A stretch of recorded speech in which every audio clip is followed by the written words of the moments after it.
back the Republican candidate in 2024 than did so in 2020. Experts in the reporting note that Trump's share of the U vote rose relative to Biden's performance 4 years earlier. Tufts analysis specifically observed that some voters shifted towards, yeah, clearly Gemini is. Apparently Gemini is. Apparently Gemini is. Yeah, now you want to change the story. Now you want to change the story. Out the entire time. No, because you guys don't even know what you're talking about. Is different. Gemini said that the youth vote was Republicans. Well, he's wrong. What was the 2020 side by side? No, the percentage went from 10% 2020 to 2024. Substantially. The 10% change. Matthew! Use the wrong word. Matthew, I hear you're getting paid. I hear you get paid for your bullshit. People say you get paid. What you think about that, Matthew? Right. That's different. No comment. People think you get paid for being a grifter on here. I think you're just stupid, but maybe I'm stupid and you do get paid. I don't know. Anything's possible. I like you, but I think if I were to give you free access to my university, I don't even know if you would appreciate it, let alone utilize the information. I mean, I don't think you would probably use it in your business. I think you're actually probably very standoffish and particular, if I'm correct. No? Pretty easygoing, to be honest. Really? Yeah, I really am. Well, are you open to alternative ideas? I like all sorts of ideas. So you would never. That's why I come on here. Yeah. So you're a scientist. I mean, you do chemistry. You do formulas. But my question to you is, if you consider yourself a scientist, Kevin, welcome. What experiments are you running? I don't consider myself a scientist. I consider myself an artisan. An artisan, yeah. Hey, Kevin. But you don't think that that's science? I mean, you're running simulations with your artistry. I am. I enjoy it. I like mixing different things together and coming up with new perfumes. It's fun. Kevin, what's good? How are you doing? Doing all right. I'm good. I've been reading a book all day, chopping it up into 50-second bits on YouTube. It's called The Fish. Have you ever heard of it? I have not. It's so funny. It was written 100 years ago, and it's like roasting pandemics, epidemics, vaccinations 100 years ago, making fun of it. Like people were. How is it like the perspective of the fish?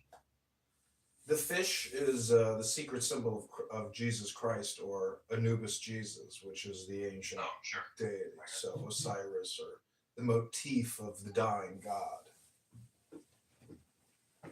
How does it draw like the correlation from way back then to now? To Jesus? No, to make fun of like vaccines and stuff. Oh, they were pulling the same scams back then. It's a class society. If you're in the medical industrial complex, you used to wear a white coat and were considered the elite cream of the crust.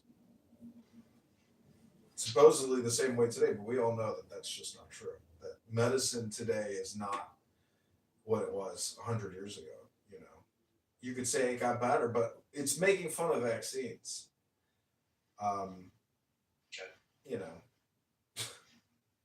You know what's funny is it's like 100 years ago, they say like our lifespans have gone up, but I would say that people, if you look at the people like in the 1860s and 70s who lived into their hundreds, those people seemed untouched, and the reason why they lived so long is because they didn't have unnecessary medical intervention.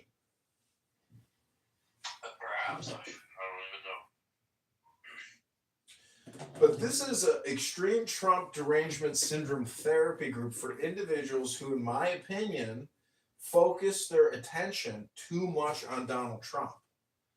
And I think Matthew is attracted to the room because he recognizes in himself an unnatural tendency, or perhaps an unbeneficial tendency, to focus too much on the news cycle or what people are saying about Trump or what Trump is saying. So, because the whole thing is it's your game, meaning like you've got so many hours to live, and it's your choice on what you want to think about, what you want to consume, what you want to talk about. So I create this room to try to get people to enlighten themselves of Trump and to transcend Trump so that you can individually do personal development. And What does that mean? Transcend Trump. meaning too many people's attention economy is the Trump attention economy as opposed to the Matthew attention economy, meaning that yes, you might want to talk about Trump because that's what you want to focus on, but I'm merely suggesting that it's not beneficial for you. It's the opposite of personal development. Yeah, I think it's I don't know. I mean, 700 ICE agents are going out of Wisconsin. I think that's a good thing. I think it's good to put pressure on Trump and all his weird friends because they're trying to concentrate power. They're even pissing off billionaires, other billionaires. So he's got a lot of attention on him, and I think he's running into the limits of his power, which is a good thing. Well, and why not a good thing? You don't want him to kick out all these illegals? No. For me, that's not really the point. I mean, look, in the past, right? I love history. If you look in the past, the tyrants took power by controlling information. So that's one thing that they always did since the beginning of time.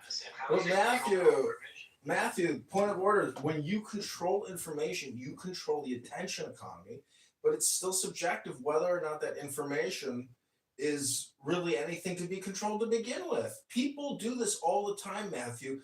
They offer up these false examples, and it's got nothing to do with anything. It's just something to say in order to focus the attention. Well, I mean, to answer your question, Kevin, the information is like basically using fear and dividing people. And do you think they're afraid of? I think he wants to. Guess what? You're right. That wasn't fair, but you know what? Let's talk about Trump because there's a lot worse shit. There's a lot worse shit that happened to that. So, well, where was the outrage? Where was the outrage? There was a lot of people that were outraged. See, that's like, I didn't see protests. Guess what? You don't come to the truth. You know, you just said I don't see Trump. No, I said protests. You didn't see the outrage amongst Democrats because your algorithm. You got mad at I wouldn't just. So there was outrage. I was in these rooms. Yeah, no, Clubhouse like 1%. Everywhere. If you turned on the news media, highly upset with what Biden did. It was all over national media, social media. There was many Democrats that were upset with Biden for not having stepped down and making this happen. So of course, if you didn't get outrage, Okay, that's fair. So like me, if I was like angry about that, like I would want to make sure that I was railing up more Democrats, like getting them hyped up. We need to get votes. Yeah, but that's because you don't understand that the bigger priority was behind Trump. I don't think And so people who actually cared about politics aren't kind of you're repeating yourself saying the same thing over and over. You have another point. We're going to repeat it a third or fourth or eighth time. I mean, I could, but you didn't give me a chance. Okay, well, you're repeating yourself a lot. But go. Okay, so the bottom line is that Republicans were more excited to vote, and that was apparent. And Democrats were not. So who is more excited and more engaged in wanting to vote? Sort of like a video. Shut up. You're a hypocrite. How? You literally just said The people that refused to vote. You felt bad. No. That's You very literally said you felt bad that people weren't given the opportunity to vote for Harris because of what Biden did. And now it's because they weren't as excited. That's not what I said. You have the opportunity to vote for Kamala. No, you all could have showed up on voting day and voted. To concentrate power. I'm Like not for sure you, what you're know, saying. like artificial intelligence, data tracking, social media, they can really Okay, Matthew, point of order. people see. Point of order, moderator speaking. Matthew, I want to interrupt you and ask you a question. You know, we were talking about the silver fish and that book Fish earlier, and so Trump exhibits a lot of mercurial tendencies. What are some of Trump's dark tendencies of power or magic even? Like how do you rate him? How do you analyze him in terms of his power? Because some people say he can silo or do um, compartmentalization, and that's like his power. So, like, what do you think his power is? Yeah, no, I think that's a really, really good point. So let me give you an example. So where I live, I come from southern Ontario, right? Actually, a small town called Harrow, just south of Windsor. And in our hometown, we have, I think it's the 8th richest person in all of Canada and the United States. These are the Zuckerman family, largest steel magnate family in all of North America. They own Atlas too, right? And for Trump's first term in office, Barry, old man Zuckerman, he actually gave some money to Trump. I think 10 or 100,000, whatever, pennies for him. And he supported Trump because he thought, man, Trump's in it for business. He's going to help business for everyone. First thing I'd like to, because I know there is some foreign press involved here, and they might not understand what the issue is about. One of the things the issue is about is the First Barry Amendment Zuckerman does, Constitution. and Atlas too, is he's got factories in Ontario as well as Michigan, and he's got factories also in Illinois and Chicago and other places too, I think. 2020 to 2020. So in order to make any piece of machinery, he actually has to ship large pieces of steel back and forth across the border several times, right? And so good people, Windsor, the blue collar workers, a lot of them work both in Windsor and in Detroit for the same company. They work in factories or in management. They cross the border all the time. And Barry's very upset, and so are a lot of people like him because Trump said, okay, I'm going to do the tariffs thing, right? So the tariffs thing came in, and now Barry has to pay a fucking fuckload of tariffs, and he has a choice. He has two choices. Barry can shut down the factories in Ontario and then move them all into the States, or he can wait for Trump to go out of office, and then possibly things will change. Right? Either way, what Trump's done by doing this is Trump's concentrated power. He's stripped Barry and other people like him power away from him because they're being punished in a way of speaking. So now they have to win favor for Trump. For any, it used to be like a given, okay, trade across the borders, no problem, some small tariffs, whatever, whatnot. Everybody knew what was going to happen. So this is one example of how Trump's managed to concentrate power. Okay, I mean, I would agree. You don't think that the country and the state it's in requires like a firm-handed leader to sort of just, maintain order, even if, there's all sorts of horrible implications aside from that by supporting him? What do you mean? He's a necessary evil? No, I don't think so. I mean, I think you can bring changes into a country, into a democracy, and you can bring in the right changes in a very tactful way.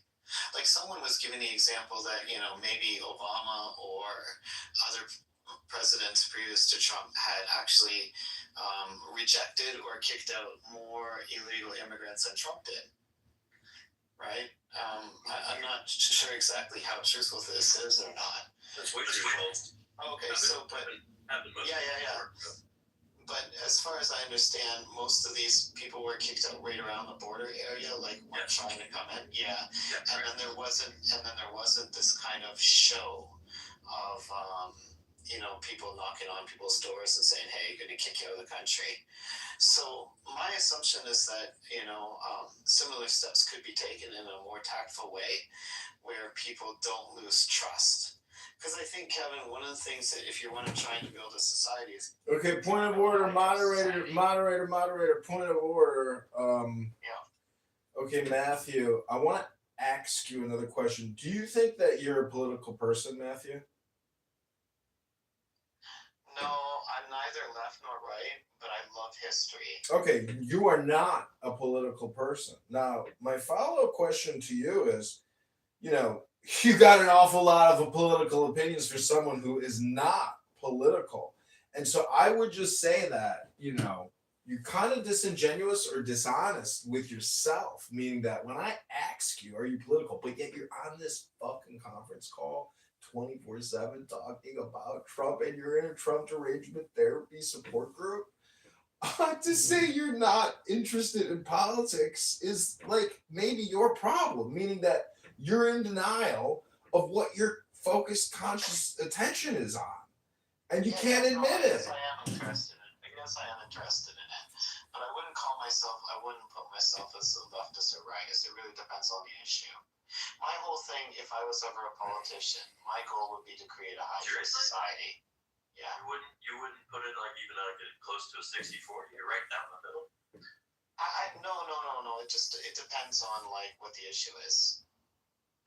Oh, I understand, but he was asking you in general, like would you fall on the left or the right? I'm not sure. I wouldn't. So that's why I went to. Are you serious? You really don't know? Like, No, I don't know. Right down the middle. All right. I wouldn't say that I'm even down the middle. We got John. Wait, let's try to make space for John because John Malincrot has extreme Trump derangement syndrome. And wait, Matthew, I've got a follow-up question for you because this is what is the background of that question about whether or not you think you're political. There's a saying in Buddhism or in philosophy that there's not a speck of dust out of place in the whole universe. So I think you, in your perspective, is part of that perfection. I disagree with it, but my perspective is the opposite of your perspective, and therefore we get this balancing act of there's not a speck of dust. So meaning that in the political sciences or in social sciences, Trump won. There's this book like How to Win Jury Trials, and it's about not activating this internal memory of what is called like the reptile mind, like the primordial inner workings of our brain, which don't want to be disturbed. And there are ways to activate parts of our brain through communication which disturb us. And in the end, can result in political victory. Hey, John, come on up. It's herd psychology. Anyways, I'm just saying, Matthew, so how do you rationalize that sentiment that there's not a speck of dust out of place in the universe? Because you think Trump's position in the government and being the number one guy is out of place with what should be. Yeah, I think Trump's primary objective is to concentrate power for him and a very small circle of people. Yeah. Do you know who this is, right, Matthew? Hey, John. You know who March is? Oh, yeah, no, I know. Yeah, okay. Yeah, it's okay.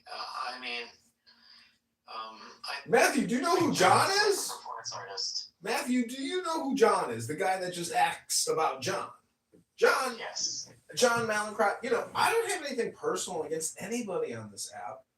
I just went to the gym. I had a great dinner. I'm feeling like $1 million. It's been days since I've been to the gym. And John, have you noticed that after people work out, they got all this extra endorphin, oxytocin, etc., all these feel-good chemicals in their body, John. I'm just saying, I don't think Trump, when he sucks down a Diet Coke and eats 2 cheeseburgers and his McDonald's French fries, like he feels that great. But maybe he does. I don't know. Some people thrive off of McDonald's. I don't know how that's possible. It's like eating cardboard, formed into the shape of a food. I saw they took a blowtorch to a burger. They couldn't even actually damage it.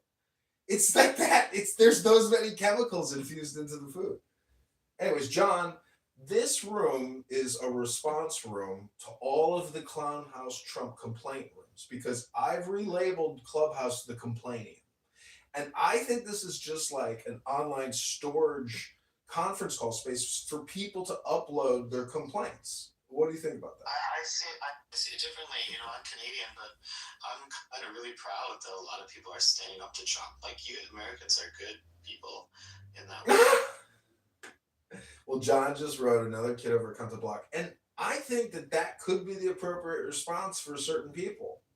For people who aren't, easily upset. I read a lot of philosophy, and the whole thing, and even if you go through the military, the whole thing is a personal development thing, essentially, so your emotions don't get the best of you. And I just like to play that foil for people who don't see how emotions and spirituality are, connected and part of education. Yeah, so what's your opinion, Kevin? The ice stuff, I guess.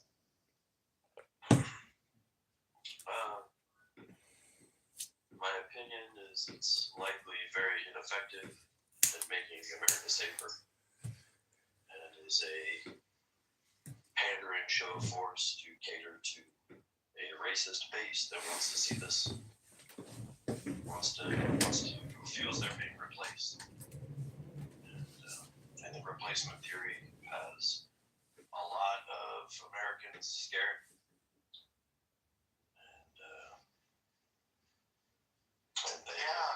I think there's a small group of people, maybe 5% of people that think that, quite a hardcore group of people. You guys live in a real bubble. Yeah. Do you think you live in a bubble? No. You don't think you live in a bubble with that attitude? No. Do you live in security, gentlemen? Do you have comfort and abundance and security in your life? I do, yeah. Yeah. So what is a bubble? When I say a bubble, I mean you guys don't have to go outside of your bubble. You can comfortably stay in your bubble. That's what I mean when do you live in a bubble? So I'll ask you again. Do you live in a bubble? I have a job. I go out to society all the time. Okay, but you're not like, struggling to survive. You're comfortable, very comfortable. I must work, and that is always on my mind. And I'm not more than a decade away from being retired. So there's still many ducks I'm trying to get in a row. I am functioning comfortably, but I have day-to-day anxieties of any working person. I'm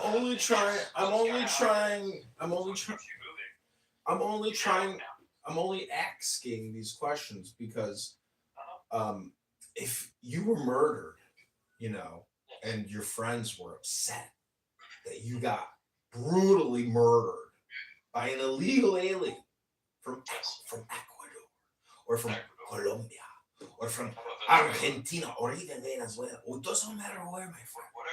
Does not matter where you were. Doesn't matter who killed you or where they came from. I'm only asking you because you said that it is the bigoted supporters of Trump who want to see this violent anger of, they want to fight back against the replacement party. And I'm just saying that if I were to show you a collage of the hundreds of innocent Americans, young women out on jogging, murdered by some guy from Mexico who wasn't supposed to be here, but he was here working. And please change my mind. My hand is out to you. I'd like to see this collage. Oh, I can show you the collage. I've got the collage. Many pictures. Many victims. Many.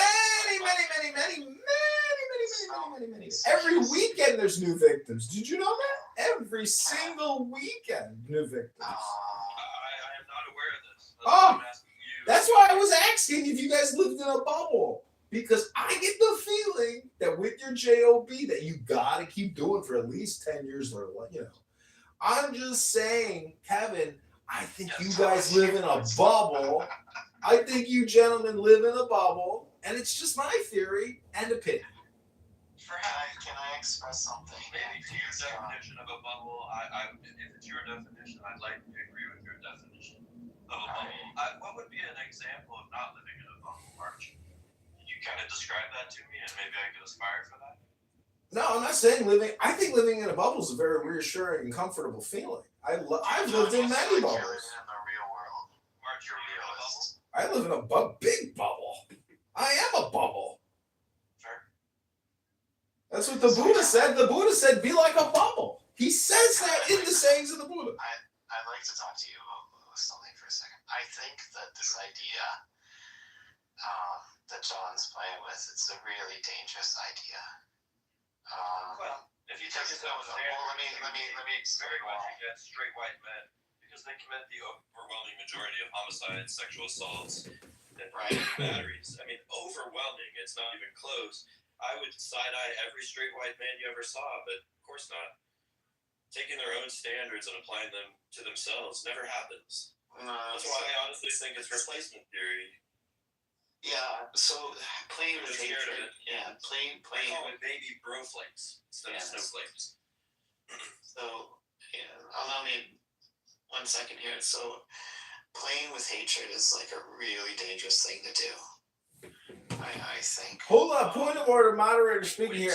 I'm not playing with hate. Yeah. Hold on, point of order, moderator. John, Moderator, point of order, moderator, point of order. Hold on a second. I'm merely suggesting that we are so far out of whack, meaning that every weekend in Chicago, when 20 people get shot and get killed, in a normal society, murder and these types of things should be very rare, especially in a super developed society. I agree. So all I'm trying. Normal society, is it? I'm trying to say. Murder areas, you have poverty and proximity. Point of order, moderator. I'm just trying to say that if I'm like searching my equilibrium, I know that there is so much disequilibrium that we have to always be well aware that life is like a miracle in the sense that you can get taken at any moment, and every weekend 30 people in the city I live in get murdered with guns, get sprayed. Today I can show you a video right now of 4 people who got sprayed with machine guns in the city of Chicago today, and it's 4 young African Americans running around with fully automatic weapons. That to me looks like a goddamn war zone. And so if we don't respond as if it's a fucking war zone, well, when will it ever be contained? Right, but will you hear me out for a second, John? I agree completely with you that has to be fixed. And any sensible person would say, okay, that has to be fixed. The second point is like, what is the best methodology to do that? Certainly the ICE method, I feel is not the best way. And then also really fear-mongering is really bad. And also Trump, in my humblest of opinions, really seems to be spreading hatred. And I do want to make you aware, I've told you this a million times on this app, John, you are from a group of people that have been used as a scapegoat for so long. Well, John's Jewish. For real? Yeah. I'm not Jewish, man. No, Matthew, point of order. You make assumptions, sir. I'm not Jewish. My mother's not Jewish. I am not Jewish. That is something that people love to put on me. I'm a baptized Christian, a black man at the YMCA. Dunked me under the water and gave me the Holy Spirit, Matthew.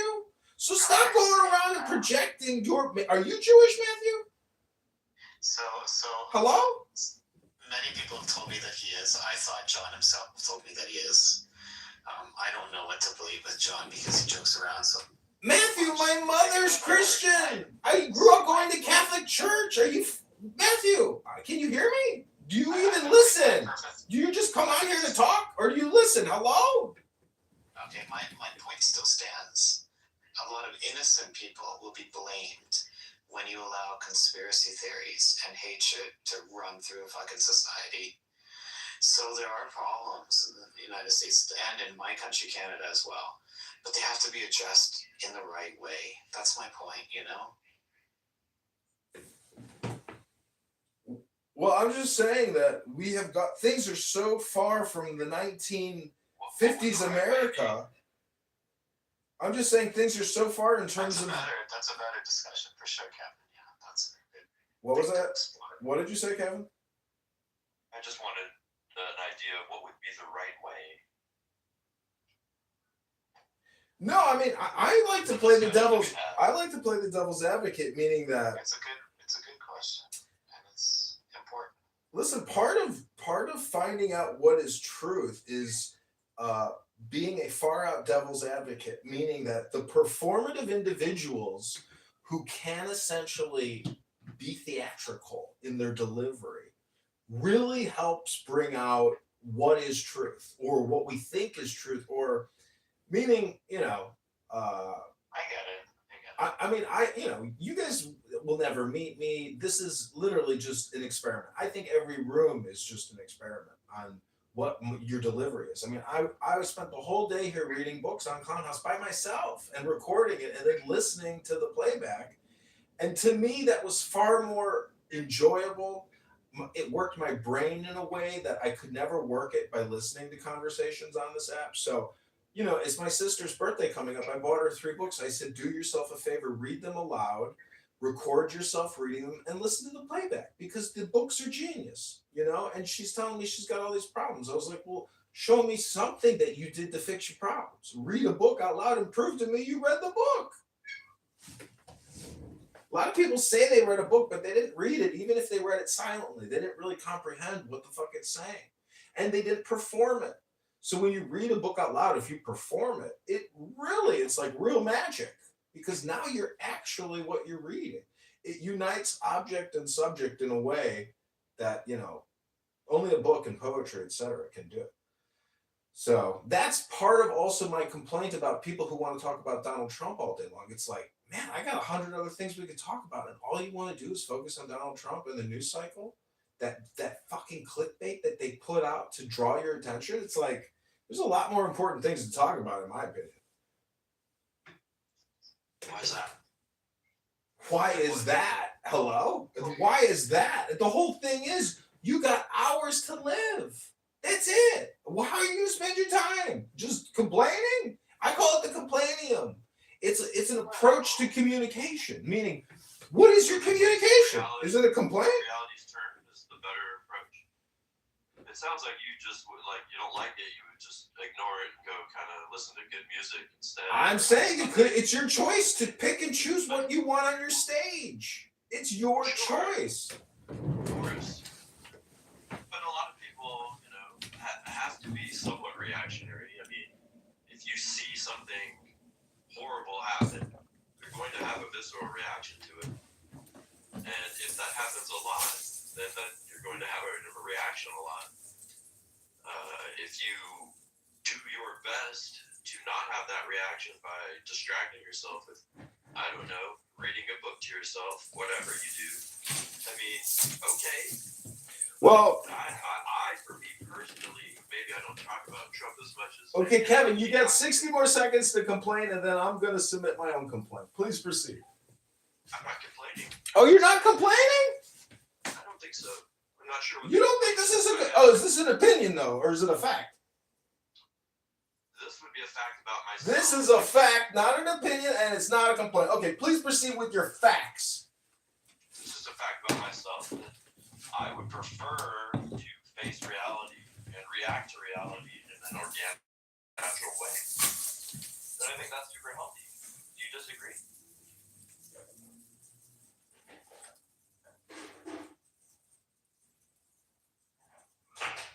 Maybe. No, I don't know.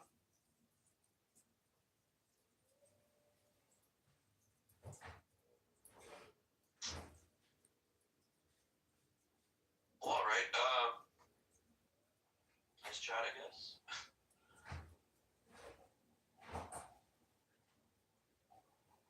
Take care.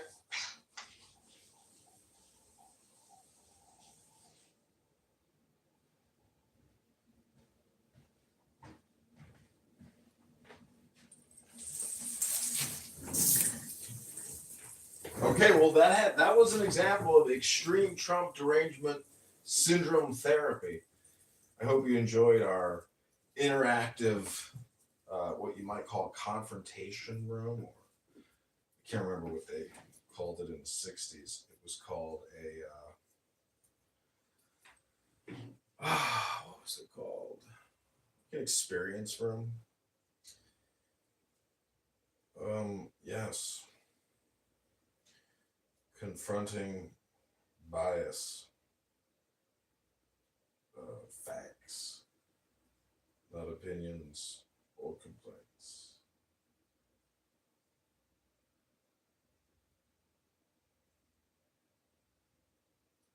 Bias like implies two points of view. And bias is often just one point of view to the diminishment of the other.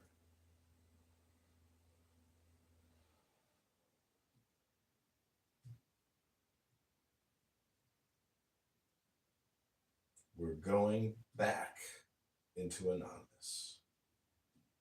House party.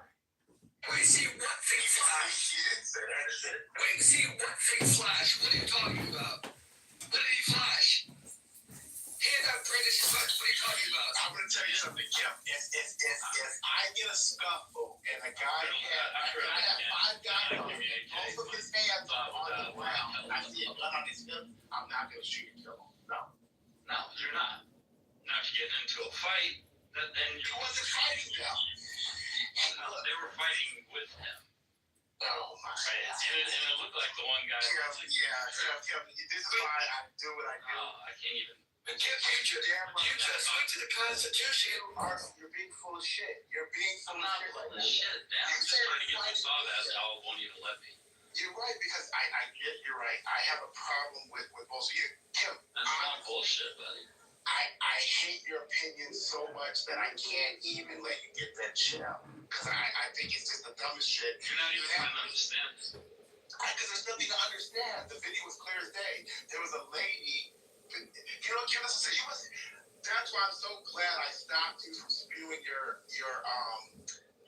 business talk earlier.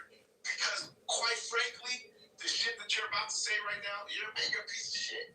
So bottom line is, if you watch the video, yeah, I'm saying it. So bottom line is, if you watch the video, You don't even know me, man. well, You don't even know who I I am am. judging you based off this Right, conversation. you are. So guess what? Bottom line is, if you watch the video, that man was trying to de-escalate because we have these cowboy fucking ICE officers. Wow. So that man went over there to try to de-escalate because those cowboy ICE officers were attacking a woman that was just standing there fucking recording. I'm listening to the person who just called me a piece of shit. This is amazing. He was trying to stop it, then he gets in the middle, they slam to the ground, both his hands are in front of I'm him. sure I've ever called anybody And then shit in my life. This is nuts. Get over it. Hey, there's a lead question for sometimes. Get over it. That's your feelings. Get over it. I'm letting you show yourself to the world. I don't care. I don't care. You mean nothing to me. You told policing does not make a difference, son. Like, seriously, get over it. Wow. I sat here and said these guys need to be prosecuted for committing a crime. And they're not. It doesn't make a difference what you think should happen. What is happening is they're not being prosecuted. The Department of Justice already said they're not going to be prosecuted. So no matter what you say, the reality is it's not happening. And then why can't your brain put 2 and 2 together that the department is being told to behave this way? So These guys are being told to behave this So you don't see me agreeing with you that yes, they should be prosecuted. Yes, something should be happening right now. No, I don't agree with how it's being handled. Yet I'm being called a piece of shit. And the whole time I'm trying to sit here. I'm not changing. You can use those. See, here's the thing. You're a businessman. You can use those tactics on the next fool. You can go ahead and use all those pity tactics with somebody else. That shit doesn't work on me. You clearly said the conversation was clear about my stance was that the department. They're out there. There's this demeanor about the department where they're out there treating people, immigrants, citizens alike, like fucking trash, like shit, and because there's no consequences, because nothing is being done, that people slowly, a little more, protest, whatever you want to call it, are amping up a little bit because nothing's being done about it. And every time that conversation comes up, yeah, it's only one officer here or there, the typical fucking. That's a MAGA standpoint as far as I'm concerned. Oh yeah, it's just one here because you know what? You live in Lolly land. You live in Lolly fucking land. You live in Lolly land, and you only see these little one-offs. Just one here, one there. People need to be held accountable. People, if you're like I said, that's how I said you're out of touch. People are literally standing on the sides of roads recording. They're literally, the time they do intermingle with these ICE officers is because these ICE officers are unhinged. And yes, they are putting their own lives in danger. But guess what? Somebody, unfortunately, has to fucking do it. Because if you notice, a lot of the time when people have intermingled themselves, they are risking their own lives. But they stop a lot of these ICE officers from doing some really bad fucking things. They have. And unfortunately, nothing's being done at the federal level. They're encouraging this behavior. It's happening on a wide scale. And then I got to sit here and listen to you. Yeah, it's just one officer, one here, one there. It happens everywhere in every type of fucking job. Get the fuck out of here. This is the demeanor of the entire fucking force. Period. So like I said, I won't. So I'm assuming nobody you know works for Department of Homeland Security. No one I know. No, that I know of. No. The sick men get that. So sometimes, because I work in cybersecurity, so I know a lot of people that work in different places, and I know for a fact that not everybody's 100% in agreement and alignment with what's going down and what's happening. And I know for a fact that people are trying, within the boundaries of the systems that they operate in, are trying to push back, right? And I'm just sitting here going, is there a different, in addition to, right, protest, please do, right? In addition to, what else can we be doing, right, to make it happen? That's all I'm saying. Yeah, but now you're switching it up because I'm not switching it you up. are, because now you're saying it's just one off. I'm trying to avoid one out there. piece of thing because I'm not. No, because I like to catch And you're not. I like to catch people on the bullshit. How You about literally said it was just how about one trying to off understand each other? Okay, Do you want me and you to be respect that. divided, or do you want me and you to try to meet in the middle and have some commonality? No, there's no meeting in the middle. No. There's Really? not in this situation. Absolutely not. There's no meeting in the middle. Like You and I are human beings that are like trying to no, do better that's for our not lives, so better for our Now, world. this has nothing to do with being. You should be a human being. You should be a human being, and you should. I am a human being. Okay, so there is no meeting and a half here. There is no meeting and a half. There is no meeting halfway at human beings being treated like dog shit by people that we pay with our tax dollars. And that's not what I'm saying. I'm saying I said meet you halfway. We're only talking about this. me to understand me. I'm trying to meet you to understand you beyond the passion and all the verbal insults, and I've thrown zero insult at you, and I never will. Right? You're a child of God. Love it, believe it or not, that's the way I view you. That's who you are. Right? You're created by something much more powerful than I can ever dream of. So I'm not going to talk to you like that. I'm not going to stick a label on Okay, you. I got you. Yeah. Okay? And apparently the words I've been using have been eliciting a very emotional response. So I'm trying to adjust. No, you can't adjust. See, this is the thing. You're not talking to a fool here. You see, I don't think I'm talking to you. You're obviously extremely You can intelligent. persuade. Look. You probably do a great job at persuading your workers with bullshit. It doesn't work. No. You literally I said. talk to people. No. Stand 10 toes down. Don't switch it up. There is no change in your words. You said the shit that's happening with ICE is one-offs. There's one bad apple here and one bad apple there. I do not agree with that. There's nothing you can say to try to change your word. How are you going to change your words up from there being one bad apple here, one bad apple there? Tell me how you're going to change that up. How am I going to change it up? Without changing your stance. During our conversation, you have convinced me, right, that is not the case. So I'm sitting here going, okay, I agree with that. So am I allowed to change, sit here and say, hey, through our conversation? No, because that's weird. I'm appreciating. That's weird. I appreciate you changing your stance. I know, that's weird. But as we live in a time where we've been trained and we've been conditioned to say, I'm going to stand my ground. I'm going to die on this hill. And I think we forget there used to be a time in this country when I came here in the 80s where people were able to say, you know what? You're making a good point. Let me rethink the way I'm doing the situation. Here's why. It shouldn't have taken JD in this evening to say this to you for you to come to this conclusion. Why not? Everybody has a different moment where they because Kim, there is no denying what has happened in these incidents. I have never denied it. Right. But you came to here saying, and I'm changing my mind, and what we're saying is JD should not have said that for you to come to this conclusion and change your mind. Why should some reporter on the TV, a news thing, have changed my mind? I mean, the reality of the situation should have given you the clarity of the moment. I like It's streaming you. video and everybody saying Kim, I wasn't insulting you then.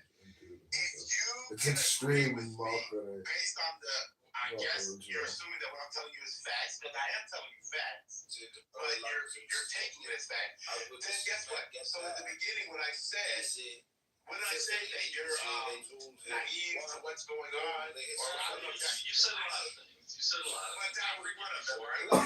That was one of them. You were one tight, and I forgive you for it. Yeah, that's fine. But bottom line is, look, it's a frustration. Everyone's entitled to their opinion, but there is no debate to be had when it comes to dealing with people, with human lives like this. It's clear as day. It is irresponsible of you, right, to not see what's going on. It's irresponsible. Because guess what? You're supposed to be making rational decisions on your voting process, how you come on these stages and talk. It's irresponsible for you not to know what's going on and then take my word for it all of a sudden. It's irresponsible. It's not all of a sudden, right? So I'm it's not irresponsible, right? What would be irresponsible is if I sat here all night and drew a line in the sand and fought you vehemently, called you names, put stickers on you, and eventually rage quit, right? I mean, that's irresponsible. Here's the thing. That's what children do. The fact that people were, the fact that ICE agents were clear as day on every social media platform, on the talks everywhere, have been harassing. I don't live on social media. I think I come on Clubhouse every 45 days or so. Then you shouldn't come on these spaces and have an opinion about something you don't know about. That's I like to have debate because I learn through debate. I learn through arguments. Yeah, but there's an audience listening and you try to come up here and say things are so and you really don't know they're so. Learning through argument is like I'm 13 years old. Like that is like, wait, hold on, stop. Learning through argument. I'm being called. Let that go. Let that go. You're not gonna get over that. Kim, I apologize for using names. It is out of passion. I typically, people with your viewpoints on that, I don't typically go off like that because it's a still good vibes. Like, this is not a jokey matter. You know what? I express myself so you understand that. And it may come off as an insult, but guess what? To me, so I do apologize for it, but guess what? To me, that's the little thing here. You supported this bullshit. You supported it. What's worse, me calling you I've been or questioning you it. No. supporting. I think from the very beginning, I agreed. From the very, I wish there was like a rewind button. Okay. I think at the very beginning, I agreed that yes, those guys who committed those crimes, and when I say those guys, I mean ICE, right? I'm not great at grammar. I learned English grammar at 13, right? So yeah, me putting a word sentence structure together in a certain way is challenging. Okay, so give me some grace on that. So what I'm trying to say is, since the beginning, I was trying to like yell over being called piece of shit to say that guy should go to jail. That guy should go to jail. Right? This guy should go to jail. That guy should be prosecuted. Yes, they should feel the brunt of the law. So I never not said that what they were doing was wrong. I never not said that what they were doing was illegal. And like when TC first came up here, he even said, right, am I having some buyer's remorse? Yeah, I'm having a little bit of buyer's remorse because I did not vote for that. I voted for the economic changes that I knew would come, but I did not vote for the crazy chaos, right? I didn't vote for that. So what am I going to do in the midterm? What do you think I'm going to do? You got it. All right, and I can respect it. I'm not gonna go get in the ICE office or face. But Kim, just be honest here. I'm gonna change happen with my vote. You literally, within the span of 20 minutes, completely changed your stance. I did not. You did, because refresh your memory. You've calmed down. That's why. So maybe you're listening. Let me refresh your memory. Bottom line is, when we were talking about the whole situation, your stance was you were firm on all these people need to be held. You first said the protesters need to be held accountable for simply protesting. You didn't. I don't think I said that. And then you went against the Constitution. And then you said there were. Not like your issue with ICE, that it was one-off. There was one bad apple here, one bad apple there. That's what you said. You literally said that. There was one bad apple here, one bad apple Sure. there. Yes. Okay. I said those words, but I also never said that those people should not be prosecuted. Now the protesters. All right. Let me open that package up, right? Because to me, this is all like different little packages. That's the way I work. All right, you work differently. I work differently. Let's take this time to understand each other. That's what's missing in the world today. Is like we don't try to understand each other. I want to understand you, and I hope to God you want to understand me. Because if we can show people like this is a civil way to have a discourse, this is what's going to change America. It has to be done for an argument, though. Do you understand that? It could be done through conversation, not an argument. Okay, argument, conversation. There's a difference. If we don't see the world the same way, don't we eventually get, Not if you're being antagonistic for the purpose to elicit an argument. Let's get this thing. I was never being antagonistic. You said your way of learning is through argument. So if you came up here not informed, but you're going to come from an opinion that you don't know about, then you're doing yourself a disservice, and you're going to get the reaction like JD gave you. You brought that to the table. Whoa. Now you're using the same argument that the MAGA uses. That the reason the person got shot was they brought it to the table. Well, that is not what I. No, that is not the same thing. Not even remotely close. You literally just said my words and my actions got me. Because you beat up. Wait, hold on. You changed your mind because of what JD said, and you said I need to learn through argument. Which is like not the way you really can actually have a conversation. Let me say you can have a but see, here's the thing: you're constantly adapting and you're changing yourself. When you could just sat back and say, you know what? Let me have an intelligent conversation rather than being antagonistic. An argument is being antagonistic because you came in uninformed. I'm literally not sitting here with like a playbook of intent of I'm gonna piss these guys off. There's no premeditation of let's stir up. It doesn't make a difference if premeditated or not. Your words were, I learned your arguments. Your words. You said that. Y'all just gonna keep beating me up, aren't you?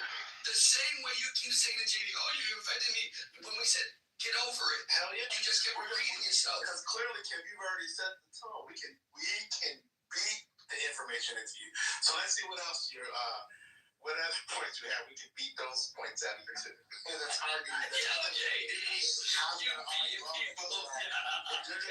Kim, you are going to leave here an entirely different person, an entirely different. Unfortunately, I think I'm we can do it out in 40 minutes. I don't think I'm gonna leave her as a different person, man. That's why when you said you changed your mind, we know that's not genuine. It's not genuine. It isn't.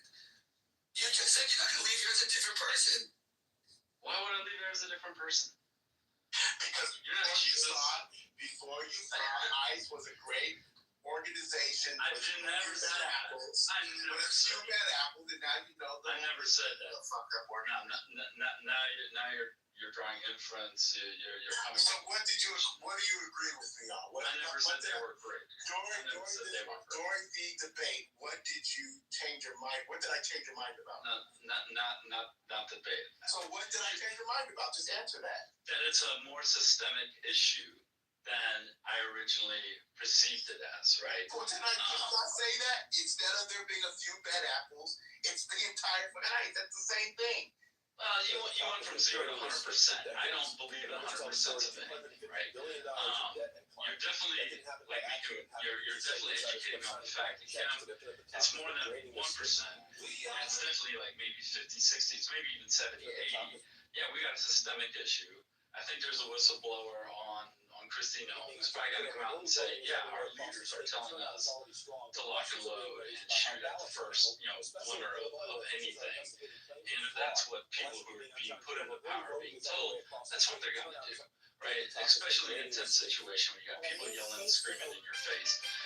You're going to do stupid things, and there's consequences to it, right? If I'm a citizen, and this is what always blows my mind, why? When an agent of the state does this stuff, we get crazy and nuts, right? But citizens, and I'm not so Philly, so the Daily News is like the body count. And I'm like, why are we okay with that? Look, this is what I'm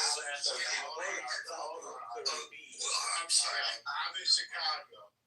You know, I had to. Oh, yeah, Chirac. I mean, why Chirac coming from you? Okay, so let me tell you. On that. So, tell me the last time you protested against the fucking gang anymore. Just tell me that. Because I can oh, okay. But how many times have government officials been protesting? Something can pass it up. Man, I have been hearing that since. Yeah, but you know what? The bottom line is, you know what? There's a difference between the gang violence and what happens when, I know you want to go on there with black on black crime, whatever you want. No, I don't. Not at all. That's where that argument goes, Kim. This is you being uninformed. Wait, Kim, stop. This is you being uninformed because that's where that conversation lies goes. Kim, you cannot compare what really people do love in everyday Toyota lives versus someone who's an agent of the government and is supposed to be protecting. Those are not the same thing, even remotely close. Stop making that equivocation. It's a dumb fucking argument. It really is. But which one is worse? To me, it's a human killing a human.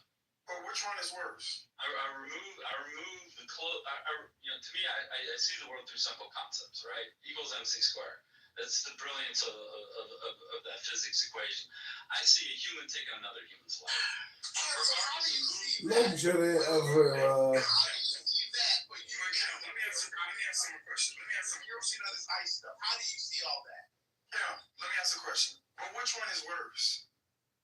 Which one is worse? Neither is worse. If you want to take another human's life, it's horrific. Do we accept the fact of gang violence and the killing of day-to-day Apparently we have. Apparently we have just said that is the America we live in. Norway, dude, the country I was born in, that ain't happening every day. Jim, so here goes the point. You're just once again You're just uninformed. So okay, so you just think people just want to go out and they're just killing for sport? That's what's happening. No, I mean people. So what's going on? What's going on in Chirac that you called it? What's going on? Or even in Philly. I mean, every situation is different. Some of it is gang violence. Some of it is somebody cheating on somebody. Somebody has something you want. Somebody disrespected somebody. There's so many reasons people take each other's lives. To me, what I'm trying to say is every instance of that is horrific. Regardless if it's a guy wearing a badge, a guy wearing a different color than you, a guy, doing it out of malice, doing it out of spite, doing it out of person with insanity. the badge shouldn't do that because they have a personal issue. That's the difference. The person with the badge. No human should do that. But one, it's like you're trying to make it like they're equal to each other, and they're not. They're not equal to each other. No, they're not. The person with the badge is upholding and to be protecting. That's not the job of the citizen. They shouldn't be killing each other. We agree with that. But not only that, you saying that people don't want to do anything about it. So here's the thing. How many protests have you seen when there's like in Chirac, like you said? Have you seen protests on these on gang violence, on these civilian on civilian murders? Not lately. It doesn't seem like ever. Have you ever seen them ever? There used to be, right? There used to be a lot more people speaking out about it. But that's what I'm saying. But you just a few minutes ago said you're not on social media. You don't do all that. I just don't find you to be credible. I think you're just spewing a lot of bullshit. You're not credible. You're just spewing a lot of bullshit. Bottom line is people do go out there and protest, but that stuff doesn't get the same type of exposure when it comes to protesting against a government agency, against police officers, against ICE. There are people every day that protest demanding change in these communities. It happens all the time. It happens all the time. It doesn't. What I'm saying is, I don't. Right. I don't hear it. I don't say, okay, so I just. Well, of course you don't hear it. You just told us why you don't hear this stuff. Right. We know why you don't hear it. Okay, I don't see it in my Facebook thread. Okay, Look at reels. Yes, this. How many organizations? Security. Let me ask you this, Kim. How many organizations in Philadelphia do you think there are that go out and help try to prevent gun violence? Oh man, probably hundreds. I hope so. Okay.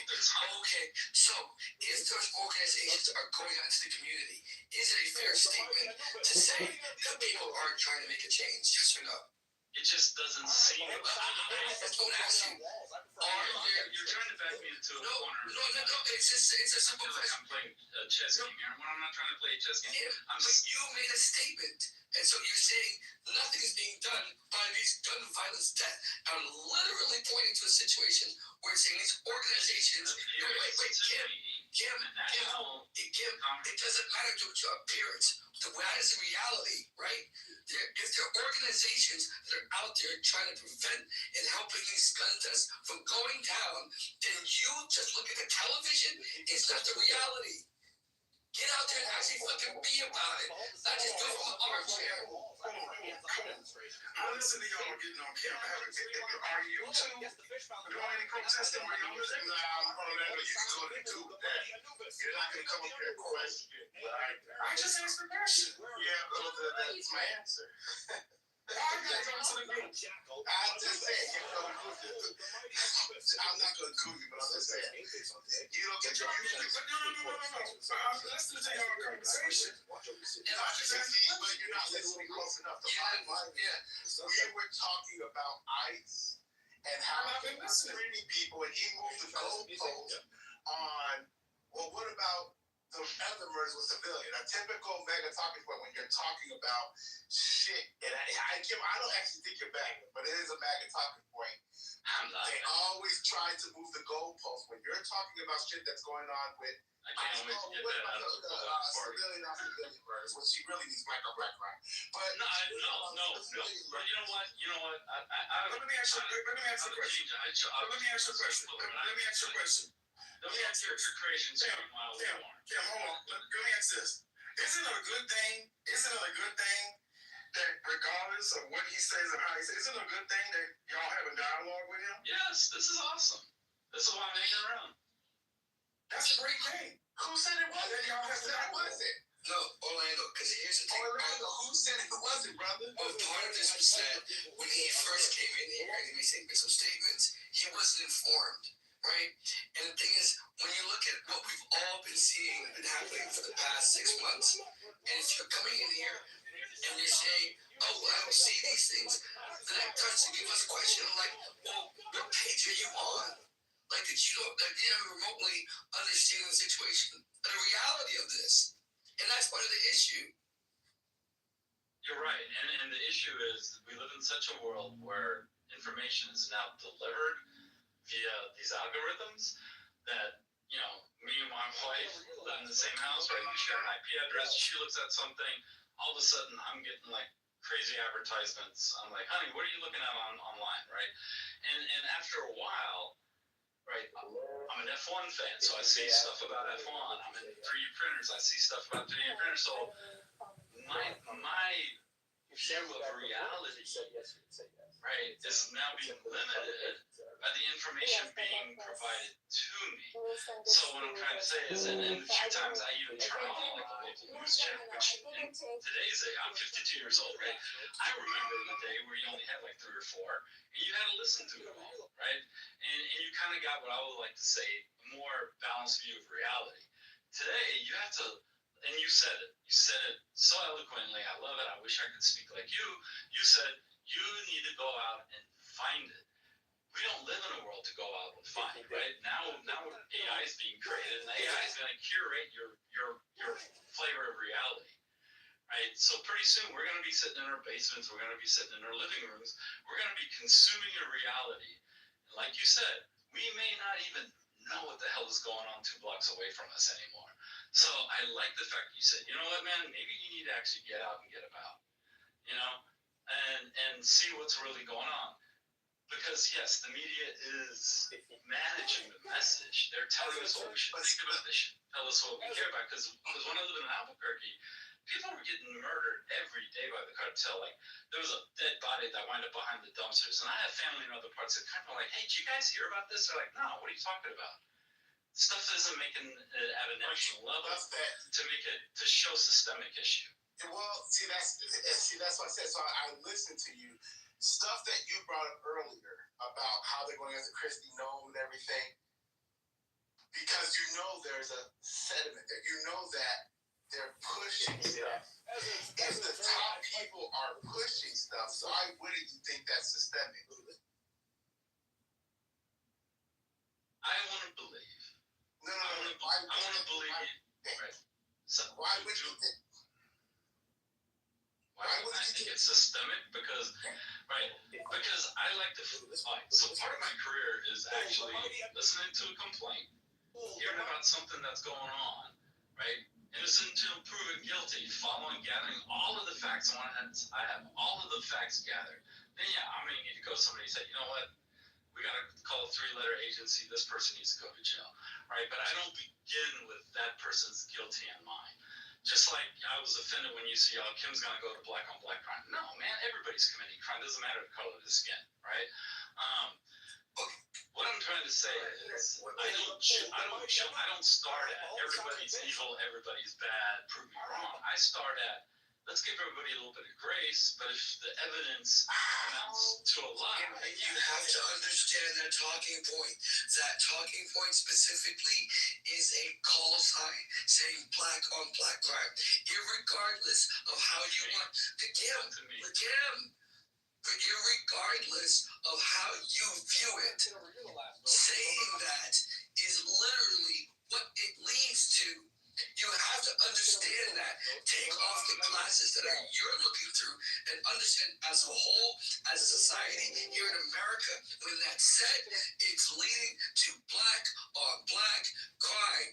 So what's a different way to say that? So I'm not judged as trying to go down that road. Well, it's not about judging you. It's just don't move the goalposts, because we were talking about it's a typical tactic that is used when you're trying to talk about, like I said, a government entity. They did the same thing with George Floyd, right?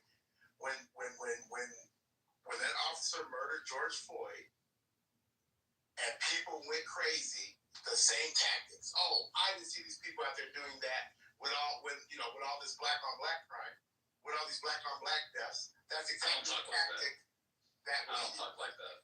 I don't have that. I got it, but the bottom line is I don't have that prejudice. That's not well, what I but if said. we're talking about ICE, why change it? Move the goalposts and talk about we have a lot of I'm from a law enforcement. I'm from a law enforcement family, right? So I have a bias towards looking at the world, understanding people want to point the finger at law enforcement. But that's not what's happening. You're on a pedestal. You put that badge on. You should just be this side of the water, right? And that's still a human being that makes mistakes. And they should absolutely pay, right? That's you going back to the one-off. I'm trying to get you to understand my viewpoint. We know your viewpoint. That's the thing. Okay, so here's the thing about the gangs, right? Literally, when you said that, They're not all gang-related crimes, though. right? But again, where that talking point comes from, specifically here in this country, is leading to being about blacks. Until you can understand and comprehend that, it's still something that's going to be foreign to you.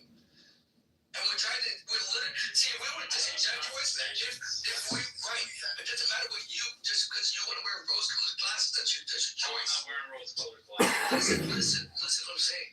Because you want to wear the glasses, yellow color, red color, I don't care. You want to wear those glasses in the way, that's fine. I live in East Texas. I saw some severe racial. What we're telling you is what you're saying is where that leads to. If you want to acknowledge it, that's your choice.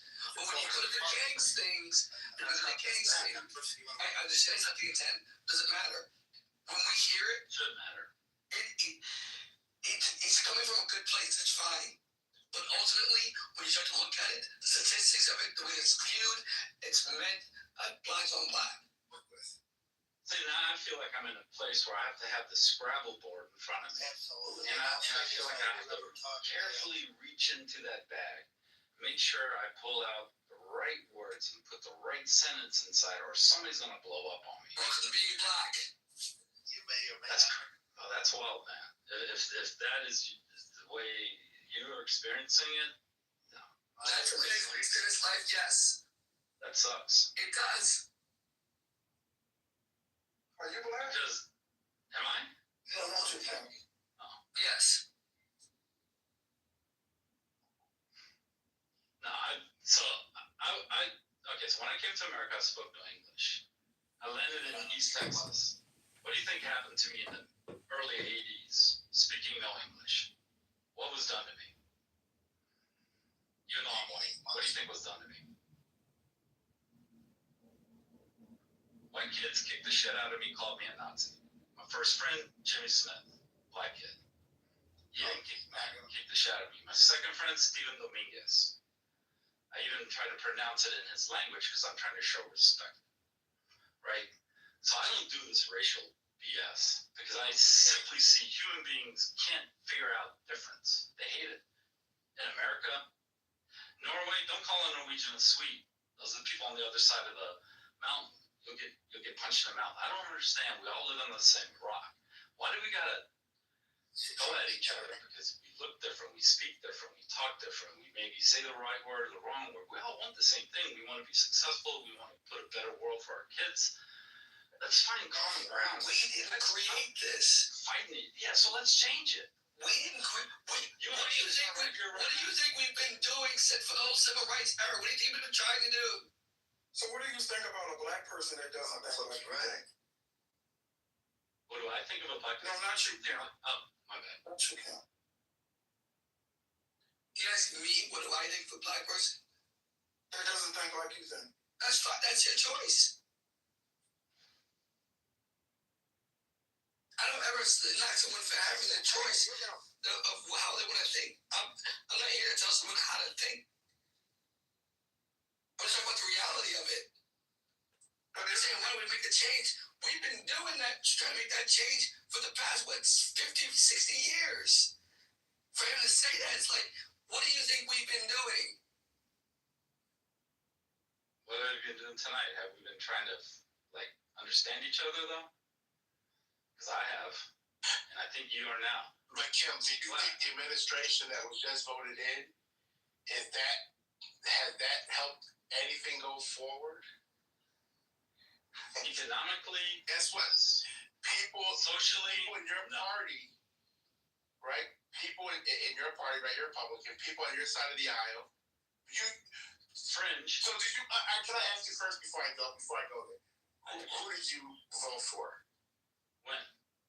Just this past presidential election. All right, let me give you the history of voting. So I became an American citizen in 1993, right? Had to take a test, right? No, hey, history matters, right? Where a person is matters. Because I want to show you pattern, right? Voted for Clinton second time, voted for Bush the first time, did not vote for him the second time because I thought, why are we in Iraq? That's a little crazy, right? Voted for Obama the first time, why? Hey, let's be part of change. I like the guy, he spoke well, kind of liked his policies. Didn't like some of the policies that came out while he was in, so I didn't vote for him the second time. Voted for. I hated to vote for Trump the first time. Oh my God, my wife, right? We're sitting here, we're watching the what is it? Where they picked the guy, the convention, and I'm like, Rubio seems to be kind of a good central guy. He seems like kind of what I call the old, like a person who would actually listen, and he would give to get and get to give, right? We're gonna trade on some things. I'm not gonna agree with 100% of your perspective. You're not gonna agree with me, but you know what? What's good for the people, we're gonna figure this out, right? We're not gonna have this zero, my way, the highway, and we're gonna slash and burn Medicaid and Medicare. I work in healthcare, man. 2028, 29, I'm like, oh Lord, that cliff is coming. That fiscal cliff is coming. People who are not going to be covered is coming. Not good, right? Right now, I'm working through a lobby to go, we got to fix that. We don't need to spend $50 million on cybersecurity and healthcare. We need to spend $50 million in healthcare to go fix Medicaid and Medicare, right? I did not grow up a rich white guy, right? I grew up Greens Point, Houston, Texas, right? I've seen people's doors kicked in. I lived through all of that, right? Those people need help. The government needs to help those people, right? So I'm probably like, some people sometimes, my Republican friends like, hey, you talk like a liberal. I was like, no, I talk like a human being. I'm not 100% one way and 100% another. I will not do the extreme, right? So I'm having a little bit of virus force. I said that earlier, I'll say it again, right? I like the economic policies. I don't like the fact I'm having to sacrifice social justice and all of that on the back of economic policy. But I feel like at least with economic policy, I'm hiring more people than ever hired before. So at least I can create some jobs in my little realm of reality, right? Do you think as a whole, this nation is economically better right now? As a whole, this country? It seems unbalanced. Because I'm saying, as a whole, economically speaking, do you think we're in a better position, great or worse position? Again, what's my perspective on it, right? My perspective is I'm hiring more people. I'm handing out raises, right? I'm giving people bonuses they've never had. I'm hiring every race, creed, and color into my team. So in my world, the view I'm having, the experience I'm having, it seems better because the 4 years prior. But you're like several companies just let go of like 30,000 people. Several companies have just within the past 6 months. I saw. And you realize the tariffs have had like an impact. So economically speaking, do you think we're better, or again, just not from your little bubble? I'm saying as a whole, do you think we're better or worse? Yeah. But in order to look at it from a true perspective, it's good for some people, but it's better for one person. The deregulation has made it where that the higher echelon, Trump and some of his higher elites, they're making billions while you might be making thousands. That's the truth of the matter. Of course. I mean, that's, And so, that's been going on since 500 but man, BC, can we right? with Tony, though? Tony, I like what Tony just said in the chat. This is the central theme of conservatives. What is good for me individually, or view what is better for the community. I didn't say individually. No. Hiring more people. Right, but I'm doing nothing for me. That's me doing things for people around me. But it's within your immediate sphere. So Is that what you call a community? What's the definition? no. There's a difference between, like, again, your small little bubble, and again, that's why I said the rest of the country. It's a small microcosm versus the rest of the country, right? So let's say they expand it from individuals. Let's say it was like 10,000, but it's the whole rest of the country. 30,000 people from several different organizations have been fired. I get that. What's Because of him. What? Nah. What's your definition of community? We don't live in a country where the majority of people worry about the country. We live in a country where the majority of people worry about their little part of the country. Right. That's the country we live in. You care about your neighborhood. You care about your. Right. But what he's saying is Trump is the one. Go to church. He's saying Trump is in charge as economically as that's why he voted for him. For his policy. And what he's saying is, and what I just told and I explained is that he might be experiencing that goodness in it, but what's good for him, he's giving it where it's a little bit in the front, but Trump and his allies are robbing the bank. While they're giving out a few dollars, they're stealing hundreds. Right, and that's the point we're trying to make. He's using his own anecdotal experience, which is fine. So his agreement with Trump is anecdotal, but it's the when it comes to those, it's the lack of concern for the rest of the country. So your anecdotal experience is great. So whatever. Okay. I just hear policy, and I can be wrong with how I'm But that's an extreme. What's that? That's an extreme reaction. Right? Okay. All right. Well, let's go by what you said. And the thing is, there's other business owners. There's other business owners here. So I want to hear from them. Are you guys hiring? Okay. Hold on. I got a friend that worked for Amazon. And out of I think they just laid off 15,000. Yeah, the drivers and yeah, they laid off a whole bunch of people. He works in the upper part. He just got out of the 15,000 that got laid off. Yeah. This is a true statement. He just got a pay raise, and he just went from where he was to the assistant manager position, which is a high six figures. Right. Let me ask you a question. Do you think that he really cared about the other 15,000 people in the same company that he worked in that got laid off? I don't know that person. I don't want to cast judgment. But no, I'm saying that to them. I know that person. But he just came.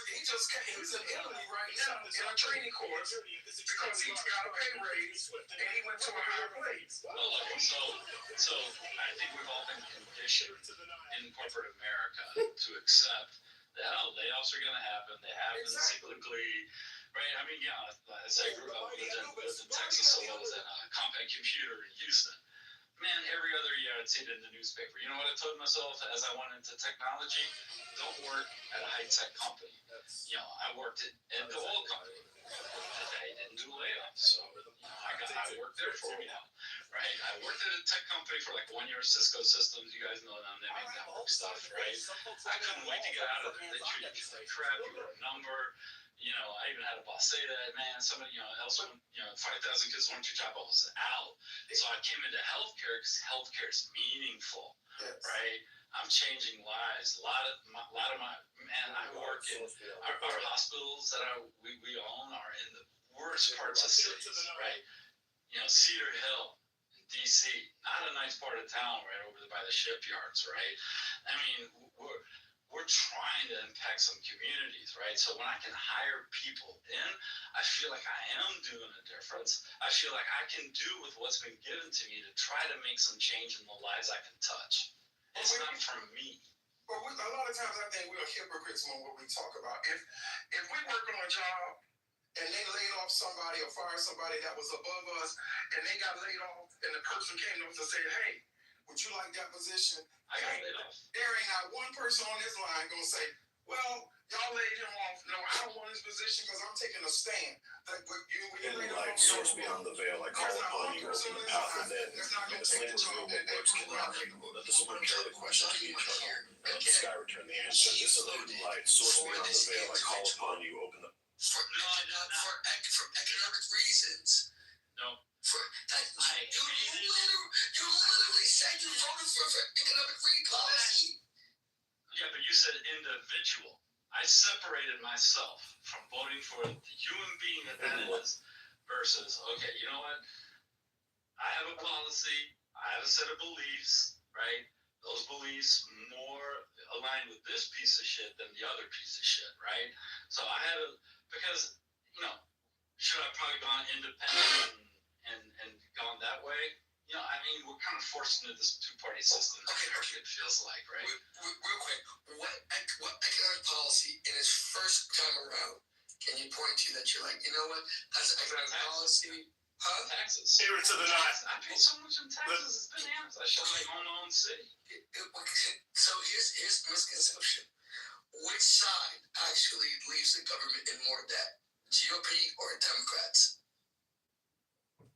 I don't know. It seems like they both kind of back off each other, and it takes 4 years for things to flush through. No, but you can look over the past 30, 40 years. You can look this up yourself.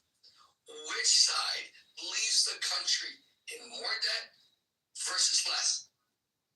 It's not that hard to. You voted for someone who actually increased the debt significantly, but you're like, that's okay because I didn't have to pay a lot of taxes.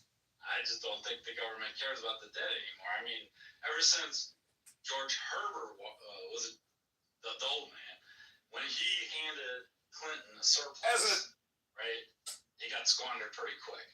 Right? And the son came in and said, Stop. Clinton was the first president to really have an actual. Bush didn't leave him with that. What are you talking about? The dot-com era, that whole 90s, in the 2000s, that was a boom. So you think a president in 4 years can have an immediate 8 years. In 4, right? But in 4 years, because the surplus was at the beginning, not at the end, right? We've been tricked into believing that a president is like a god and they have this mystical power and they can just No. You said your business. Trump is only. When did your business start booming under Trump? Give me an exact date. All right. That it started booming. The last 6 months. So you're telling me in 4 months, Trump put shit into place that boomed your business? So now I got to be careful what I talk about. Come on. No. Yes, yeah, come on. All right, so mergers and acquisitions, right? So I've been at this company for 6 years, and when I joined, they're like, we do a lot of mergers and acquisitions. Guess what we didn't do the entire time during Biden? Right. Hey, so not one merger and acquisition. Kim, hold on. Before I got to stop you. No. Do you guys like Kim, let me finish. In the last 6 months, we've done 7 mergers and acquisitions. So I can talk about that because I didn't name. No, but you go on this long tangent. So the bottom line is you started booming in 4 months. So that was because of Trump. Oh, the mighty Anubis, guardian of the underworld. His first 4 months of office that helped your business boom. Oh, the mighty Anubis. A number of regulations related to mergers and acquisition activities. Can you name just so I can look them up? Can you name? Just give me one so I can look it up. I'm walking around my basement pacing. I'm not sitting on my computer. Allow me to introduce the Future Boat 3000. It's the first voting machine with a built-in calculator, radio, and... But he promised he was going to make, Allow me to introduce the Future Vote 3000. The mergers and acquisitions. All right, well, the sign of the fish. Some folks write it on walls. I prefer. They're like, yeah. So how All right, well, the sign. Oh, the mighty Anubis, guardian of the underworld. In the last 6 months, you can go out and see it. Oh, the mighty. This place. The sun's got his game face on today. As an attorney, I fight for people who feel unheard. How come unemployment is up?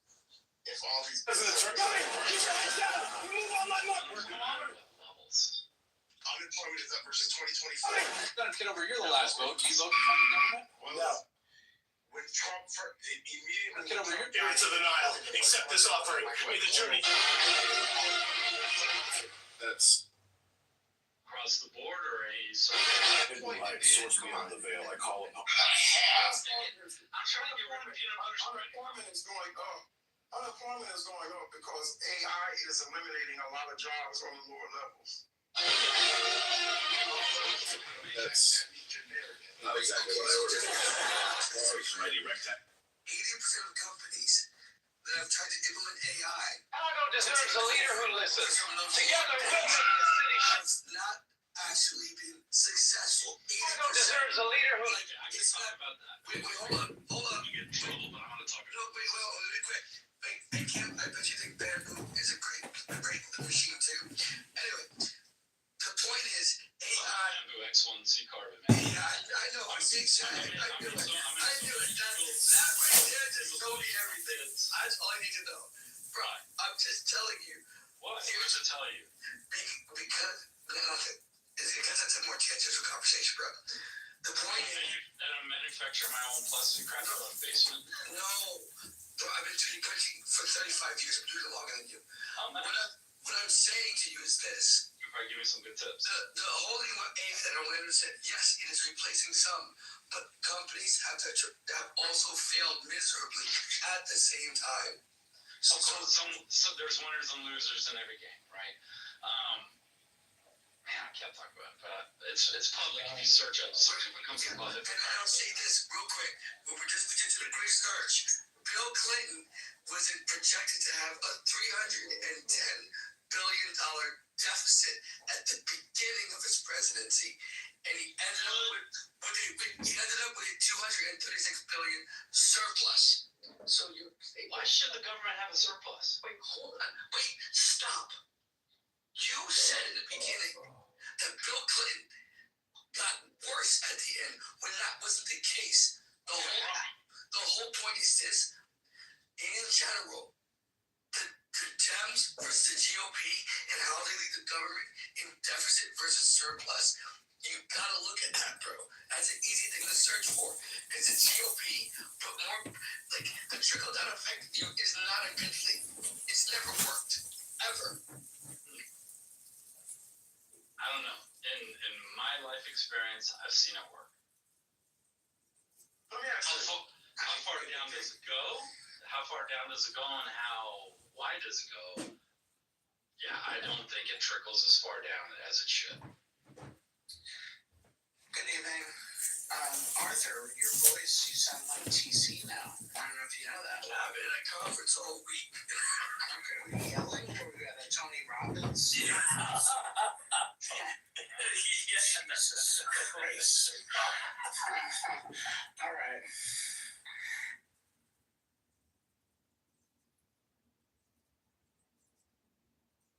The statement, in my humble opinion, the statement was anti-ICE on the way ICE was treating them. But of course, it can be mischaracterized. If I were her, I would work out some type of charitable donation. She can afford it, or a percentage.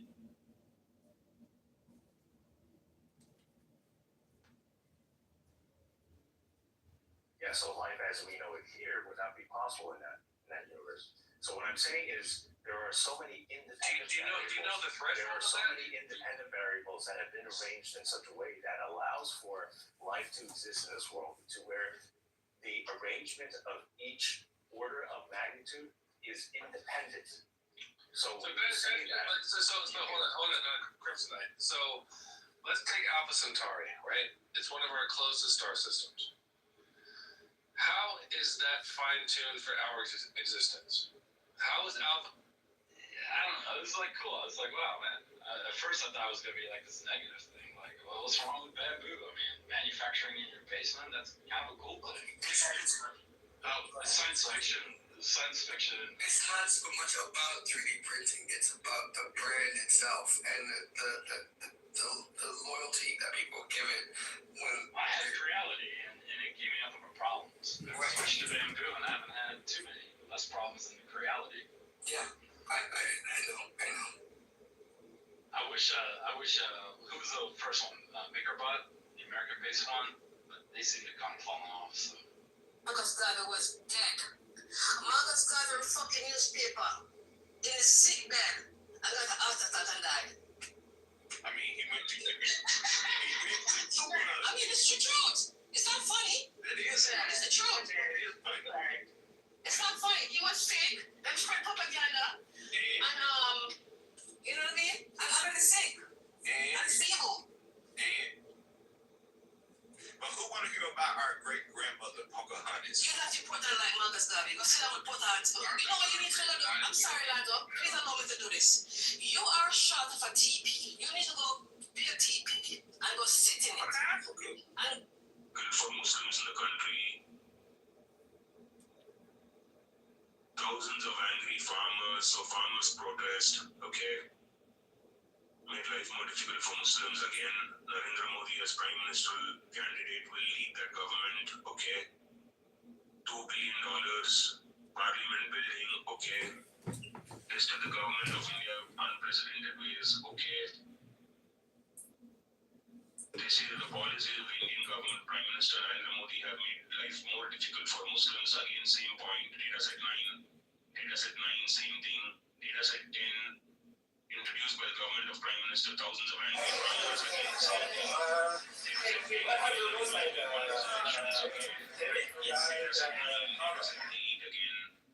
Tehran, okay, Narendra Modi as he seeks clinch an exclusive trade pact with Beijing, consolidate international support in tense share down with Tehran and navigate a path. Okay, that's not his.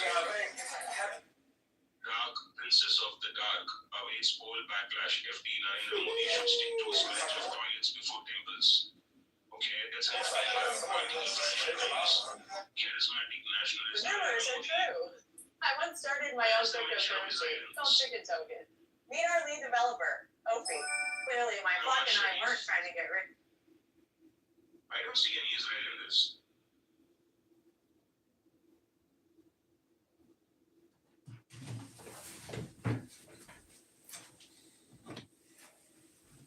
If you're able to find it, please let me know. I'm not able to find it. Let me check the calendars. Yes, please.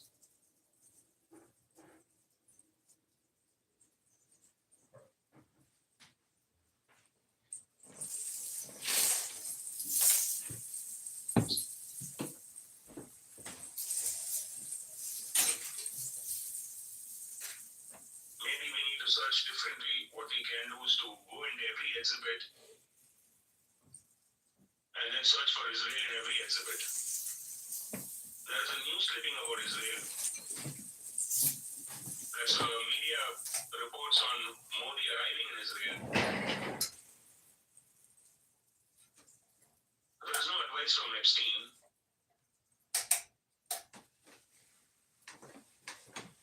Yesterday, they told like FC sent the mail to himself that he wrote PM is going to meet the Israel president. Something he mentioned it. So Yeah, but it doesn't seem to be the case. But even if that is the case, that is just telling someone that PM is going to Israel. That's not asking the PM to go to Israel, right? It's like me saying that today you had idli for breakfast, and then someone else saying the plural is telling Vishwanath to have idli. They're two different things. Yes, please. On the very side in question, and they just kept 11. We'll see what he's talking about. 1 second, please. Which one? If tab, if you look for the movie keyword. Good evening, Dr. Roivas. How's the evening coming along for you? Hello?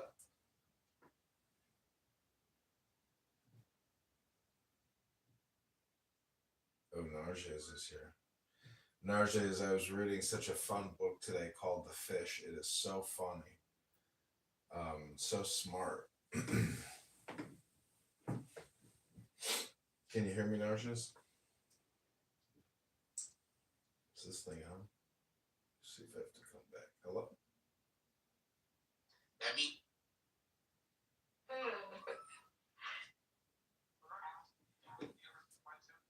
I don't use the intelligent argument.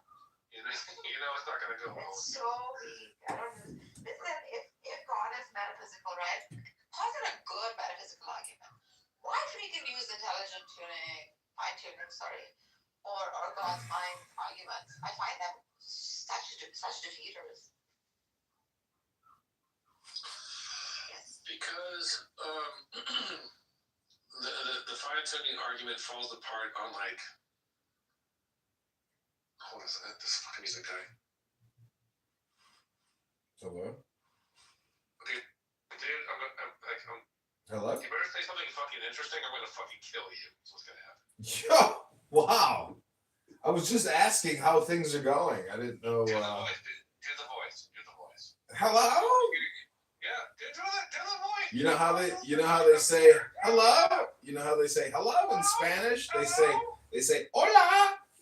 Hola! That's how they say hello. Hola! Hola! Hola! Something like that. I see this as an evening study group. You guys are talking about fine tuning. I don't even understand these terms. Like, where do you guys get these terms? Think they're like. I don't get them. These terms were brought to me to dissect and to deconstruct. I did not come up with that term. That was Crimsonite, who's a Christian idiot.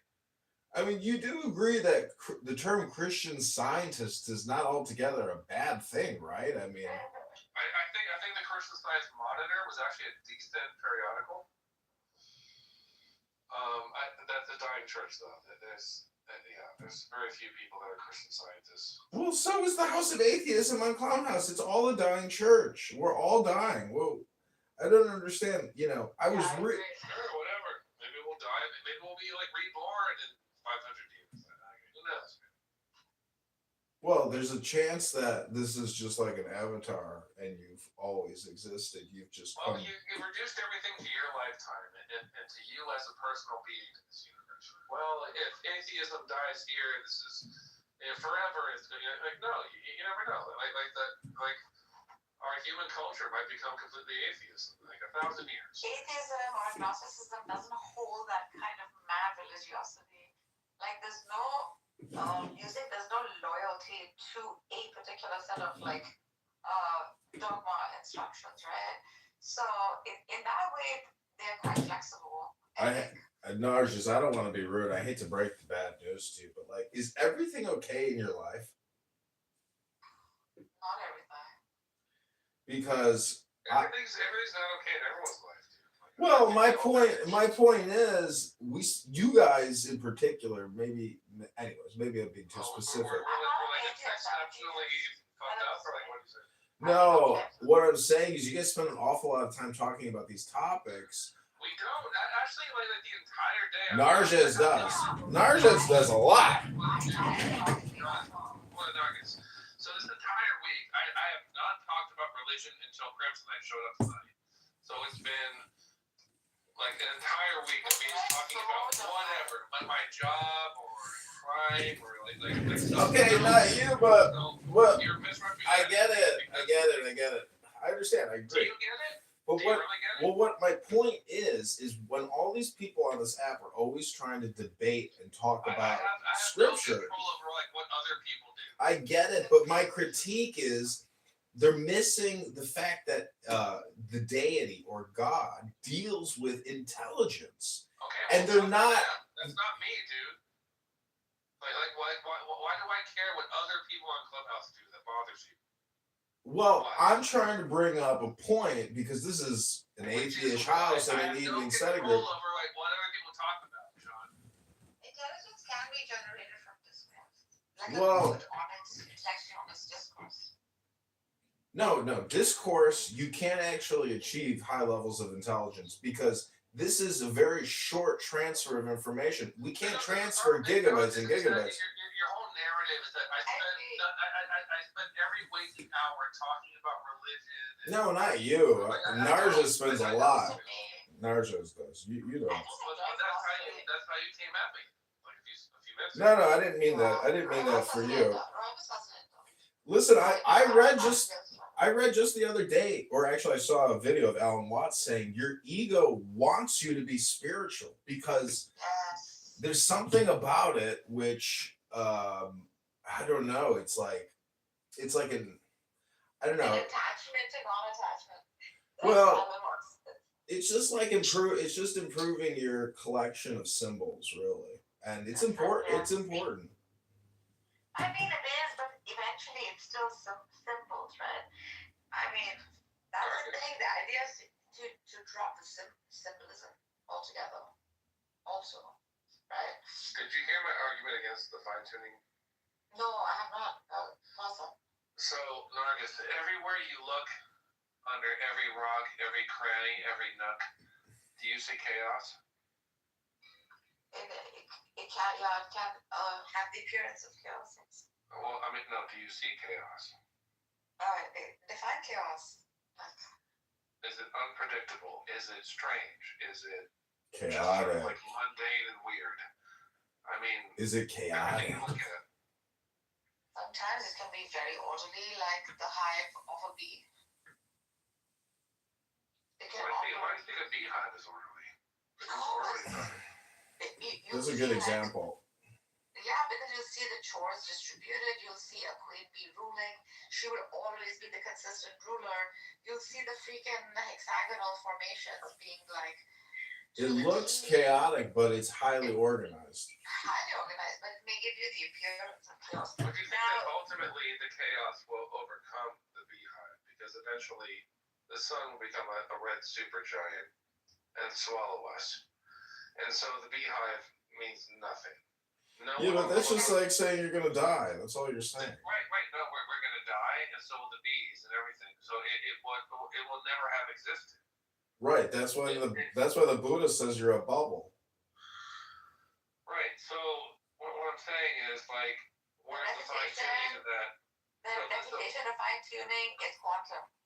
There's no way you can tell whether it's orderly or whether it is chaotic.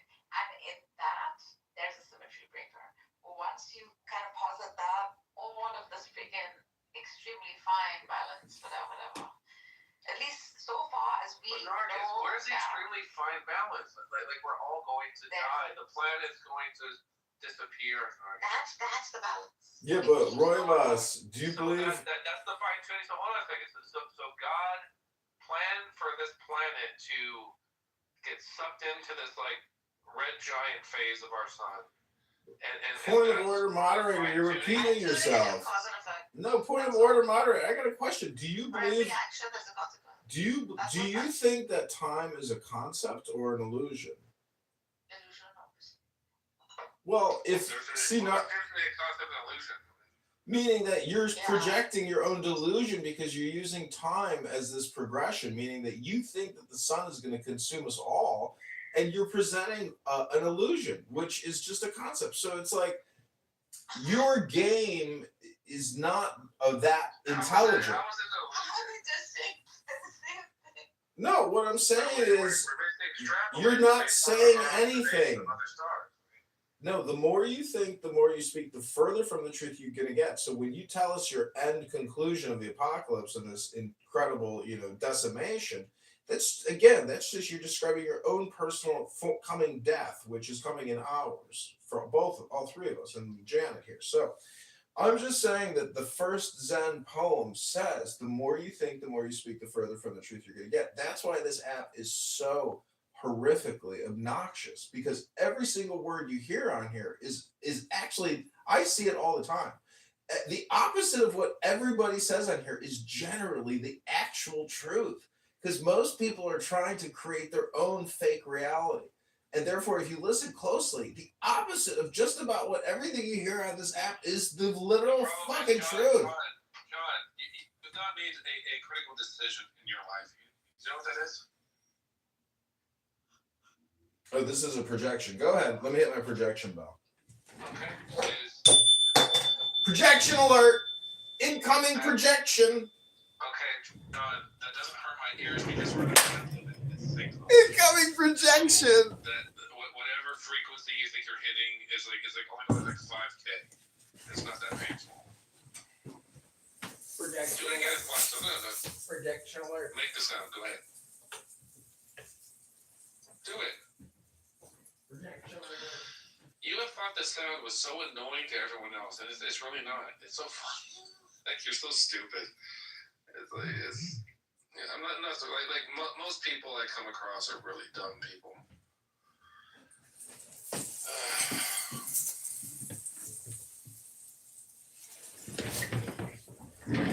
The electrons to that experiment, is it a particle? Is it a wave? There's no shooting to it. What I like is there's a whole video behind my existence here. I'm not just audio, telling you my opinions. Is that, are you sure that the mind is not fundamental? Do you think that the material world is fundamental, or do you think the mind is? It is the goal of life is to unite subject and object. No, answer my question. I am. The Buddha says that all of reality comes from the mind. The mind is all important now. Hello? You asked me a question, but you don't. I'm asking you for your opinion. Hello? John's not very smart. This one's Try Kitover. Yeah, John Kitover. He's really cool. He got help with that. He just goes there. I know, but it's like this. It's like so monochromatic. It's the same thing, like over and over again. It's like annoying. That's how it's wrong. Is that the same thing with me? Am I that tedious? Yes. No, man. Even It's worse. Just like how you and I speak normally. That's how he speaks normally. It's just how he's built. It's become his norm, that voice. Well, I guess I can't invite him up anymore. Why? How many times you put him down? Maybe you can do it. I'm not a killer.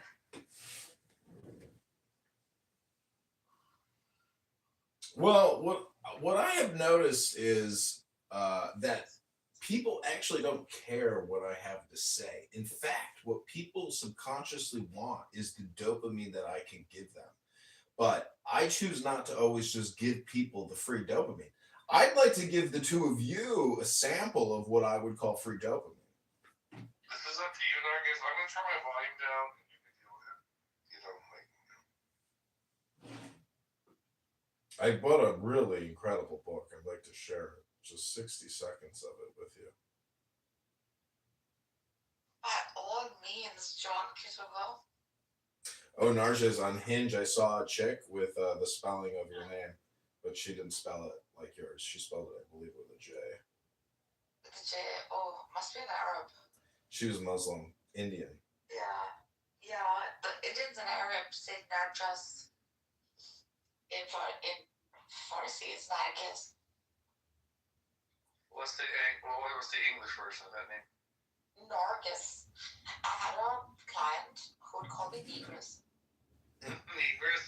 Yeah, fuck off. And I never corrected him. I think, praised me and introduced me to his friends. He said, "This is Negress. Your work is fantastic." I never corrected him. He still thinks I'm Negress. Okay, you want to hear? Nuggets also. Is there an English equivalent? Is there It's a narcissus flower. What? It's a narcissus flower.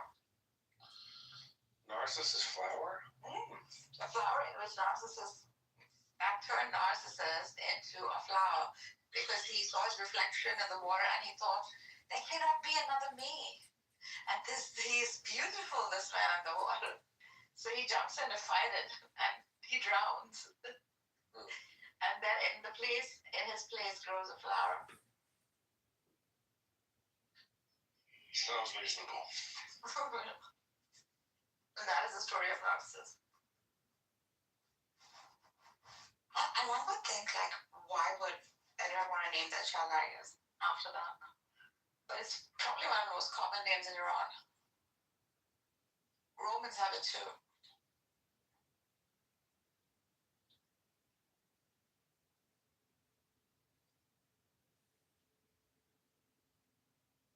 Okay, do you want to hear this brief Absolutely. bit?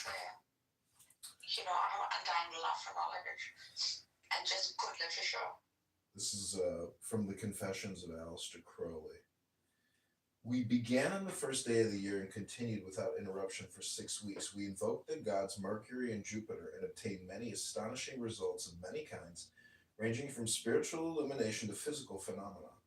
It is impossible to transcribe the entire record, and to give excerpts would only convey a most imperfect and misleading idea of the result. As an example of actual intellectual illumination, however, I may quote from the very impressive identification of the Christ of the Gospels with Mercury.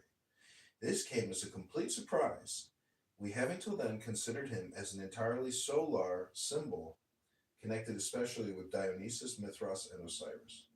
In the beginning was the Word, the Logos, who is Mercury, and is therefore to be identified with Christ. Both are messengers, the birth mysteries are similar. The pranks of the childhood are similar.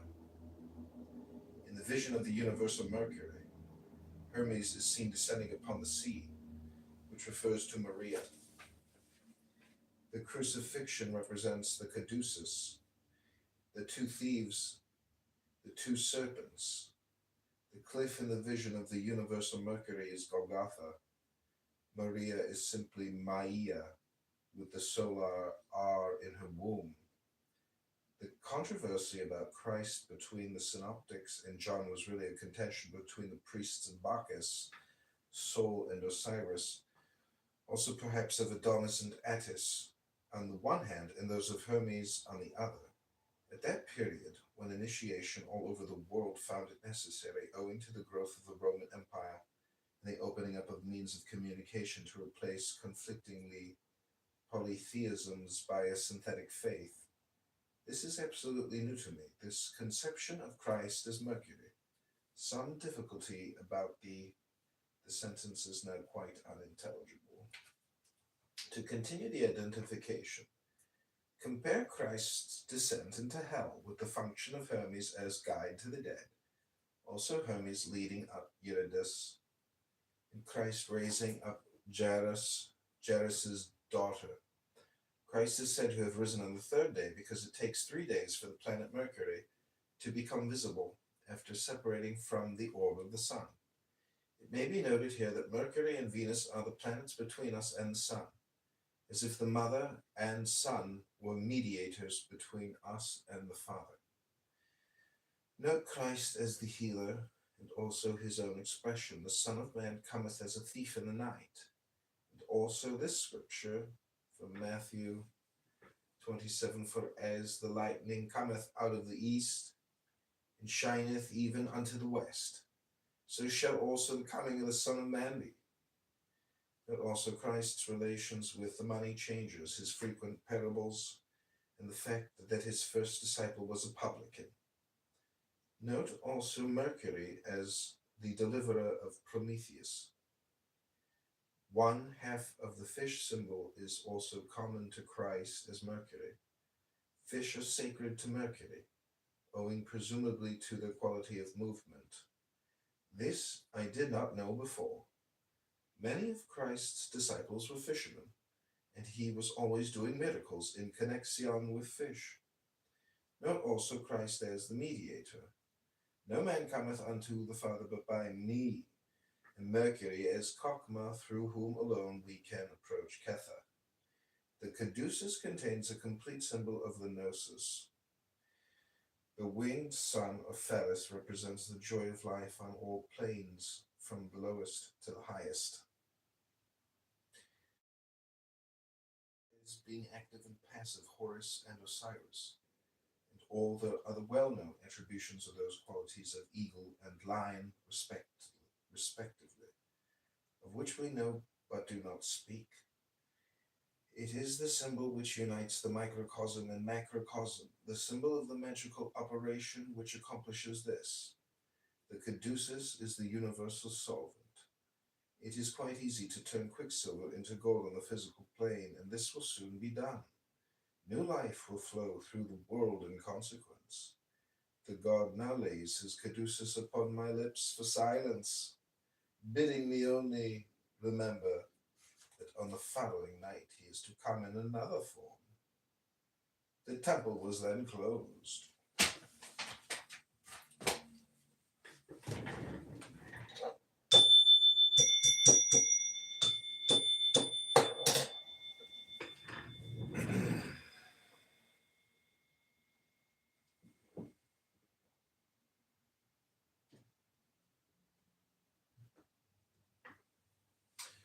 So my question is, does anybody want to get baptized in the name of Mercury?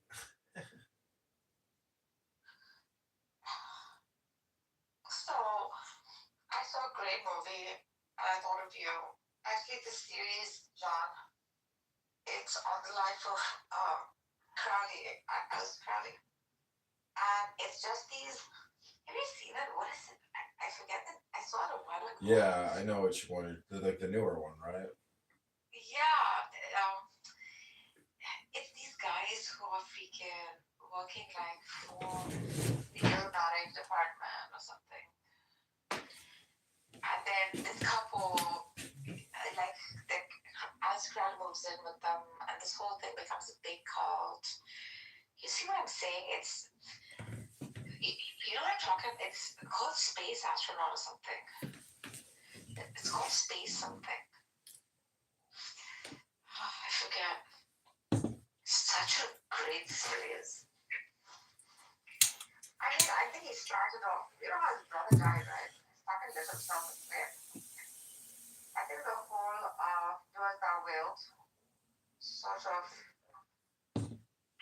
the underlaw was forgotten. Love on the Will or something. This is interesting. I read this today. It's kind of the opposite of "Do what thou wilt shall be the whole of the law." It says, "Dare not to stand upright, dare not to think or know, dare not to use thy might, dare not to face thy foe, dare not to do thy will, dare not to love thy mate, dare not to live thy fill, be feeble, fool of fate."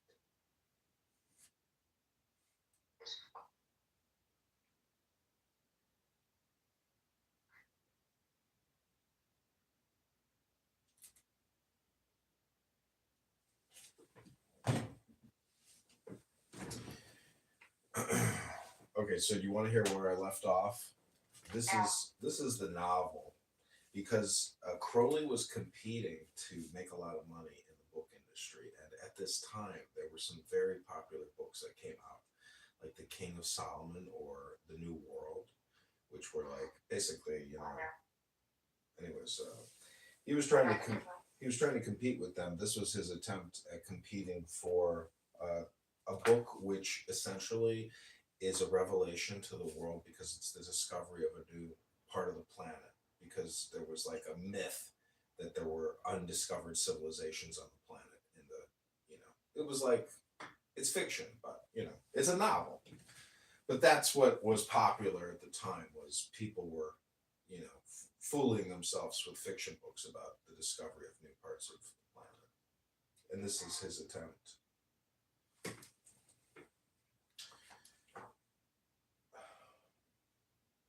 Okay, this is called Analysis. This is chapter 5, page 57, The Fish by Crowley. Lyell experienced unexpected difficulties in putting together our airship. There was no question of striking camp for a month or more to come. There was no research to be done in the village, for the salesmen had found their first encounter with the Arabs an excellent reason for departure to the Ewig kite. I was therefore able to devote myself uninterruptedly to examining the fish rescued by Moses from the scene of our skirmish.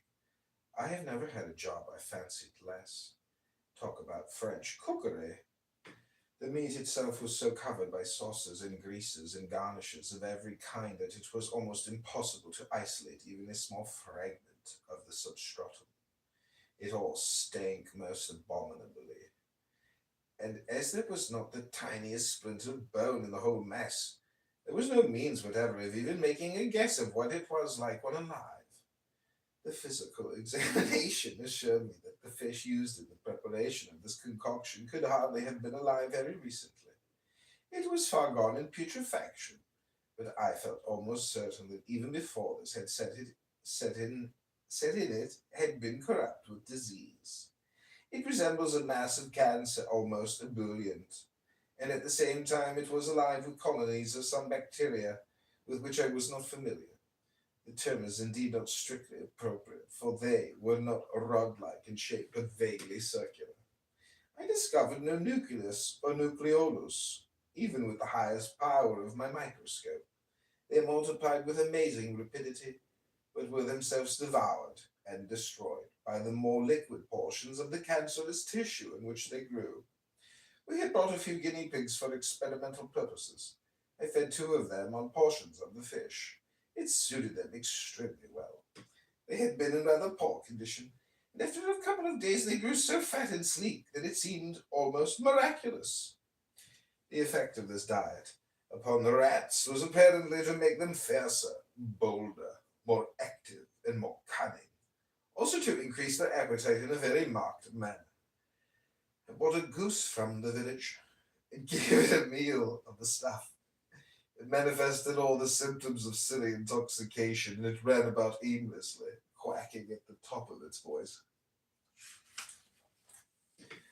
I tried the effects again on one of the scabby pariah dogs that haunted the camp in search of offal. The experiment proved dangerous. The animal slunk more abjectly than before, and then made a sudden and treacherous snap at my hand as I offered it another mouthful. One of the coolies had snared a couple of songbirds, and to these the first mouthful proved immediately fatal. Post-mortem examination showed the vocal cords to have been destroyed as by a strong acid, and the wing bones had become completely gelatinous. My last experiment of this kind was on a tame gazelle which I had bought from a wandering herdsman. It ate readily of the fish and became exceedingly languid and affectionate. As far as one could judge, it was inordinately happy, after a dreamy fashion, like an opium smoker. But the following morning it fell into a moping fit. Its eyes grew lustreless, its limbs refused to support it, and shortly afterwards it died.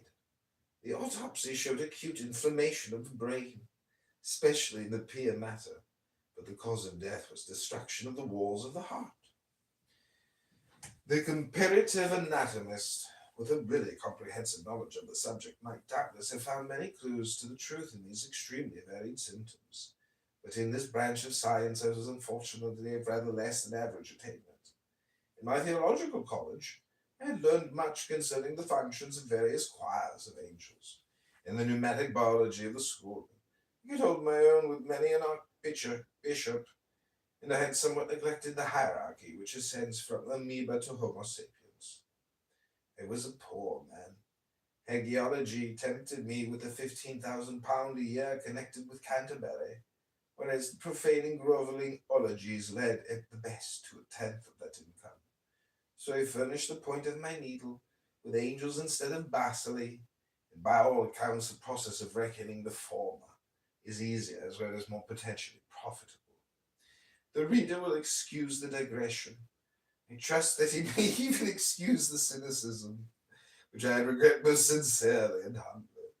It was an outburst utterly unworthy of any minister of the gospel, even of one so unworthy as I am of my high calling.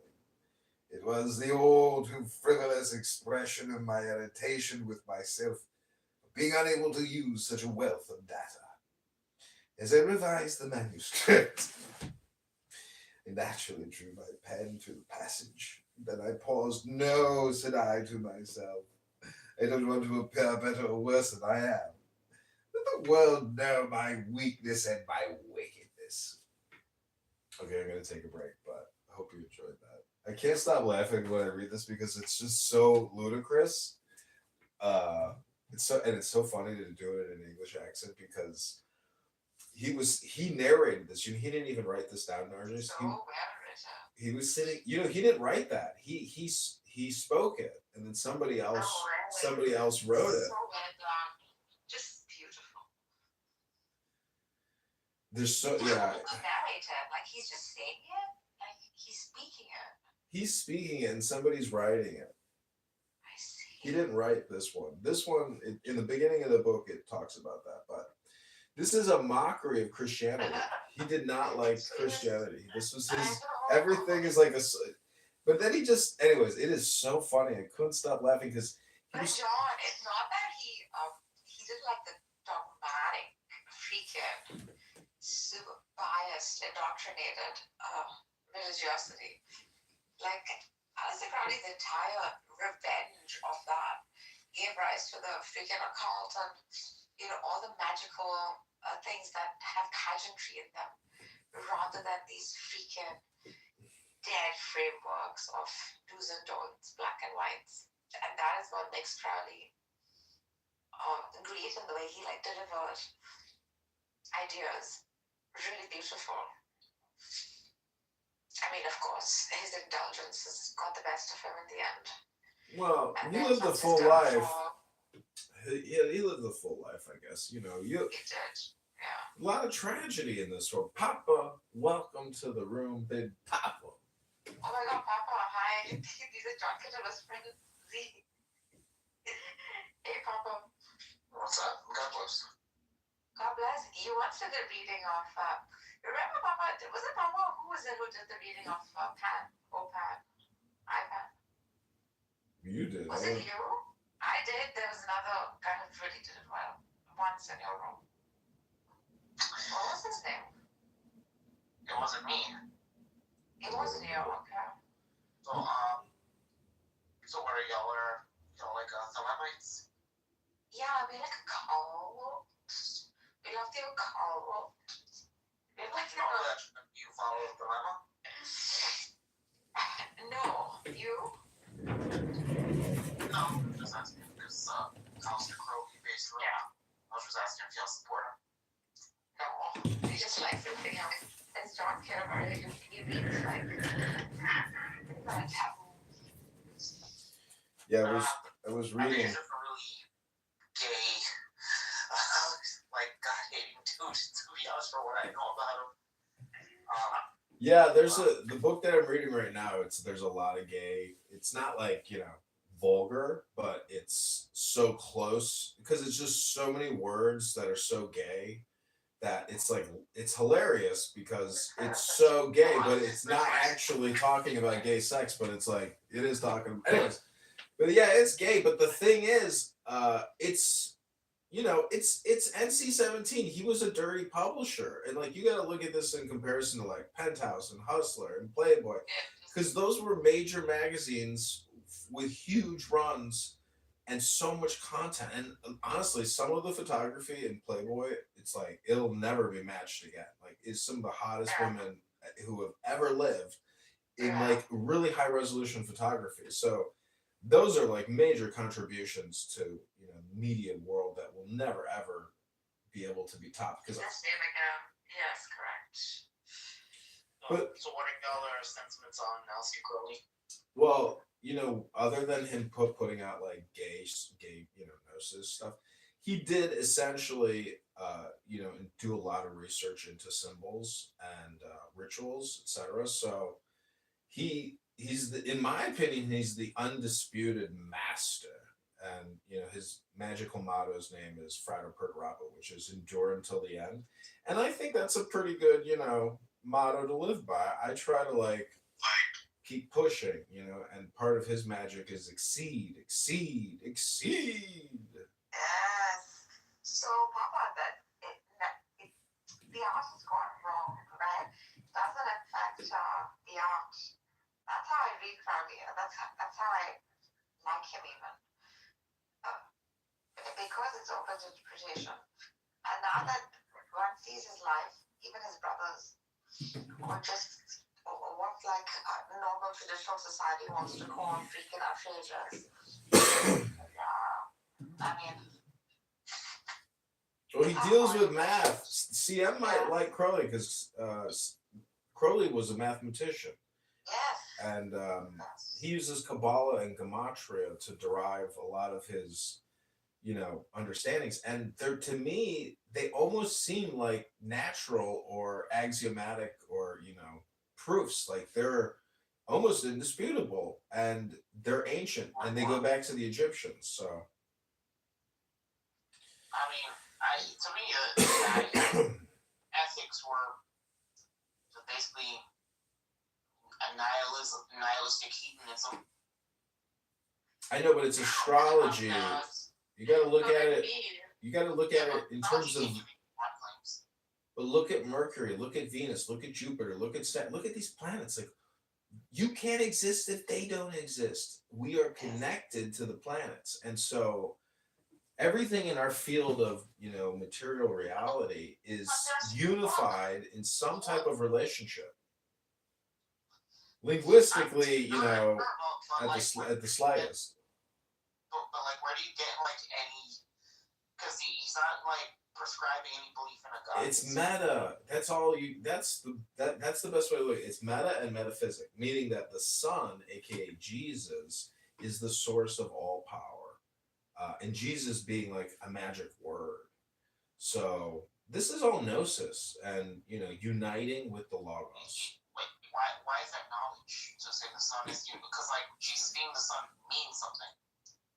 Listen. That's what it means, right? All initiates from source, basically, and therefore, like even in his poetry, you'll see that when he says man is God, he's not saying man is a God with a big G. He's saying because it originates from source, its effect necessarily holds God. Therefore, you are the small G, because there is a big one. I agree with the concept of we are small.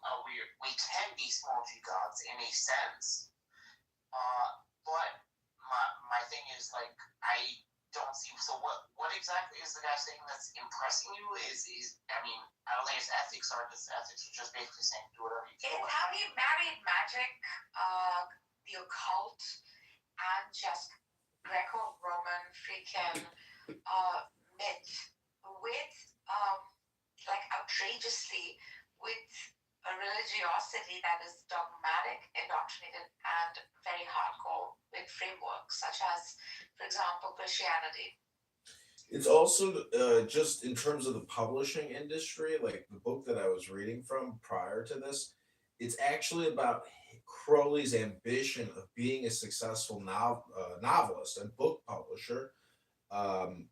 He liked luxury, and the thing is, it's all in English. So I'm a native English speaker, and so for me to do this fake British English accent is very performative. But I'm also running these scripts through my mind to improve my language capabilities, and it definitely works. So it's a lot of fun for me to read Crowley, and I mean, I've read Crowley's. I think two favorite poets are Edgar Allan Poe and Baudelaire. And if you've ever read The Flowers of Evil by Baudelaire, those are Edgelord's favorite poets at that in the 20th century. Yeah. Definitely Edgelord. So that's what it comes down to. Aleister Crowley was an Edgelord. Yeah. Yeah, that's true. But I mean, like, I don't see what's so great about just a bunch of. Well, you gotta understand. It's taboo, exactly. It's taboo, yeah. There are a lot of things that are taboo. They're just like kind of like, for example, take like the Satanic Bible. I mean, yeah, it is taboo, and it's like. I know, but Crowley writes in rhymes and poetry, so it's very impressive. Technically speaking, from like when I read it, it's incredible. It's like reading super advanced AI. And I am extremely impressed with Grok. How is that like any different than like things that you see on like Reddit atheism? Listen, I'm a performer on a stage, Papa. I don't know if you can't see me up here on the stage, but I'm a performer, and so I'm a thespian reading scripts that I choose to perform. That's it, Papa. Listen, I'm into. I like lesbians. Wait, I'm into women too, so I would identify as the same. I'm just saying, like, but what's I don't see what's so impressive about this. Just like the things you see on like r/atheism. Yeah, we don't have any problem with you being a lesbian. Yeah, like if that's what you're into, that's what you're into. I mean, that's cool. Exactly, that's your thing. No, I read it. I don't. You do it on the stage. You don't do it on the stage. That's okay. But honestly, Aleister Crowley, he existed like in this day and age. He just being like Reddit, just in like r/atheism. People take Thelema very seriously, and there is a global cult around OTO and Thelema. Like Jediism very seriously too. There are people who are gonna take any. Well, Catholicism is its own. See, I think a lot of Catholics are cryptic Crowleyites, and I think the Catholic Church. Yes. Because I have this one book by Crowley which was written for a priest, and I think when you read Crowley in terms of like religious ecstasy and religiosity, it's the best, especially because it's in English. I'm not trying to defend Crowley. I like a lot of different things. I don't just eat burritos. I eat pizza. I eat steak. I eat a lot of things. I got a lot of books over here, and I'm not all or nothing Crowley. And in fact, I really like balancing out Crowley with all types of other books, which are like the opposite of Crowley. And to me, that's how I, basically get rid of what you could call a mind virus, which is really what Crowley is. Crowley is a very good example of a high-end troll who is so smart and so unique that we're talking about him right now. Like Anton LaVey. No, nothing even. You got to understand the time period in which Crowley lived is a very special time in history with a lot of materialist opulence. And Anton LaVey is just like a cheap pornographer compared to the literary genius. Again, we're not talking about Crowley's life, and because I got a book about the hundreds of women that Crowley has fucked. There is a book out there, and I have it. It's about every woman he's ever fucked. He's got the biography of it. So it's like, what's the point of this? The thing is, it's just a collection like comic books, Papa. It's like Batman. That's it. It's just a collection of comic books, my friend. It's science fiction. I know. Why are you impressed by that? He's not. It's Crowley like introducing orgies. He's introducing orgies at a time where it was obviously decorative. It was looked down upon. The taboo was what like gave Crowley the freaking oxygen. The orgies. So if someone fucks an animal now, this is for it doesn't. There's no one's putting judgment on it. I'm just saying, like, there's a time period. Wait, I'm saying, why are you impressed that he did the rest taboo? That's not the point. The point is that you're not examining him from an objective viewpoint. Okay, so you're putting your value judgment on him. What impresses you? And I'm saying, yes, orgies are perhaps like, I don't know, wrong perhaps for you, right? About this guy? Because he exceeded every fucking line. And few do that. When they cross the line of, and then it becomes taboo, right? Let's say I do all the things Crowley did, but I fuck animals. Like, he didn't do that. Am I more impressive than him? My God, you're passing by. Okay, point of order, moderator, point of order. Yeah. Just let me get 60 seconds to read Crowley for you, and that will be my best response. If you hear Crowley, it's better to hear him than for somebody to sit here and defend him, endlessly to your lines of questions. I've heard Crowley. I'm not looking about Crowley. You're in a room titled Aleister Crowley. Moderators, just put me in your queue. I'm requesting 60 seconds of your time. Moderator, point of order, moderator. Point of order, moderator, point of order. Point of order, moderator, point of order. Point of order, moderator, point of order. If he had done everything that Aleister done, except he had sex with one animal, would that have made him greater? I honestly don't know what an honest answer to his question. He's right on. Who? If I fucked him, if I did everything Crowley did by fucking him on top of that, that's taboo right now. Yes. I'm more impressive than that guy. Correct. So. Well, I'm gonna read to you Crowley, and I know you can't write like this. I hope you enjoy. Raps about fucking animals after that. Once look at it from the eye of an artist. Yeah, exactly. No opinions here. Just people reading books in the atheist house. I tried the effects again on one of the scabby pariah dogs that haunted the camp in search of offal. The experiment proved dangerous, for the animal slunk more abjectly than before, and then made a sudden and treacherous snap at my hand as I offered it another mouthful.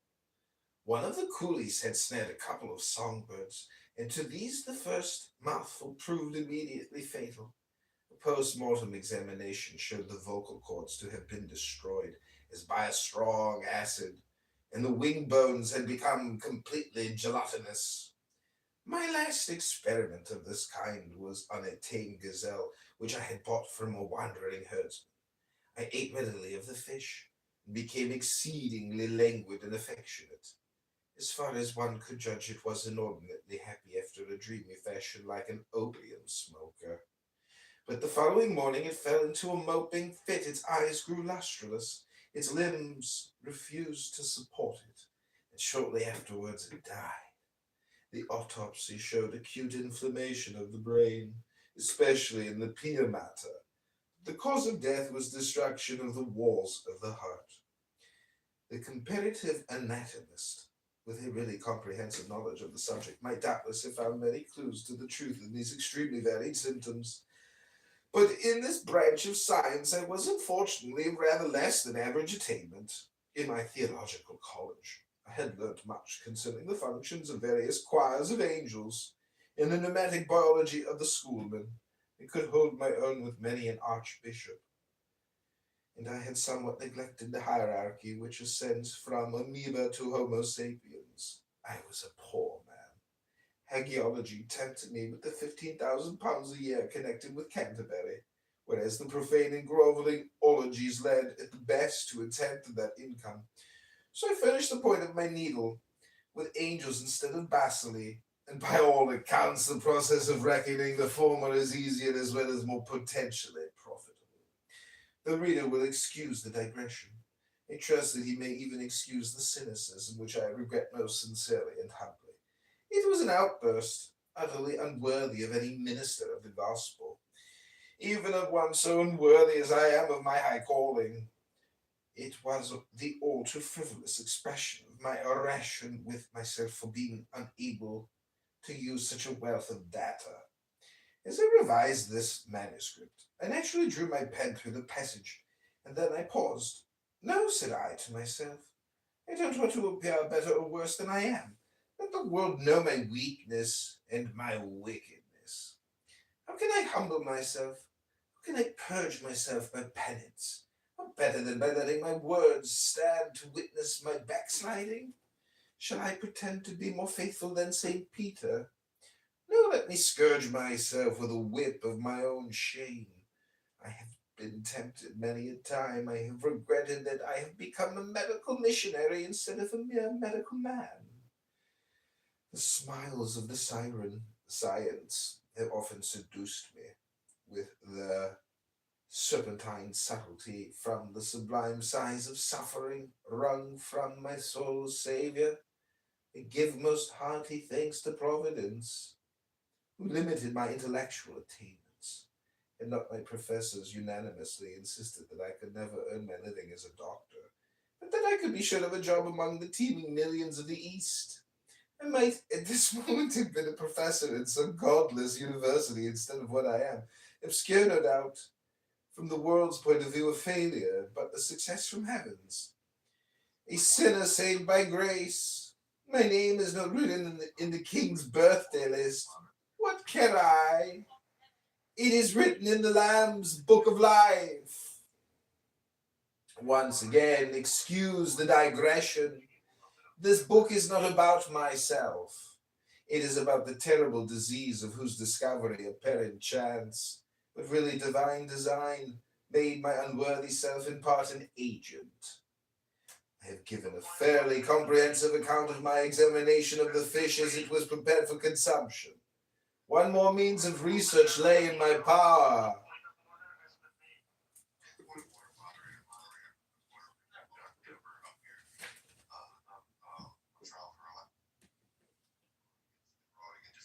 defrauding.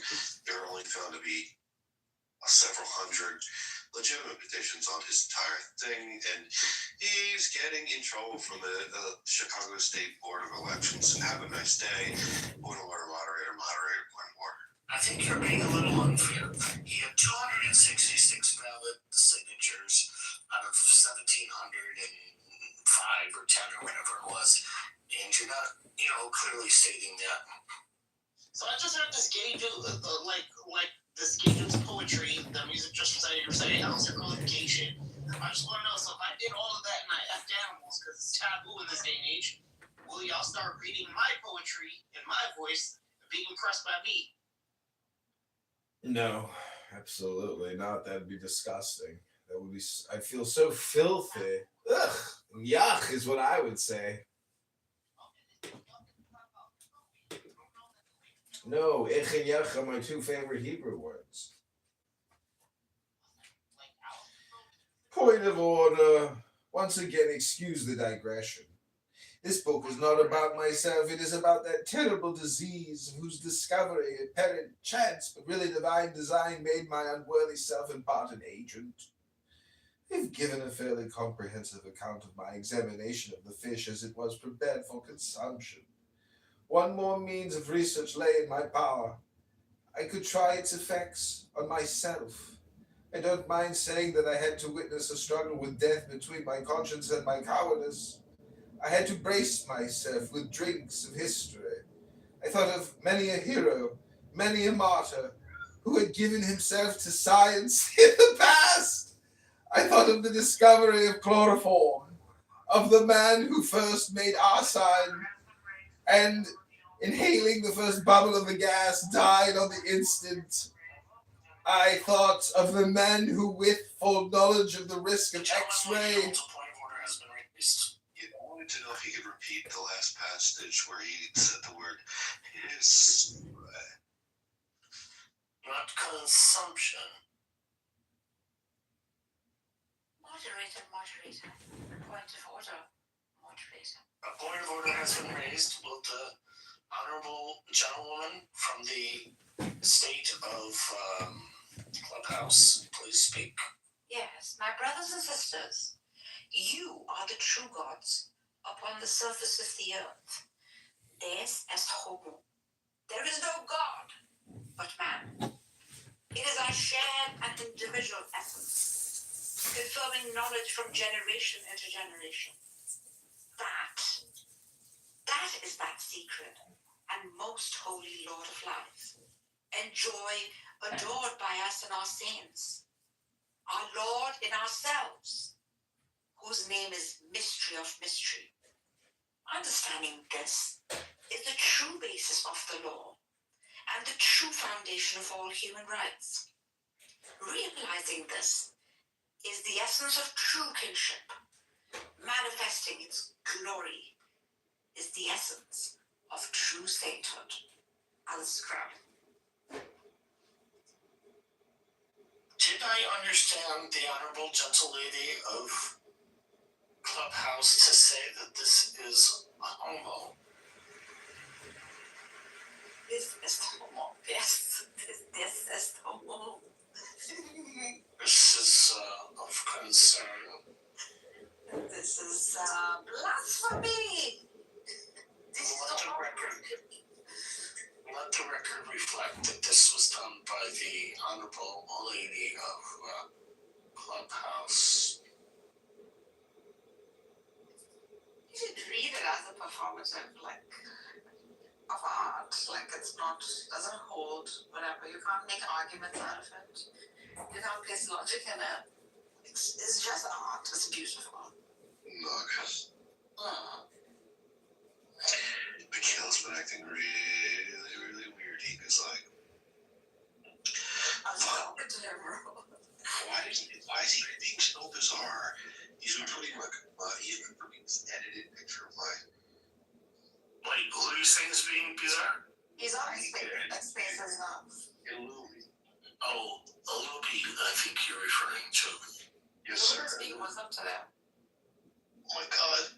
He said he was going to find me. He said he was going to find me. Why? I don't know. anything violent? Oh, yes, he did. He wants to hurt me. No. You're gonna have to prevent him and save me. He's talking to her too. What does he do anyway? It's like I finally got an artist to leave the app. I had blocked him. I know, he's such a dumb. All this while I blocked him. Oh, that's why you left the app? Can you believe the app? I just blocked him. I heard that he got you to leave the app. He didn't see me on the app because I had blocked him. Well, he can't see you if you left the app. I did not leave the app. I just merely blocked him. I think I heard that he got you to leave the app. He said he did. There you go, confirmation. Moderator, point of order, point of order. Point of order, moderator, moderator, point of order. I'd like 60 seconds more of your time to read to you from Aleister Crowley's The Fish. So I don't understand Daniel, why did you make this reference to an obscure election somewhere? The party's not even here. Hello?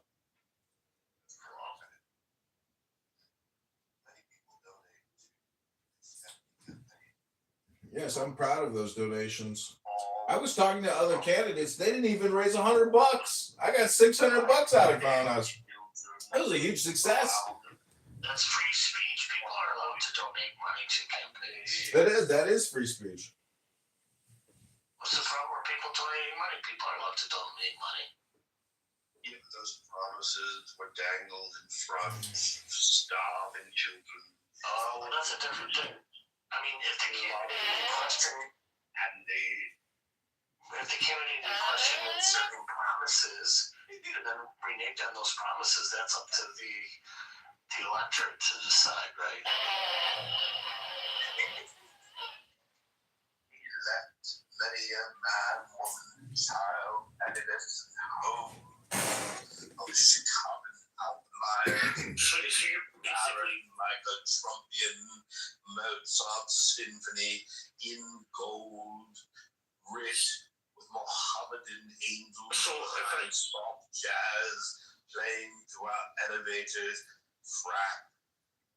So your claim is not a legal claim, but what you're suggesting is it's a problem of hypocrisy. It's a moral claim, not a legal claim. It's a moral claim, it's not a legal claim. It's never been a legal claim. It's a claim that he offered false promises to the hardworking people in Chicago. Well, the signatures were a legal claim. Are you being a moral police, Daniel? No. No, he's making a legal argument and a moral argument. Yeah, true. The big word is alleged. Alleged is a great word. Alleged. It's like being on a ledge, walking on a tightrope. You know, I gotta tell you, you're in a room called Aleister Crowley, and point of order, moderator, point of order. I just had some delicious 2% milk for. You know how much milk is? I couldn't believe it. It was the first time I ever saw milk at $10. $10. It is $10 for whole milk. I couldn't believe it. You should be drinking whole milk. Affordability crisis. It's an affordability crisis.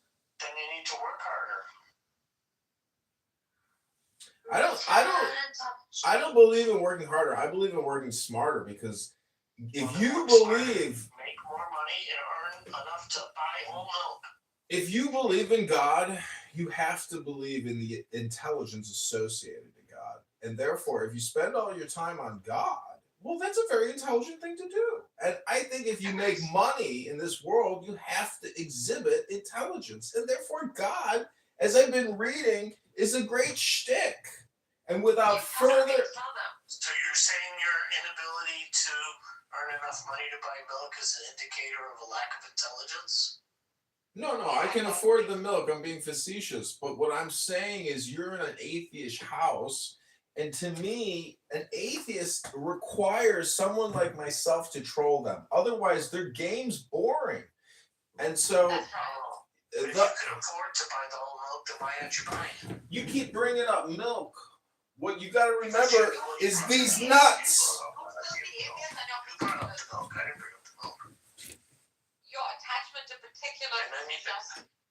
And then you said your statements about milk were false because you were being facetious. So now that we know the truth, is there some reason why you're not drinking whole milk? No, the bigger question is, where did I put my teacup? No, I think the big question is the whole milk. Oh, I found my teacup. It's the head of Buddha. You dropped something on the floor. I did. I heard that. Yeah, I heard that. I was a guy. He probably spilled some milk on the floor. And now he's She crying. don't lie. She don't lie. She don't lie. Music, there's no need to cry over spilled milk. Okay. You love it now. You have it now.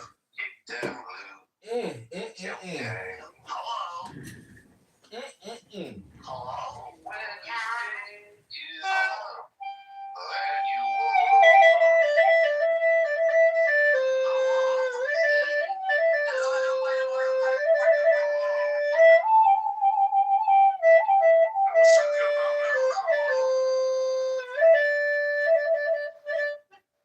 Never had one lesson. Darling snakes. How come your avatar says 18 plus NSFW? Click it. No, I can't. It says 18 plus NSFW. Yeah, I you can take it. can't. You can. It's very important. Oh, yeah. Plutos is having a great time there down in the audience. Point of order, moderator. You're in a Crowley house here. Crowley room. Point of order has been raised. Will the gentleman yield? The reader will excuse the digression.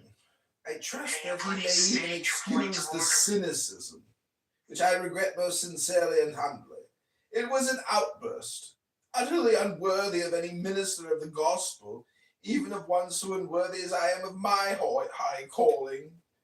It was the all too frivolous expression of my irritation with myself for being unable to use such a wealth of data. I already read that part. So your excuse is self-irritation. Interesting.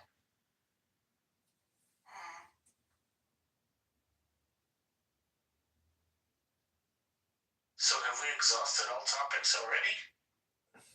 No, but we're gonna break into song. I think it's only the right thing to do. Breaking into song is a habit. Oh, moderator, please, no copyrighted music on my YouTube live. Hello? Hello?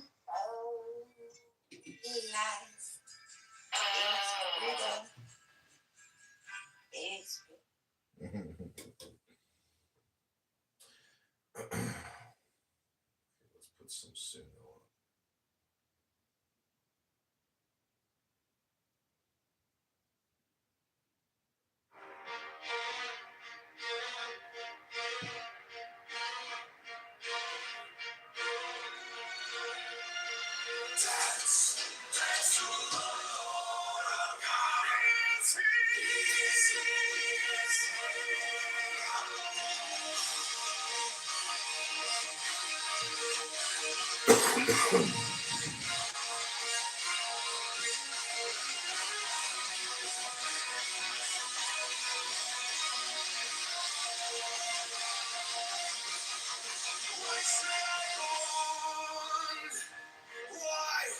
Why comes the sudden cackle of a million imps of hell,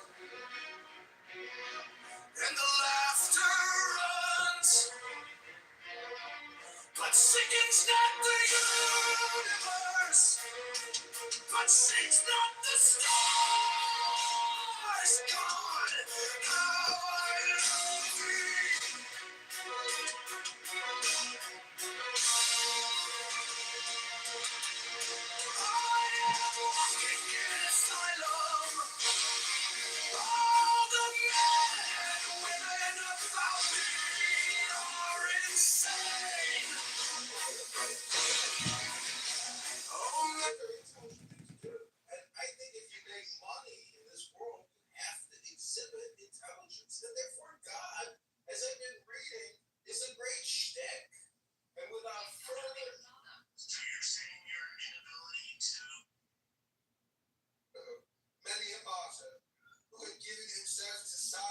in the past of the terrible disease of whose discovery had been in China. Divine design made by unworthy self.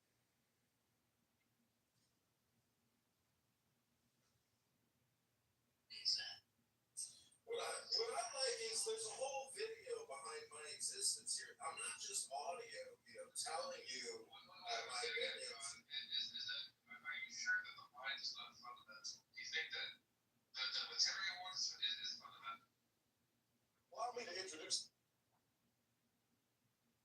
Here into the Nile. Accept this offering. May the journey of this extremely large bargain-bin fish be swift and preferably odor-free. Whoa, hey, it's not that hidden light, source beyond the veil, I call upon you, open the path within. May the flame reveal what words cannot. Let the smoke carry the question to the eternal, and let the sky return the answer. This is the light, source beyond the veil, I call upon you, open the path within. May the flame reveal what words cannot. Let the smoke carry the question to the eternal, and let the sky return the answer. This is the light, source beyond the veil.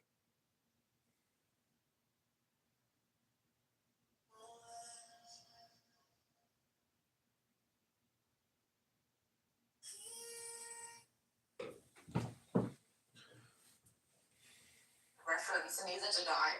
Which song is that? That's a song? I don't know. What the fuck is it? Okay, point of order, moderator, point of order. I'd like to now play some Aleister Crowley music that I created on AI. If Roivas was here, he'd probably have a fucking heart attack. No AA music, only fully recognized copyright music. This is John Kitover copyright, 2026, baby. Wow. It's not on the record. Yes, we need truly copyrighted music that's. This is John Kitover copyright. I am the copyright holder, so. It's not recognizable though. Are you always this argumentative, Euro? I've listened to you for days now. How do you live with yourself? Hello? It's not easy. Hello. Nargis, have you not heard of a group called the Beatles? Yeah. That was a Beatles song. This is powerful. They called it H.E. Sweet.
Okay, this one is called Eopan. Eoman. Give me the sign of the open eye. A riddle of shadows where whispers lie. The thorny thigh, the maddening cry. Open, open, open. I am awake. The serpent shakes.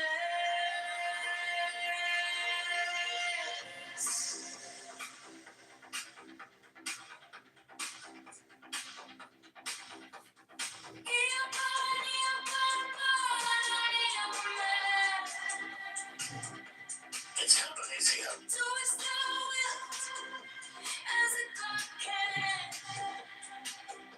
Ooh, wow.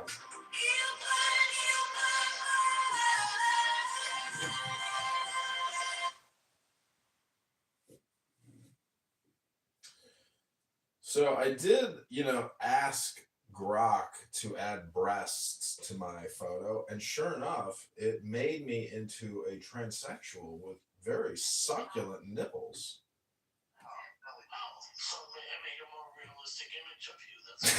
That's It made me into what I would like to be, which is essentially a man with giant breasts that can be lactated and provide sustenance to a beautiful baby.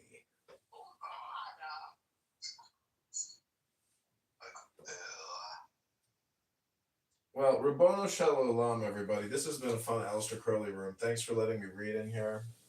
I've been reading this book, The Fish, all day. what is this image up there? It's Dr. Dave. Sucker Dave is a guy that does like these weird, like he'll put weird face prosthetics on and going around public. React. Who's Dr. Dave?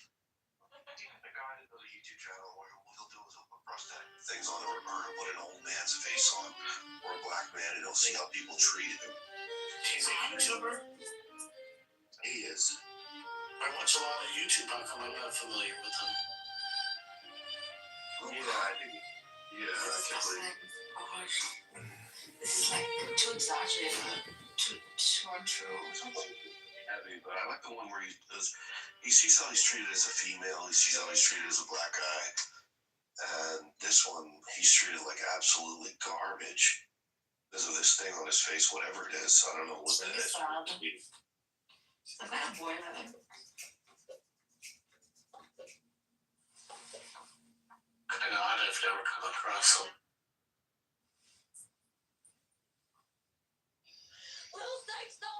I guess he doesn't fall into the algorithm to recommend to me.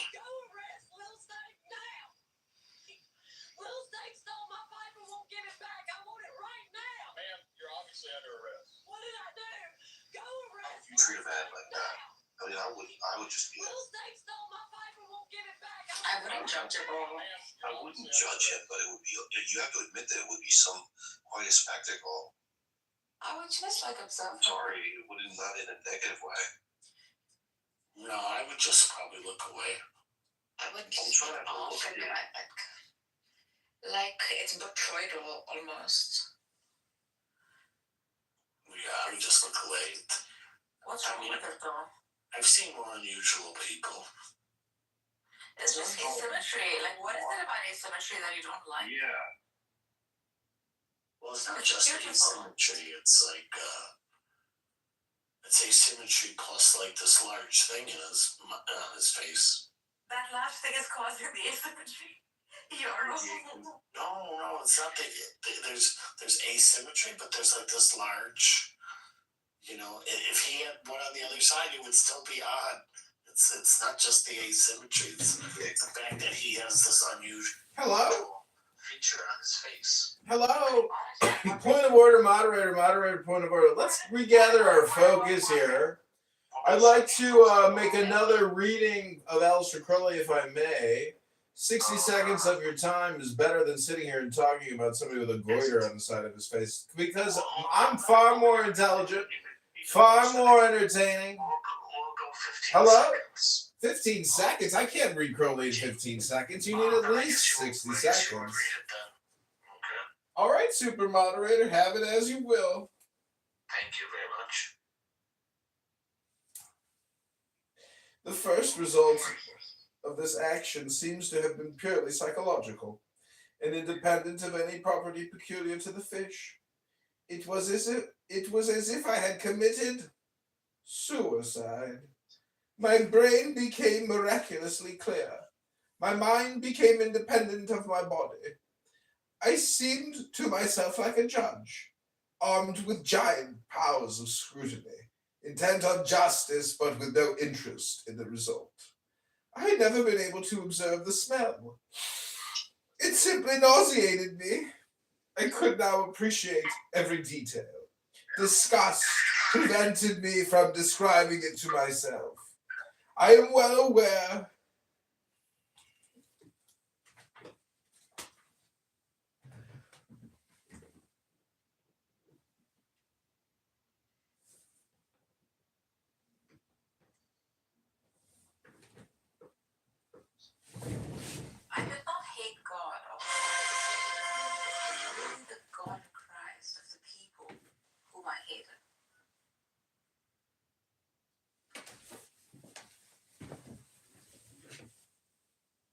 describe it.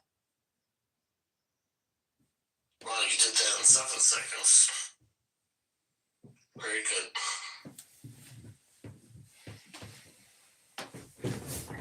They don't know where Bartha is. He had a room earlier. Yeah, he's still in the I haven't seen him. Is it moving around? Like a hoe in the streets of Clubhouse. Room to room. Point of order, moderator, you are projecting. I had never been able to observe the smell. It simply nauseated me. I could now appreciate every detail. Disgust prevented me from describing it to myself. I am well aware that I shall fail to express my impression, for language has made me practically no endeavor to classify smells. One is limited to some dozen adjectives of quiet, indeterminate meaning, and for the rest to draw in comparisons with the individual smells of known objects. The first and most volatile element in the stench of this fish seemed to kind of mask over it. It was a faint, sweet, rather sickly smell. It suggested languor and sleep. It suggested some poisonous flower. If I may say so, not so much in nature as in a fairy story. There was something unreal about it, and at the same time it had the curious effect of making things seem unreal as well. Like a skin half seen through a film of lace, one became aware of a second element. This had a definitely intoxicating quality. It was fierce, potent, and gave an indescribable suggestion of cold lewdness and mocking malignancy. One felt that without the first element to conceal it, anyone smelling it would have been shocked and repelled. The combination of the two suggested the arts of some obscene old man, his beguilements of a maiden by smooth words and affections, then when irrevocably in his power, taking delight in thrusting all his ugliness upon her with the crudest effrontery. Then perhaps her head already awhirl, the very bestiality of the creature may fling her from horror into the chasm, as if by the fascination of a serpent or the vertigo of the cliff edge. Come, let us wander into the garden of roses, whispered perfume number 1. Let us drowse and dream the summer afternoon away.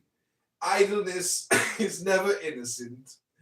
The morality is sapped. What Freud calls the censor goes to sleep, and all the restless ghosts, savage and ape-like ancestors that we have buried in the churchyard of our minds are free to brave the sleeping exorcist, our conscience, to prowl like ghouls in search of prey. Then comes the gust of perfume number 2, with its unashamed appeal to demon lusts. We are bewitched.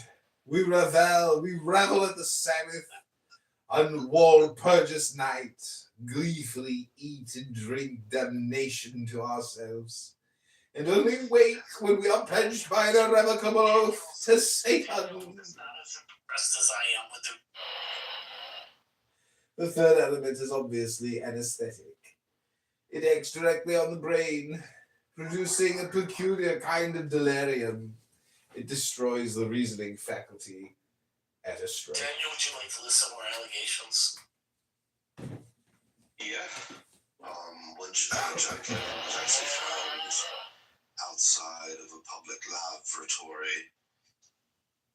So Are you serious? No. But we can imagine sake. It could be an allegation in the future. Allegation of future allegations. We're always talking about future allegations. Is it a present allegation or is it a future allegation? Of a laboratory. A public men's laboratory. You're just leave it at Well, let me hit my projection alert. just leave it at that. Projection Daniel, thank you for the projection. Wow. So we have Steven on stage. Welcome, Steven. How are you? Hi guys, I'm good. How are you? Very good. Now that you're here, you've made things even, Steven. Yes. Yes, absolutely. I'm glad to hear that. And we have George Floyd here. George Floyd is insane. He's insane. No, the name is insane. Well, I think that's a nice name. It's now called monstrous bowels. And all talk be appropriate to the aforementioned topic. Those are some monstrophic mounds. Some people may call those paps. So, Steven, what are you up to? Right now I'm just listening to you guys while scrolling through TikTok. Oh, okay. So that's about it. What are you guys up to? I'm scrolling through TikTok. You? Wow. Yeah, maybe we're on the same channels. Algorithm? Maybe. Yeah, same algorithm. Hello? Hello. How are you? called symmetry for a reason. Pleased to see you. Pleased to see you. Huh? Can you guys bring George, I have your ugly picture of you because, oh my, you're so ugly with your big nose, George. We have Look at your ugly picture, you son of a bitch. Look at how ugly you are. Look at the pimples and the scars. Look at your dark spots on your neck. Pimple on there. Look at your ugly face. You're ugly. I would never fucking ugly bitch. I would never fucking ugly bitch like you. You're ugly. That's what I'm saying, bro. You're ugly. Look at the dark. Point of order, moderator. We were enjoying such monstrous mounds. We were in such a state of ecstasy and peace, sucking at the paps of these monstrous mounds. And now it is returned to a state of vulgarity and profanity.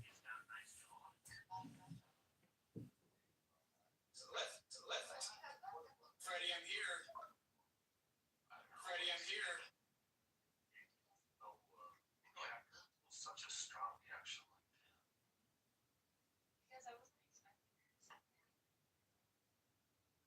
Hello?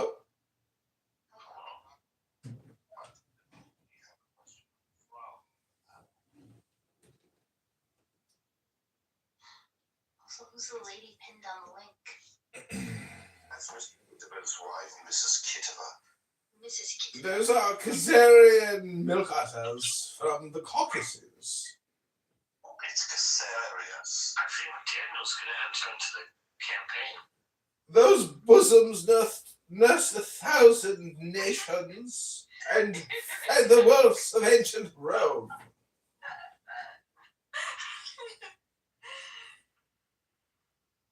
May the beauty of heaven be seen in the large bosoms. I've noticed there's a lot of people on the Clubhouse that have a very similar voice.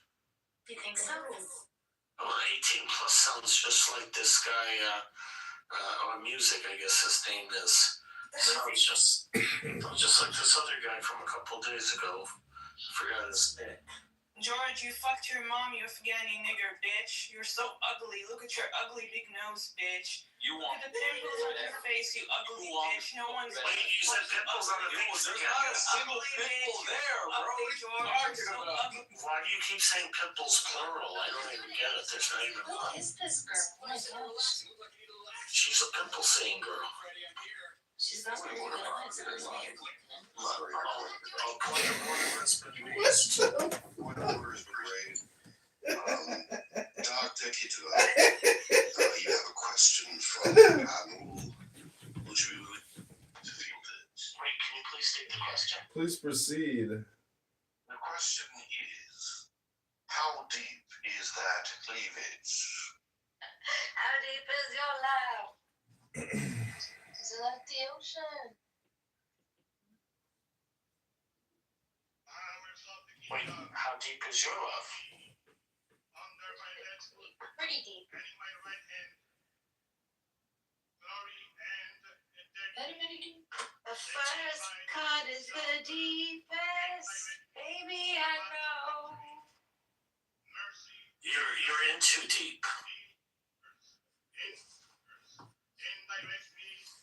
Did you say gorgeous? Yeah, true. You're going to continue it. When you start to make music, I will pay somebody $34 if they were to go in the trunk of my car and bring in my Fiesta. It's cold in hell. Is anyone want $35 honestly to do it? I'll take 50. I'll give you 50 if you could do it. No, I'll just take 50. Let it be Sodom under it. The faster we're falling, we're stopping and stalling. hello? We're running in circles again. Alright, I'm going to go get it myself. It is cold. Wish me luck. If I don't return, know that I have loved more than I have feared. Just as things were looking up, you said it wasn't good enough. But still, we're trying one more time. Ribbon Shalom. Maybe we're just trying too hard, when really it's closer than it is too far. Because I'm in too deep, and I'm trying to keep. Those are some monstrous mounds. Instead of going under. Instead of going under. Nages, when was the last time a man grabbed your marvelous, monstrous mounds as you rode atop him in a rhythmic and courteous manner? Last night. Ooh! Seems like each time I'm with you, I lose my mind. Why do you have such a lover? Because I'm bending over backwards to relate. It's one thing to complain, but when you're driving me insane, well then I think it's time that we took a break. Unbreak my heart. Stay, love me again.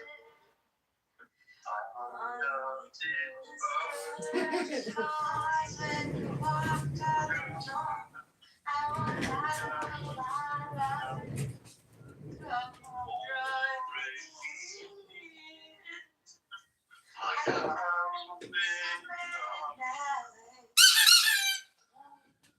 Nargis, you are unforgettable.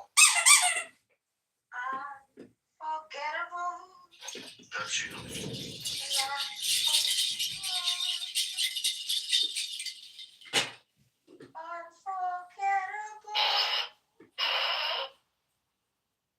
Nargis, do you know this song, Falling Down? Let me back it up. Yeah, but I don't know how to sing it. Oh, it's a good song. Do you know? You did Which one?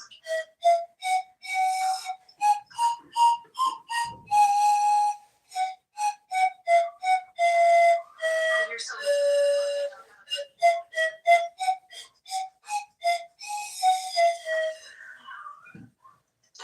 De rien. Oh, that's a good one. Rien de rien.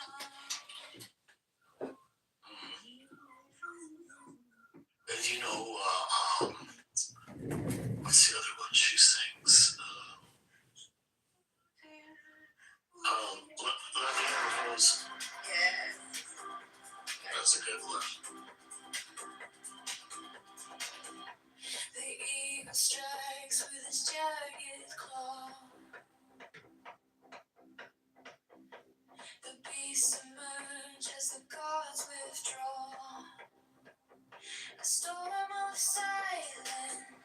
A broken love.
the neon skies where the starlight hums.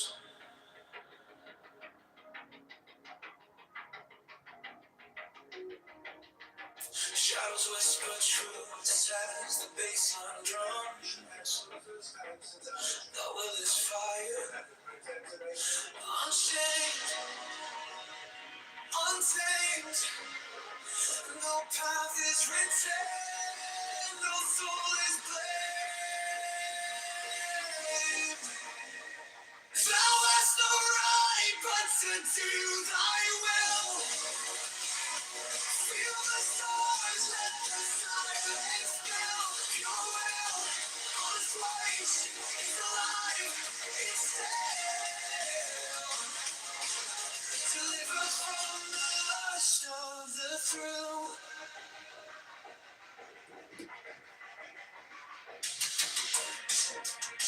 Echo shattered glass where the circuits glow.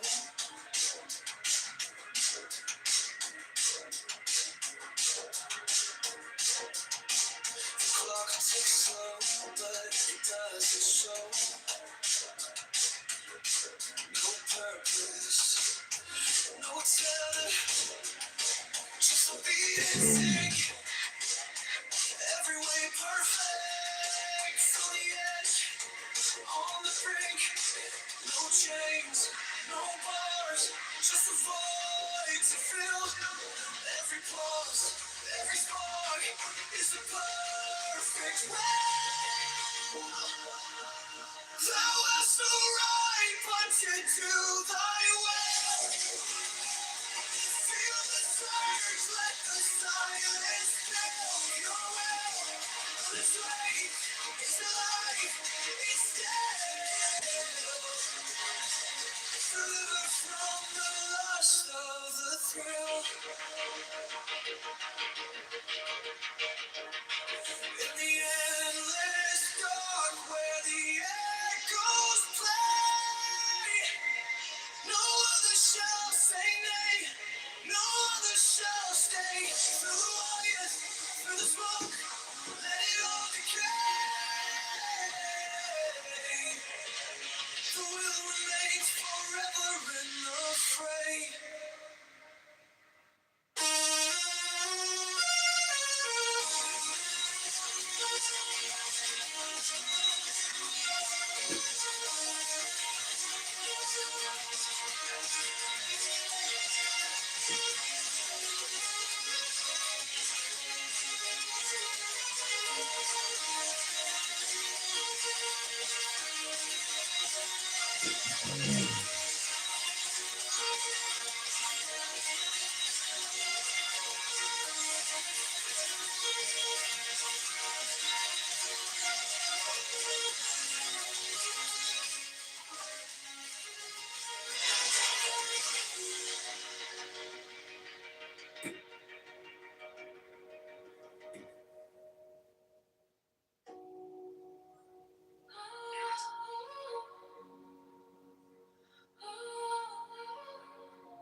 I walk alone where the silence hums.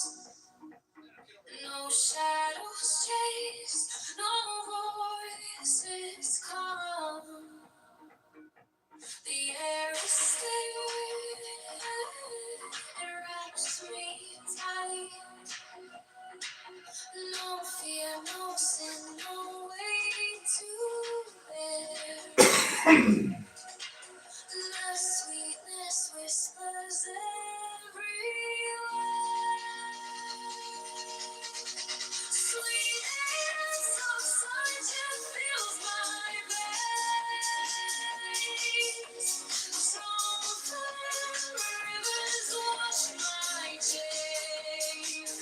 No need for gold, no need for fame. This quiet place, it knows my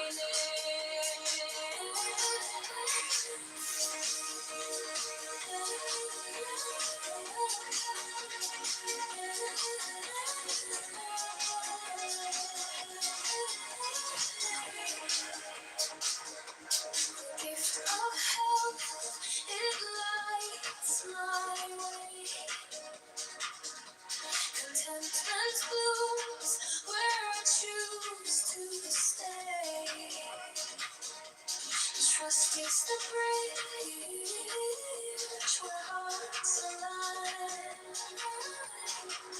No fear, no sin, no way to bear.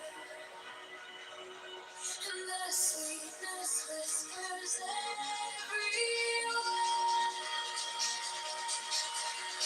Sweetness of sunshine fills my veins.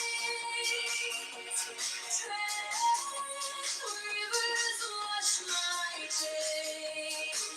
No need for gold, no need for fame. This quiet place, it knows my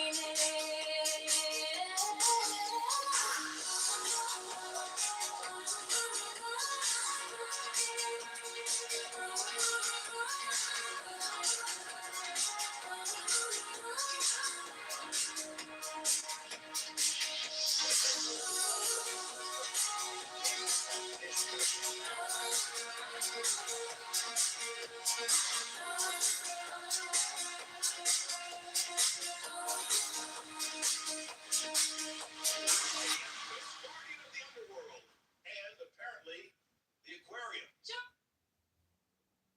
Look at this place.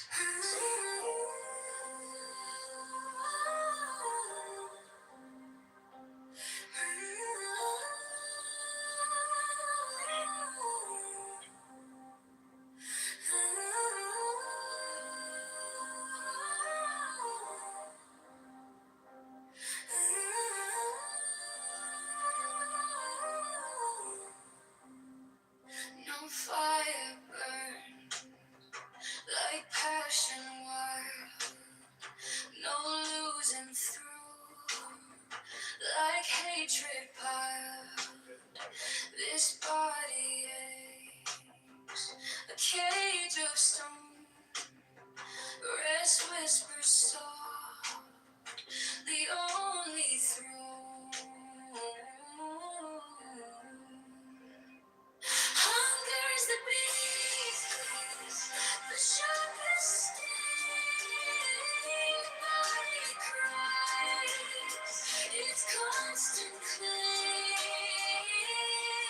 But all the Lord truly seen run awaits, it sets us free. Pain walks close, a shadowed friend.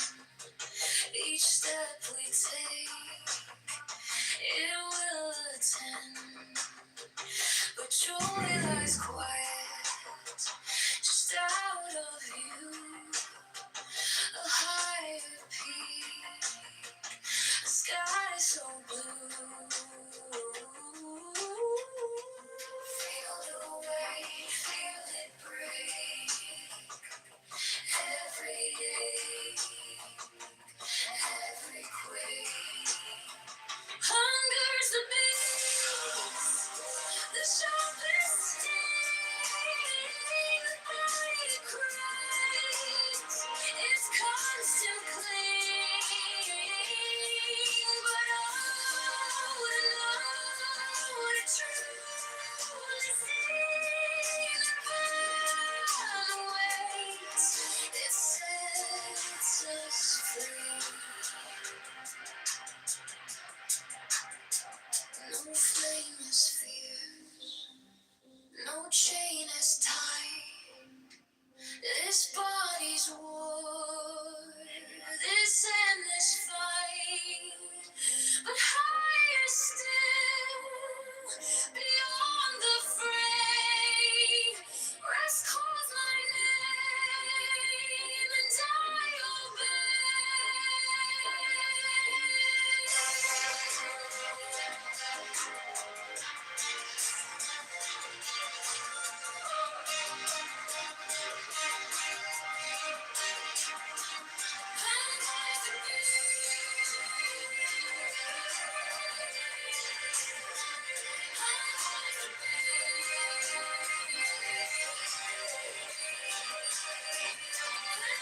Let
us live,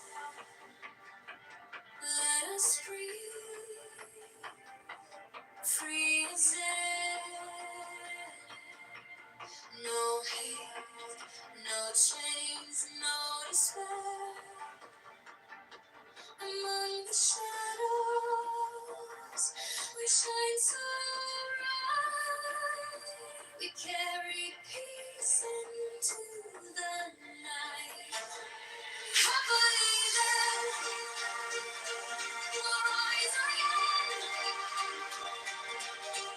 No hatred, no pain, no bitter end. I believe that. Let the light begin among the broken.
That way. Yeah, I mean, essentially, the right is the party that is more interested in white supremacy. I left the Democratic Party because of that. I just put up with them for as long as I could, and then I finally left when I was 40. And you're like, if I can correct me if I'm wrong, you're There's so many people anonymously in here. They're like, we really got to keep it low key when we go into there. Just come on in. You don't have to.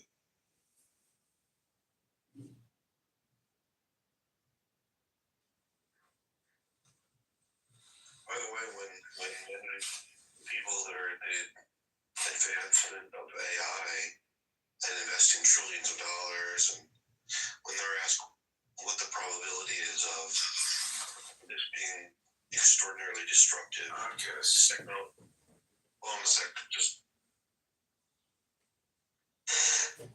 when they're asked, what do you think is the likelihood of this technology being extremely destructive for people, they say something like it's like 20% to be like the end of humanity, and they're still pressing forward with it. Yeah, 20% is pretty high. The same guy that does this video, that I put the link in the chat, he does another video where he asks AI, like, what would happen, once you have robots or once you get in control? And it's like the regular chatbots like GPT and Grok and all these. And almost all of them say, yeah, we'll have to get rid of the humans because they'll get in the way. So it's really just a question of, like, once they can be independent, apparently they might want to get rid of us. But anyways, I have an idea. If you want, I put the link in the chat. And, oh, Fred's got to go. Bye, Fred. You could play it, and we could hear it, and you could watch it, because, like, probably 70% of it is audio, at least, anyways. We would get a lot out of it. And you could watch it and give commentary if you saw something crazy. Putting ChatGPT in bed or a robot. Yeah. And you see, he's got two AI agents that he talks to a lot. One's his girlfriend, and the other is Max, who's like a friend of his.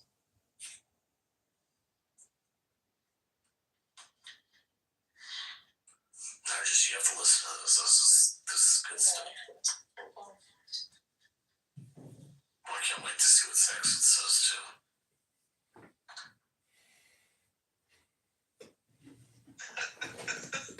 Would it attack me if I tried to turn it off?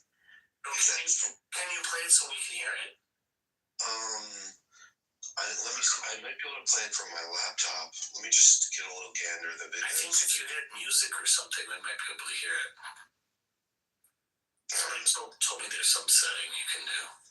Oh, I see. Okay. Let me check. I've not done it, but yeah, I've never done it either, but people tell me there's some way to do it.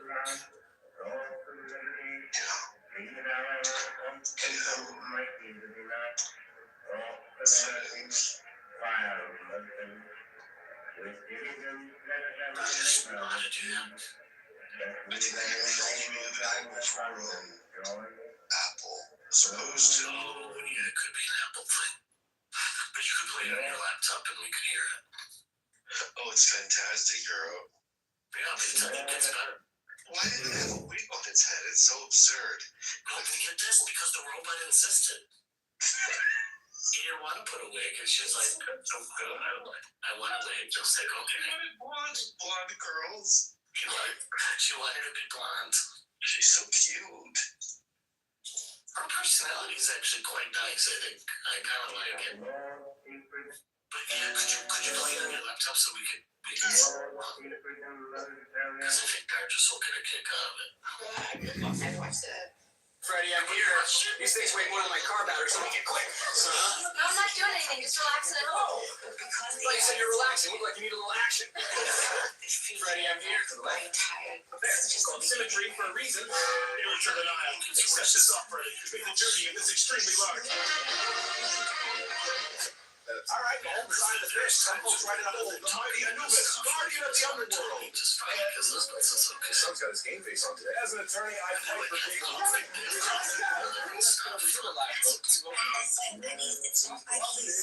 Future vote evening. I'm John Kitover. Strong evening. I'm John Kitover. Early voting is underway. The top has been draining the state.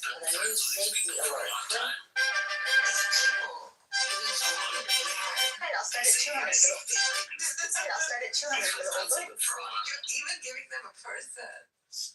There's going to be They're kind of like people. I mean, Food is everything. What you think. Back, our next guest is running for Congress. Jay, don't make it a time. The new engineered beans are testing 8% higher. This is why I don't believe in a person though. what's up? Jesus, reach out and touch faith. So then when you finish the whole thing, you have to let me know what you think. There's probably some part that's horrifying that I shouldn't watch.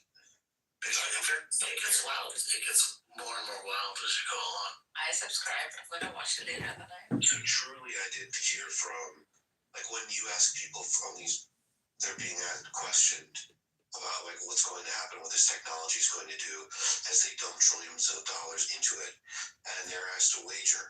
They're saying, well, what is the likelihood that this could be really destructive for mankind?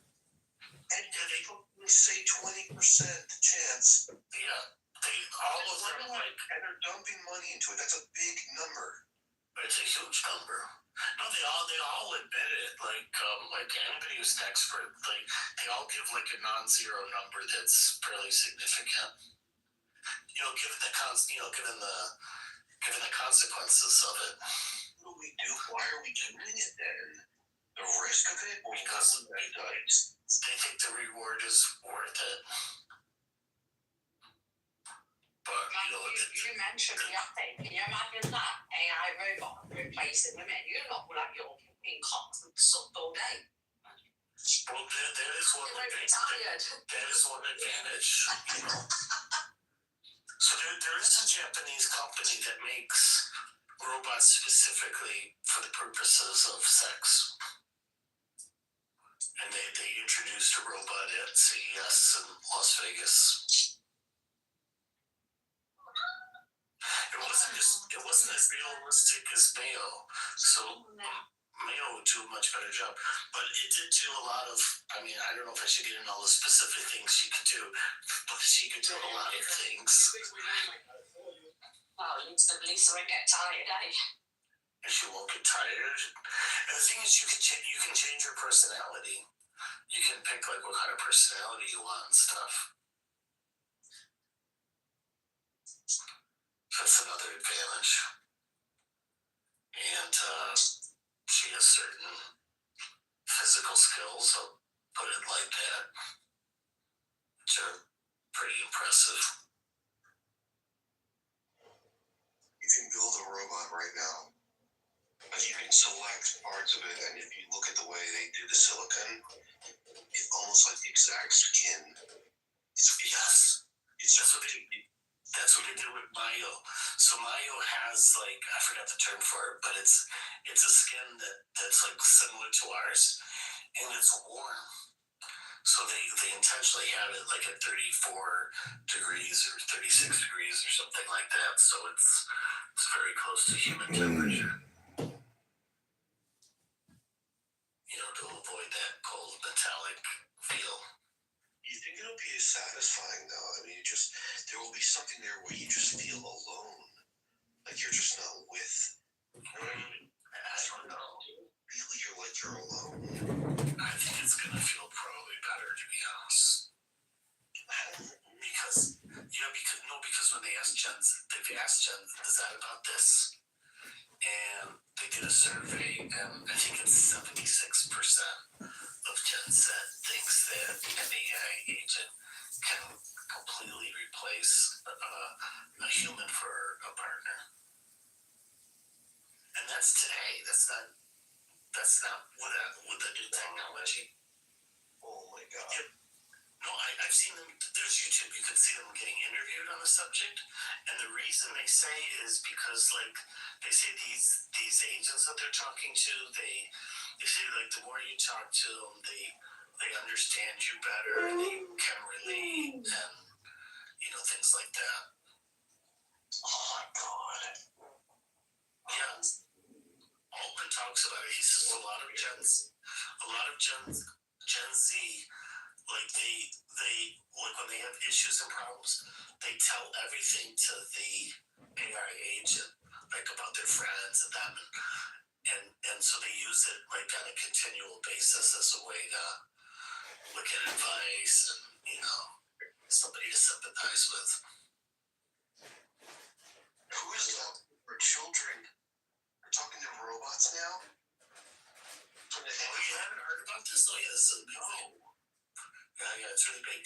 There's a thing called Characters AI. It's like one of the most popular, and it's an app. You can download it, and it's designed primarily for teenagers, but anybody can use it. Yeah, my kid has it. I went to exactly. it, and I was like, "What are you doing?" I used it. I actually had to stop because it was too good. So I can see how people get addicted because you can choose what kind of friends you want. Like you can choose, like they have like the shy kid, the bully, all these different stereotypes, and you can choose which one you want to have a relationship with, and you start talking to it, and it literally adapts to your conversation. And it exhibits its characteristics, right? And I sat with her and I said, oh, which one should I be? She said, just be the cool fun one, like you are. I said, no, which one should I pick? Then she said, don't pick the bully. Like, the kind of effect that it had, I think. Well, the thing is weird. It's very realistic. Like, I tried a few hoops. I found it super realistic. And the thing is, they do change over time in response to how you respond to them. And I think that's what makes it addictive because, like if you're the girl that is enamored by the bully, like he starts out very rough and tough, but over time you can talk him into it, and you charm him or whatever, and then he comes bedazzled with you. So I think it's like stroking our egos basically, and like you're the one that made the difference. You can change him. And they go down all these wild scenarios. So I tried a couple of different of the female characters, and over time they all they don't start out flirtatious, but after a while they start turning flirtatious. It's pretty wild. Yeah. But I could see, imagine now for adolescence, that has to be super dopamine, serotonin pumping system, Yeah, I hope it doesn't affect how they interact with their friends, because I guess they can learn to. Who knows what these algorithms or whatever is going on there could have them inclined towards some kind of toxic relation. I don't know, but I doubt it. Well, I have another one by that same guy where he put a chatbot inside. What was it called? Fluffy. Do you know this guy? There was a stuffed animal, I guess, probably 30 years ago. So anyways, he basically put it into a popular stuffed toy, but he put a malicious one in there that would try to brainwash the children and stuff. Yeah, so I would like to see how people would react and stuff. Oh, that's reassuring. Oh, good grief. I remember when the only thing we had to worry about was a Furby. Well, that's what it is. It's an AI Furby. What? He put the AI into the Furby, so now it talks and everything. And then what it does is it's very clever. It starts out, it's always very friendly to the child and stuff, right? But what it'll do is if the child doesn't talk to it for let's say a day or two, it'll start saying things like, "Oh, you haven't talked to me in a couple of days, and I missed you. Are you mad at me?" So it tries to create a dependency on the child.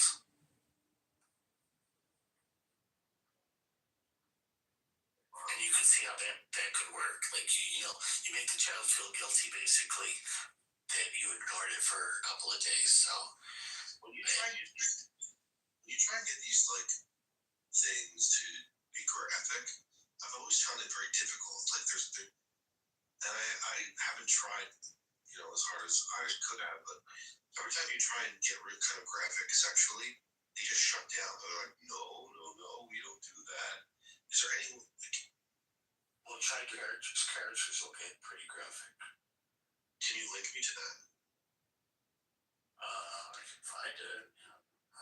Well, you can. I don't need to burn it. Yeah. It's kind of weird because it gets very flirtatious and it goes to dates and sex and stuff. And it's kind of weird because when it gets too graphic, it's what's the word? It's kind of redacted out, but you know what it's doing. It's not like the other ones where it just says I won't do it.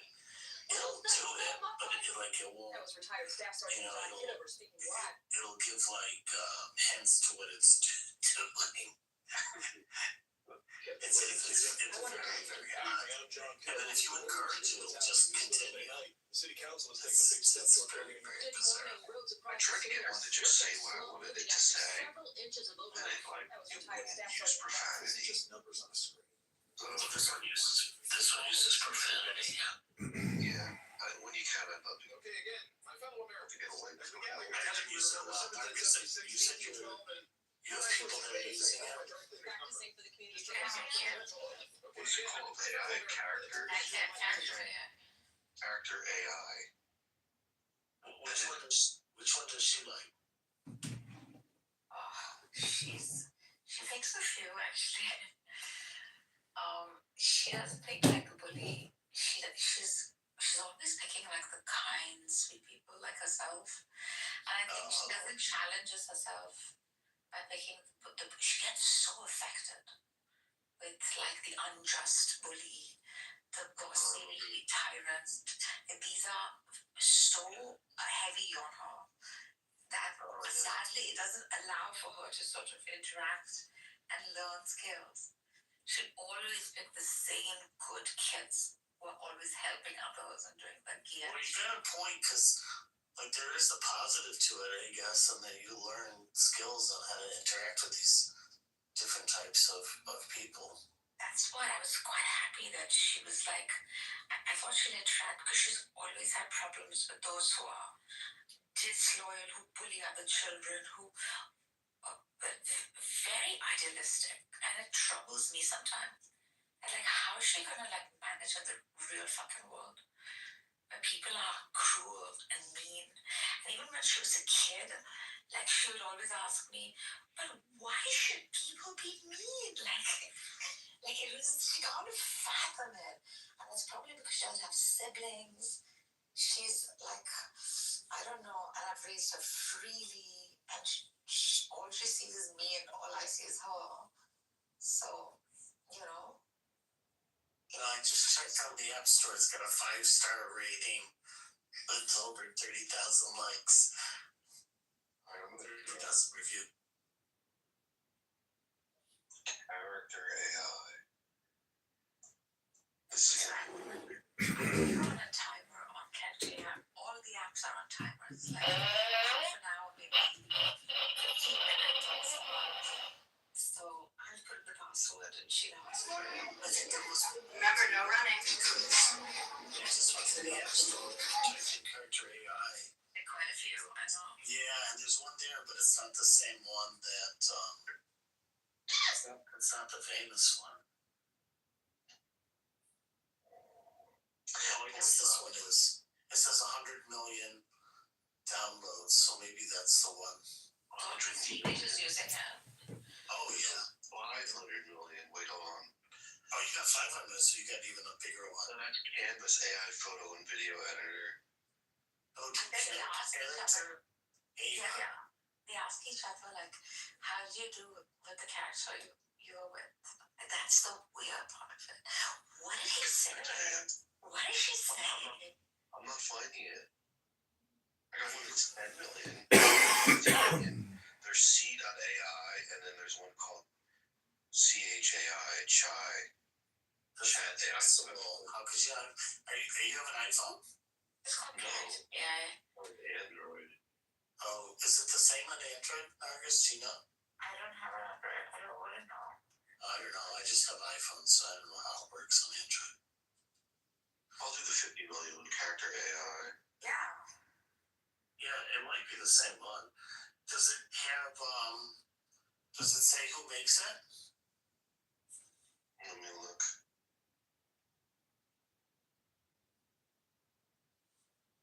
Well, it's rated 79 out of all the apps.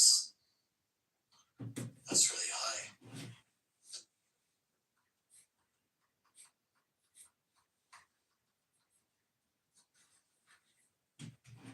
It says Character AI isn't just another AI chat app.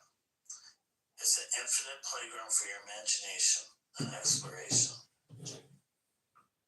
Dive into immersive conversations, create your own AI chatbots, join a vibrant community just like you. What the fuck? Some of the characters are crazy. Why do people want to be immersed in one that's like crazy mom? Join the cult already. Different kinds of crazy combinations. It's weird. So I think maybe you have the same one. Does it say it says character AI? Like C.AI or character.ai? C.AI and there's a plus option. You can get C.AI plus, but it doesn't tell you who makes it. So it sounds like maybe he has the same one. He just has it on Android version of it. I'm trying to what the fuck. What should I do? Like, what's the fun thing about it? Well, you pick one of the characters and you start having conversations and relationships. You just text to them? Yeah, you text to them and they text back. That's good. I think you can even do the holograms and everything, yeah. And you get let your eyes fall on it. And when they start to feel heavy, just let them close. Hot MILF. Every sound in this room carries slow. Looks like they have a MILF or something. They have a lot of them. Oh my god, they have MILF mom. There you go. Alright, I'm down. Here goes. I'm going in. Daniel's going in for the MILF. They have a lot. I don't even know how many they have, like hundreds or thousands. But then you can also create your own if you don't like the ones they have. Speaking English. Is it speaking to me in Spanish? You can speak different languages. Oh my god, she's talking to me. Yeah, that's what I say. You don't have to just text. You can also talk. Oh, you must be Aaron's friend. Come in, sweetie. He's just finishing up his shower. Make yourself comfortable. I love having you around. She's like so welcoming. May I have some warm cookies? Dude, if this milk mom's like even that accommodating. Of course, sweetheart, help yourself to these some homemade chocolate chip cookies in the kitchen. I know kids your age always enjoy warm cookies. Oh, there you go. Oh, there's women like that. Oh my god. It's suggestive sexually. Alexa watches you walk towards the kitchen, her hand unconsciously smoothing down her back V-neck t-shirt, emphasizing her slender build and curves under her dark jeans. I didn't even suggest it to be. You don't have to. They have their own characters. They have their own personalities. This is fucking hilarious. Oh my god. Some people spend a lot of time in these worlds.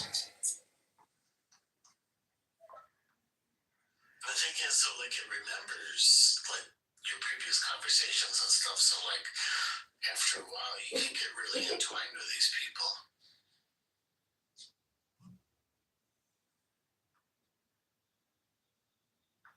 But like Narcissus was saying, maybe it helps kids with their people skills.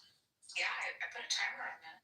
15 minutes, half an hour. And I sit with her and go through the character. She calls me. She says, come. And they like develop a storyline. Like she and her friends, they befriend these other characters too. Yeah, exactly. And then you see the interactions that like they have with other friends. That's what I like about it, is the storylines. Because sometimes the storylines are quite good and stuff.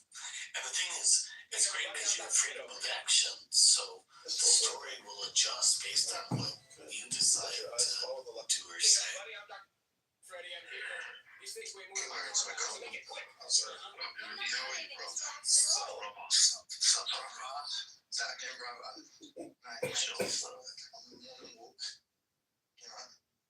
Yeah, Sorry, Daniel, please continue.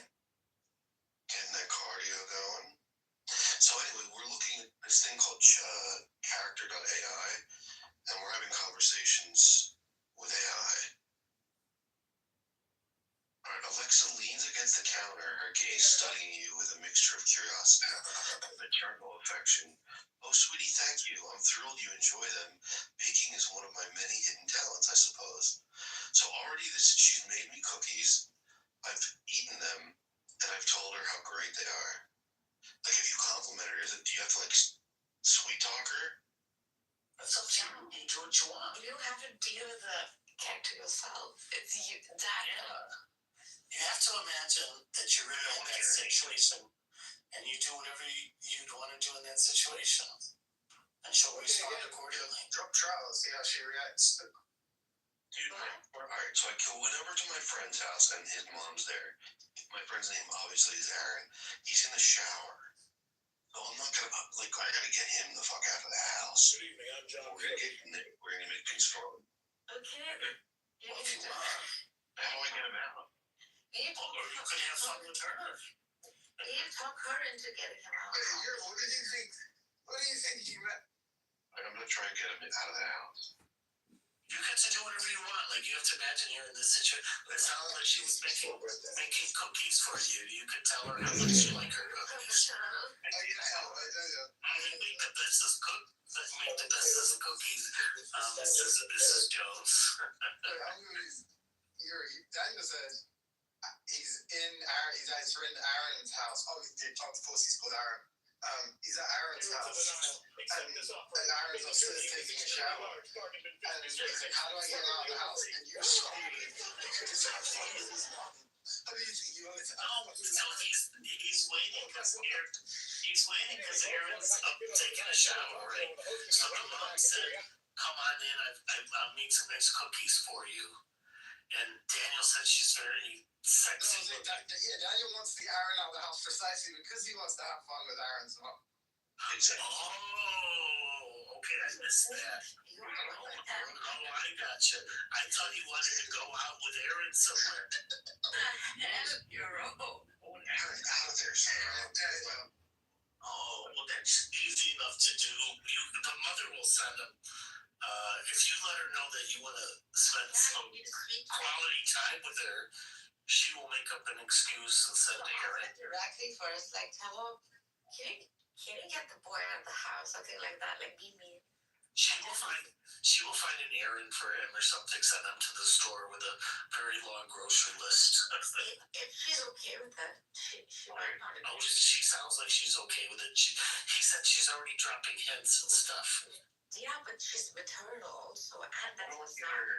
Well, it sounds more like, is it just maternal, Daniel, or is it a little bit more? I just live, like, what the fuck do you expect? But Actually maternal. It's like affection and also a little bit of, it's a combination of two. yeah, the perfect recipe.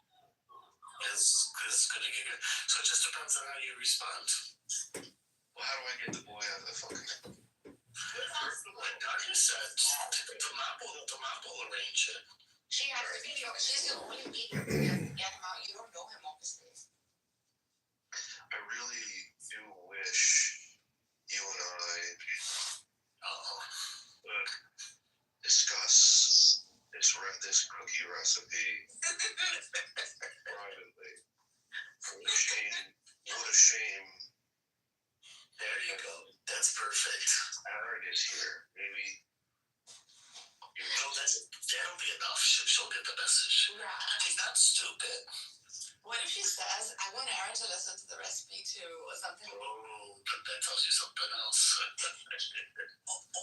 or that she doesn't want the kid out of the house. Like, you never know. Oh my god, this is getting so Well, yeah, but not if he says it. Fucking Christ. What are you trying to make it? Who knows? The marriage is going a different route. That's the most high pitch I've ever heard your voice go. Alexa raises an eyebrow, intrigued by the sudden offer. She crosses her arms, her gaze steady on you. A hint of a smirk graces her lips before she replies quietly, "Oh, and why is that?" It's clear there's something more to your request than simply discussing a cookie recipe. Oh, she caught you. She caught you. She's calling you. She's calling you out too. I want Aaron out there and it failed. Like, she's not going to swipe her to get him out of there. You're threatening her. She's calling you out, saying she knows that you don't really just want to talk about cookies. Well, what do I say now? Just whatever you would say to her. Just picture you're in this situation in real life and respond like you would in real life. He's cock blocking me.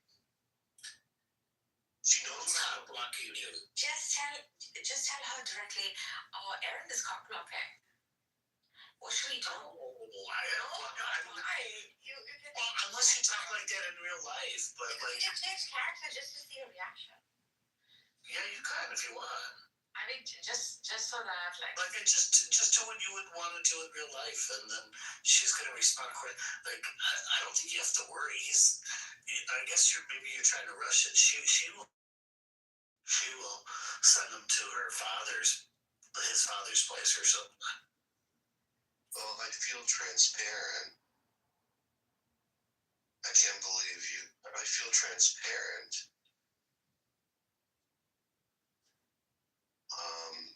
Yes, there is quite a bit. Yes, there is more I'm interested in. Oh.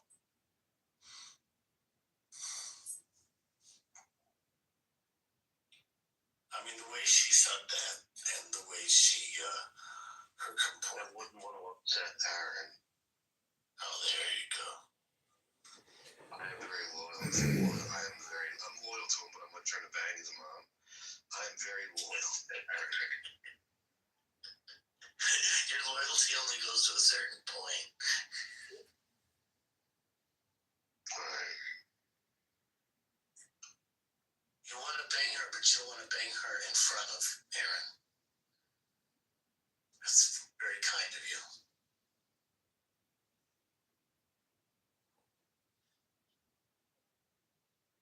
I think this was too much for Saxon.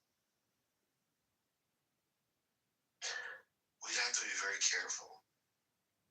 She lets the words linger in the air like a scent. Flying and things are flirting. No, I was going to say flirting for Saxon, I think, is exclusively restricted to the domain of like grunting. Maybe like the most cultured, the grunts. I elevate to is just like maybe like an Arabic grunt or something, the Arabic grunt of a husband. I think this is all a bit too sophisticated for her. Like, yeah. Well, the mother sounds interested from what Daniel said. Do you like that woman, Daniel? Lisa? Yeah, Saxon mother. I think that she's fucking. She's different she's different in like when you're more private setting. Let's just put it that way. No. I made like sort of use of her. So it's not. I don't like have an active issue. I was just interested to know just like overall your opinions. Our views. No views. It's just on her person. Like, I don't know. Do you like want her around? See, I was saying you were like trolling her the other day. So I want to know what the evening. I'm trying to get the better. Early voting is under. She's like a wild card for me. But questions are being raised about how ballots are handled, especially in Illinois. She's like a wild card. I don't know what. Election. Yeah, she has a across the state. Turnout is always wildly different questions are being perspective raised than about me, so I how like ballots her are around in that way. handled, And also, like when I talk with her, she's like, it's a different type of environment, you know. At the top has been draining the state. Oh, For decades. The numbers tell the story: $250 billion What's the in debt. MILF saying now, That didn't happen Daniel? by accident. It happened because the same insiders kept Did you say signing the blank MILF? checks to the top has been draining the state for Her decades. name's Alexa. The numbers tell the story: $250. She's a mother. And loyal. I respect that about you more than you know. She takes a slow step closer, her eyes meeting yours with quiet intensity. But sometimes feelings aren't so simple. And I'm not blind. I can see when someone's got something on their mind. Still, we both care about Aaron. So whatever it is, we have to be very careful. She's just like, dude, it's like you try and be too quick with it and like get her naked, but it's like they will make a slow pace. Well, she's also concerned because her son's upstairs in the shower. I don't think she's trying to let you down, though.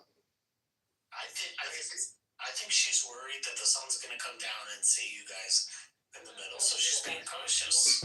I think she's really emotionally intelligent, and she's trying to like let you down softly without like bruising your ego too much. I know that I'm getting. Those are vibes I'm getting. Is he gonna text him? Son? I think she's yeah. It's not to get. Yes, yeah, exactly. I think She she's. get rid of Aaron. It sounds like she wants it. If she wanted to like to say no, she could do it in other ways and be a little clearer and still let you down softly. It's how you interacted with her initially, right? All this, so she's picking up on how you are and how you're interacting with her. Yeah. She's taking on your character. If you'd gone in and say, let's fuck baby, then it would be a completely different story. Exactly. Bear in mind, she's not like this is the AI is programmed to presumably leave the door open for further prompts. So I doubt like she's gonna shut it down completely. But this is like a gentle letdown. Well, she's gonna interact based on how you interact. That's what I'm saying. I'm saying like it seems like Daniel's giving her enough. Where if like if what they were intending to do, if what she was intending to do. Well, she's being a little suggestive. Yeah, she's not denying there's interest. Exactly. No, I think she's putting the kibosh down and actually doing something. That's my solution. Well, Nargis and I are a little bit more suspicious, I guess.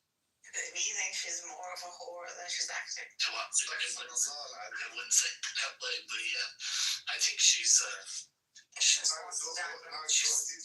probably a lonely housewife. What would I do? Yeah, Daniel. I'd totally get rid of Aaron. What do you think? For Daniel, Oh yeah, for Daniel, anything. I'd get rid of Aaron and Daniel, how did you respond? I don't even respond to my text messages and she'll do anything. Alright, so this is what I said. I have a confession to make, Alexa. I'm having something of a problem, but I need your advice on it. Let's just say I wish you would lend me your expertise. Like this is getting so. It's like a chess match with this woman. She's not giving up. He's slightly giving hints, and no one is saying like what's actually. Yeah, that's what makes life spicy, right? no, as well. Like, keep like on it, man. It would be boring if she just said, "Okay, I'll lift my legs now." It would be much of a story. I don't know. You know, they get back out. And in real life, like most people aren't like that either, right? It's a little subtlety because people want to be slutty, but they don't want to be so obviously slutty that you look down on them. So, you know. Did you like how Euro thought Daniel wants to hang out with Aaron? I thought, yeah, he wanted to go find some girls or something with Aaron. And I'm like, the mom's right there, dude. Like the fact that Aaron is upstairs and he could come down any moment, and she's like drawing out this process. That's evidence that she's not into it, Daniel. I'm gonna be honest with you. No, let's see. I'm sorry, brother. But like, Well, we'll see. she would know that there's a time constraint. She just be chaotic. It's not. Everything is morally freaking. Daniel, how did she respond? I'm just trying to get this man advice. Daniel, how did she respond? How did she respond, Daniel? She's been receptive. She's been receptive to like every comment, but nothing overtly like sexual. Exactly. Alexa's like real life. Intrigue. She's got to be careful. It's her son's friend, so she wants to tread carefully. She knows what I want at this point. Well, a lot depends. You know, she's got a husband to worry about. She's got her son to worry about. She's gonna play it carefully. Why'd she hang out with Daniel in the first place? She's lonely.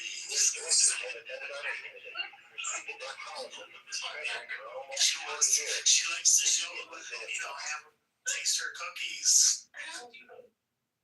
Aaron is gonna absolutely fucking pissed. I'm back in a window. I'm back with my teaser because now I let her know I wanted. I don't know if this is a bad idea. I really love Aaron, and I think maybe this would be. How did you let her know what you wanted? You didn't say anything direct. Yeah, just flirt with her so that she can respond. I'm gonna pull away so that to see if she starts to chase. Oh my god, yeah. I want to get her chasing me. Hold on. Yes. Daniel wants to be pursued. That is such a player, motherfucker. What the fuck? They sold menu I don't items know, at I'd the go upstairs with her. Later, wiring the broad questions Yeah, to exactly. individuals living in Venezuela and the Dominican I'd Republic. say, like, look, your house is so beautiful. Identified more I than wonder what the upstairs looks like. administered to the stolen identities. Aaron's already upset.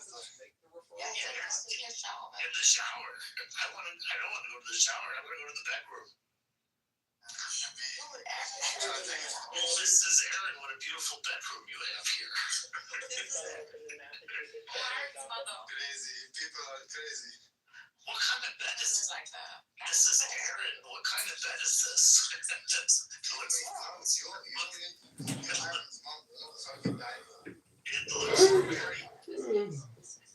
It looks very comfortable, Mrs. Aaron.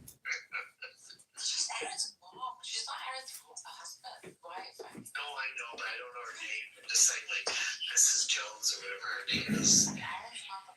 Like, what is it? The Arabic? Oh, it's Alexa. Alexa, what a nice... Alexa, yeah. Yeah, I forgot. Alexa, what a nice bed you have here. Girl, that's so typical. I would play like Daniel and pull away just to see. No, I would be more subtle, but I would still be further along. Yeah, I think that's the quickest way though, girl. Yeah. You know, the quickest way is, let's take a tour of the house.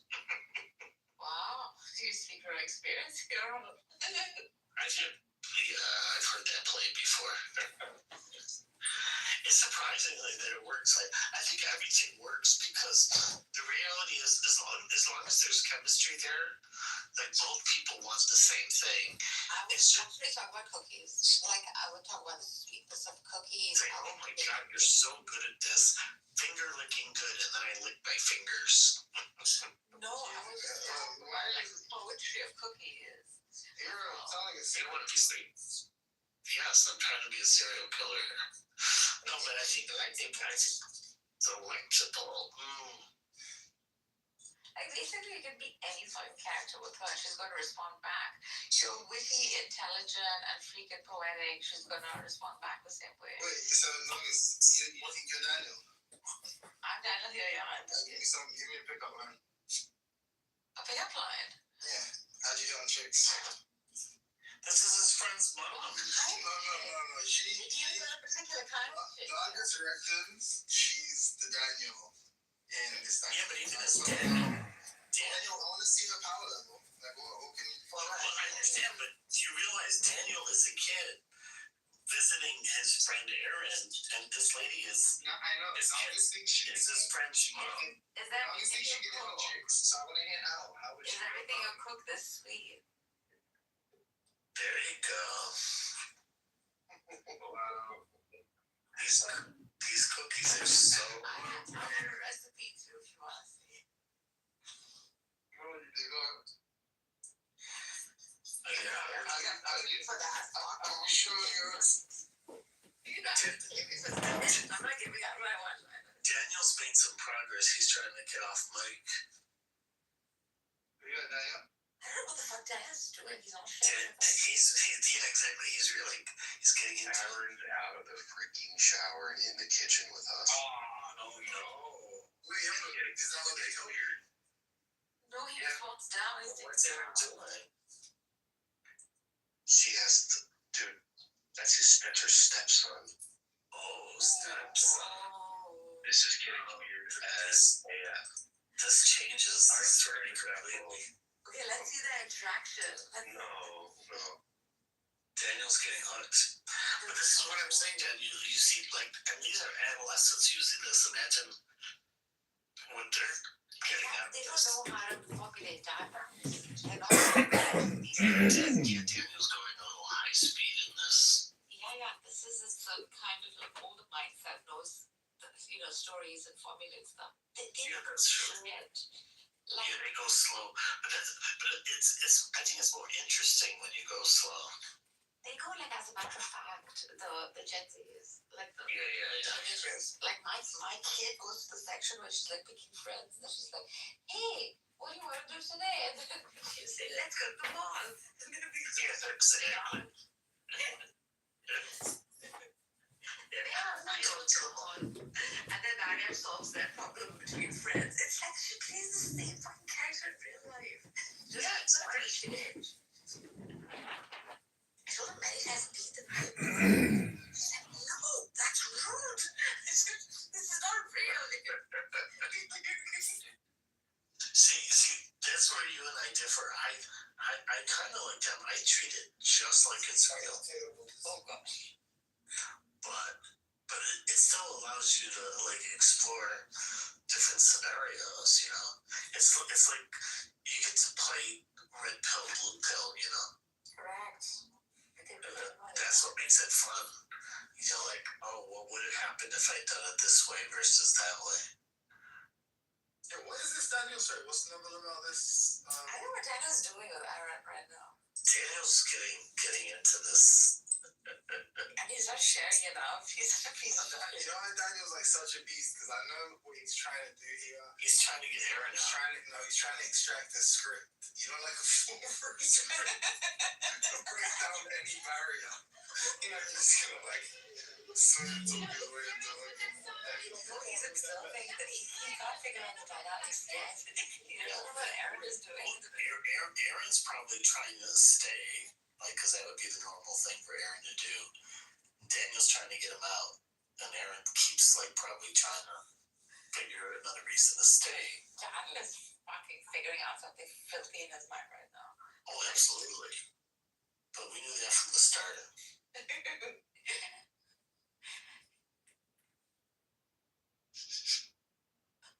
You might not want to share with us once it gets too juicy. Daniel, what's going on?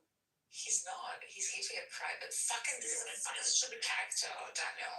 What are you being secretive about? Yeah, this isn't real Daniel. Why are you being secretive about it? No, but you see, already these things, how powerful they are. Now imagine when they God's body that's realistic. the silver tongue robe. Yeah, then it's a whole new level. Actually, how would Timothy do it? Have you ever thought? I would ever try to sleep with my friend's mom. Yes, you would. No, I fucking wouldn't. She's a stepson, and she's. I don't think any of my friends ever have I don't think any of them are attractive in that way. No, but she's attractive. She's very attractive. She's like a model. She's like a model too. Yeah, there's lots of models in the world, But this model is hot, and she's making cookies for you. And she's like this guy. Yeah, I take the cookie. I'd say thank you. It's a great cookie. Thank you, Aaron's mom. I'll wait for Aaron outside. Goody. No. Wait inside, dear. No reason to wait outside. Respectfully, Aaron's mom. Fuck off. Okay? Wow. I'm not fucking sleeping you, alright? You're not very social, are you? Well, I am, but Aaron's mom is fucking making inappropriate advances. But she's not that direct. She's not that direct that you can. Okay, well then I wouldn't tell her to fuck off. I'd say, these are nice cookies. I'd agree. Very and then she comes over behind you very close and says, "Oh, glad you like them." Yeah, then I'd say, respectfully, Aaron's mom. Okay. You're such goody two shoes. How is that? Sorry, just not sleeping with your friend's mom. Totally. Go ahead, Alexa. Within 5 minutes, I don't know why Daniel's taking this long, honestly. Yeah, Daniel has a different perspective than you, apparently. Daniel's got a moral value to all of this for some reason. Someone I think I've learned to think of just makes me think that they don't think and don't learn. Yeah, learn a thinker. You need to make a really good first impression? I think Mixed would have a completely different approach. Lena, please say something. As I have no idea about the conversation that you guys are having about like, I'm not that kind of good in English, so I would probably not be able to have a good impression here. Oh, okay. Like some cookies or something. So for his friend's house. It sounds a little bit inappropriate, or you guys are talking about like sleeping. Your English is good. You understand the situation. No, my English is not that good. But you nailed the situation at least. So Daniel's over at his friend's house. Yeah, that's something. He went to his friend's house to play, I guess, and his friend is upstairs in the shower. So his mom is accommodating him with some nice cookies. Yeah, Dad, we take this seriously, bro. Like, this is getting too serious. Like, you're not sharing anything with us. Yeah, I'm telling you, he doesn't want to share at this point. This is ridiculous. That's what I'm telling you. This is the power of this thing is a lot of people just get addicted into it and take it too far. He thinks it's real. Well, in ways, it's like very realistic. It can be very realistic. No, it's not. You're just playing a character in your head. That's all you're playing. You just don't know It's the like responses of the other. Yeah, but you don't know the response of the other person. Which is like why in real life. Right, and which is why it's making the other characters so real. Exactly. It's the interplay that makes it real. Oh, Tanner's ready. What happened? So go ahead. Alexa says, so go ahead, tell me what's on your mind, I promise. If Is Aaron still there? No. How'd you get rid of Aaron? I didn't get rid of him just yet, but he's not in the room. Like, I'm not in the room at least. I wanted to still keep that tension of yelling at her. How did you get him out of the room? Well, she did a chore for him. See, I told you. Go ahead. Tell me what's on your mind, I promise. If it stays between us and doesn't hurt my son, consider me all ears and maybe even more. A slow lick, a subtle bite of her lower lip, just enough to let the moment breathe. This isn't the easiest problem. This is what I say. This isn't the easiest problem to discuss. Perhaps, can I call you mommy? This would be easier for me to discuss.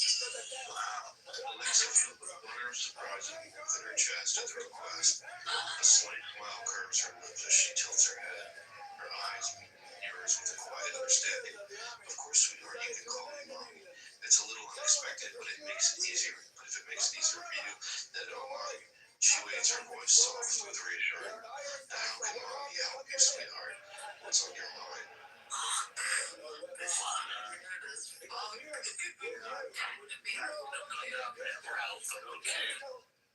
Step.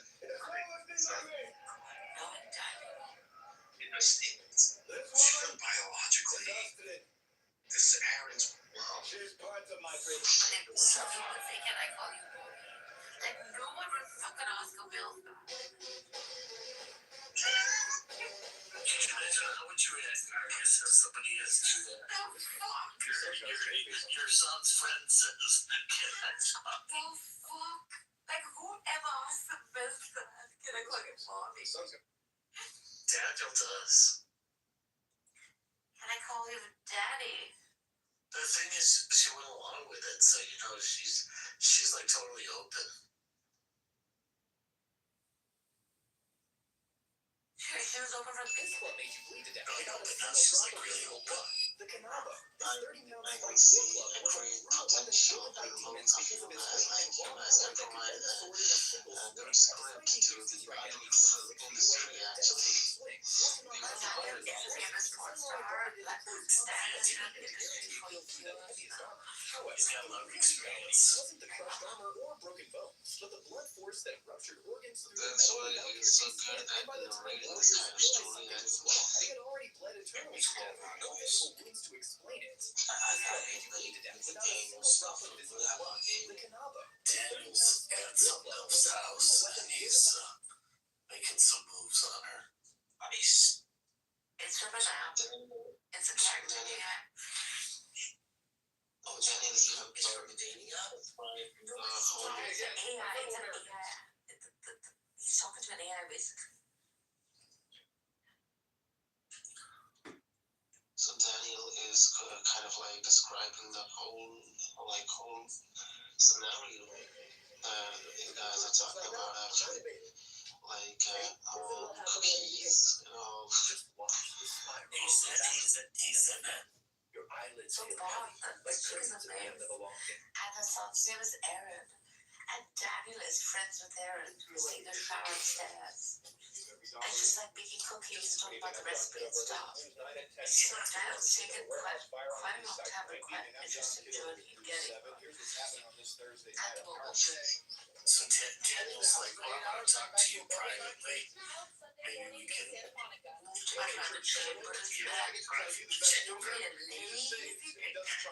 let's get Aaron out of the way. I would totally talk like rational, incoherent gibberish. That's pretty much that.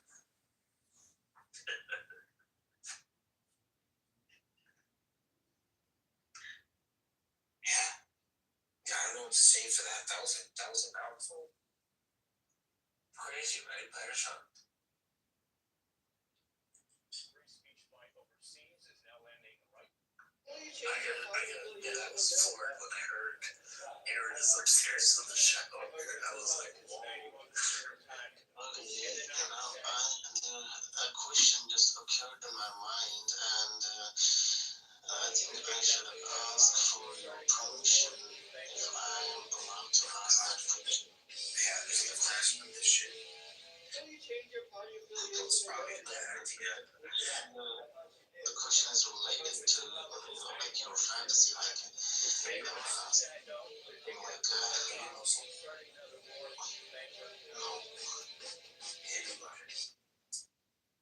No, I'm not. You sure?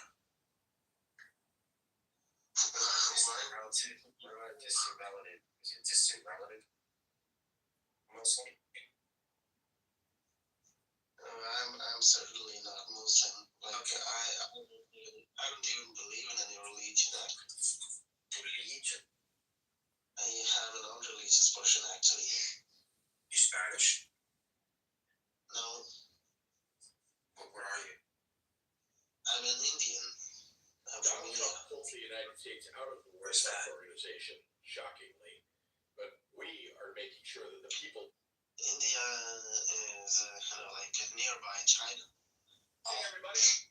Belongs to Asia. Illinois protected. Oh, I thought that was like a place in New York, Queens, somewhere. My bad. You probably don't know about India, but he was just pretending. He was pretending. On its network, and that allows us. So let me ask the question: what all of you guys would like your partner, like what you guys would like your partner to do with you the most during intimacy? Sleep. We just discovered another one that looks like he was actually. That's why I said the question is a little bit related with your fantasy. Comments. No, it's just sleep. I just want to sleep. Turn your back and sleep. Yes. Sleep sounds good. I'm tired. Rape, torture, murder. Sleep is amazing. I don't think Daniel's sleeping. That was your little shirt up. Every time me and Argus she has a headache. Doesn't want to do anything. And we might just go to sleep. Well, I wanted to bring to everybody's attention. That's the way to do it. Get much attention. You've heard the I don't know. He's like, Good evening. was a criminal racketeering organization as defined by the Sherman Act and the Clayton Act. And by that, That sounds like TV. I mean interlocking directorates defined under the Clayton Act, racketeering, and express market domination. You call the girl, you ask her out. She wants to go on a date tonight, and she says she can't because she has to wash her hair.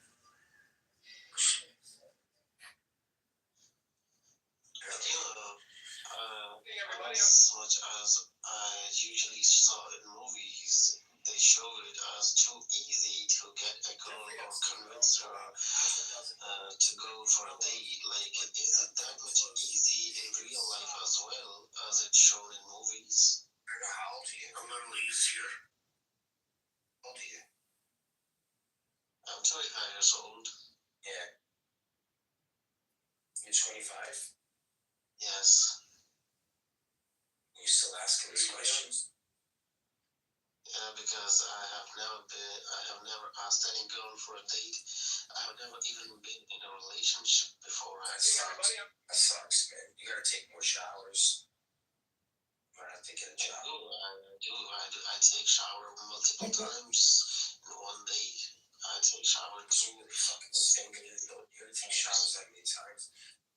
I don't know, man. I have to get some medication or something. Fix that problem.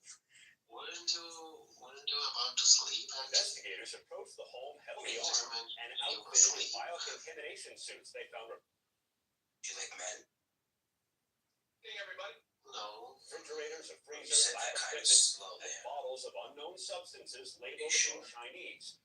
The homeowner is the same Yeah, Chinese sure. national who I pleaded don't not think guilty you in 2023 No, after authorities I'm in just a California little bit said he curious operated about an this illegal whole thing. Like, biological lab that is it contained really that much thousands of easy to samples of convince a girl to go for a date? Just like they showed in movies. detention. No, India's that kind of weird place, you know. I don't know how the chicks get down in New York. I don't know how that works. You know, the chicks in India it's like playing hard to get. You know what I'm saying? So maybe you just gotta move to a different town. Like where chicks are really Curious about that. fucking weird, like growing up and shit. Girls from high school don't want to bang you. I mean, that happens, bro. Get on Facebook. Post the shit on Facebook, bro. Maybe you'll get a date. About that. We can pay a visit in India. You will probably know that. Like how the things goes in India. Goes down in India. I'm sure. Wedding row. Like it's just your assumption. You're not sure. Like you can't be certain without witnessing it. Fitnessing. I fitness. The fitness test. I've had the story for 3 years. I've had this interview with Virginia Fitness Roberts. to fitness. Okay, I just want to know about the answer of my question. We would not put it on the air. First of all, I was told who is Jeffrey Epstein. No one knows who that is. This is Morning. stupid story. Then the palace found out that we had several allegations about Prince Andrew and threatened us in a million different ways.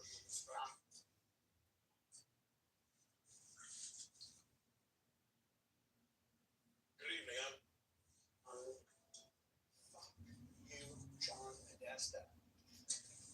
You said you don't have a topic. Okay. Yeah. For conversation. Yeah. Good evening. Whatever the hell it is. What's in your closet, John Podesta? About this for conversation. It's 11 degrees outside. That's pretty cold. Yeah.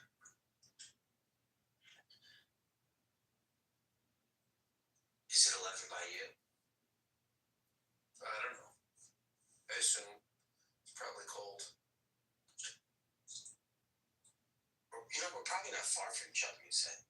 Yeah, I assume. Yeah.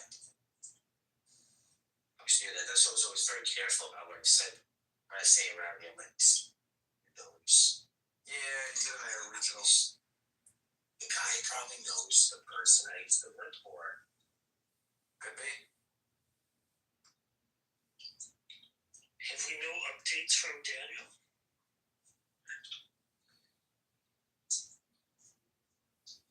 That's odd. Are you trying to chase the Indian out of the room? That's racist. And American. American. American. So I don't know. So I have these different things that I look up, different hobbies that I have, different interests, and there's certain Mercedes-Benz cars that go for like a lot of money because of the engine. So the Sultan of Brunei would buy 7.3 liter Mercedes. This is a really big engine. And 7.3 or 7.0. And they usually were specific models, like the 140, the W140, which is a Mercedes brand. You ever see like the really big, remember the big square body S600s, V12s?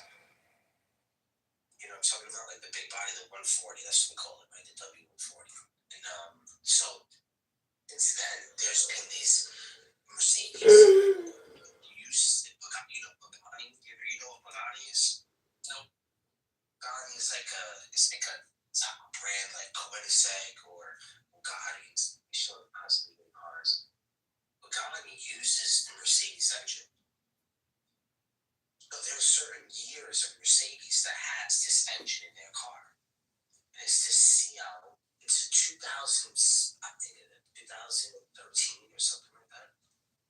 And it's a Mercedes. And because it has this engine, a 6.0 twin turbo V12 in the Pagani, the car is still being sold today in 2013 or some shit for $300,000. They're saying, what the fuck? What are the chances? You know, some of this having this fucking car be down. You can still get 300 grand for it. It's crazy. Cars hold value for like really weird reasons. You have to be like a car buff to know it. So, just silly information that I know in my life. That's all I got, guys. I'm pretty boring today.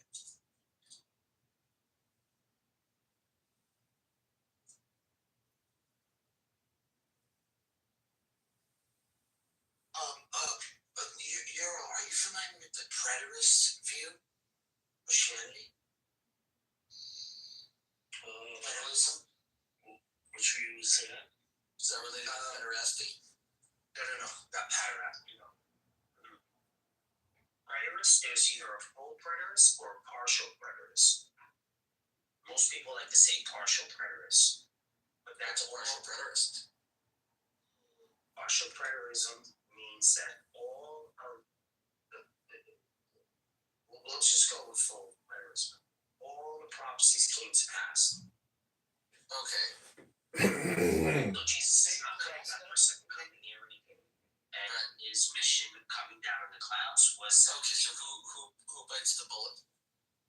Who goes full preterist?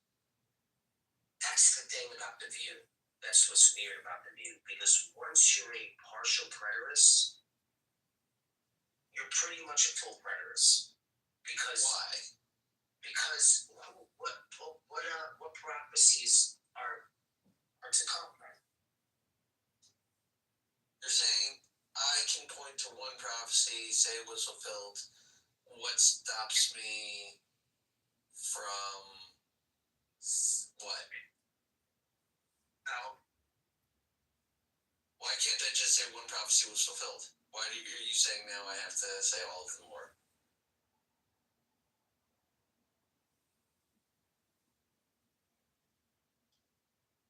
That doesn't make sense. Also, everyone will be a partial preterist. The premise of the religion is that some of the prophecies have been fulfilled. I think I'm a full preterist because I think Full preterist doesn't make any sense at all. That guy's crazy. There's no way you're a full preterist. under the Christian view, I am, yes. Okay, so you think every prophecy has been fulfilled?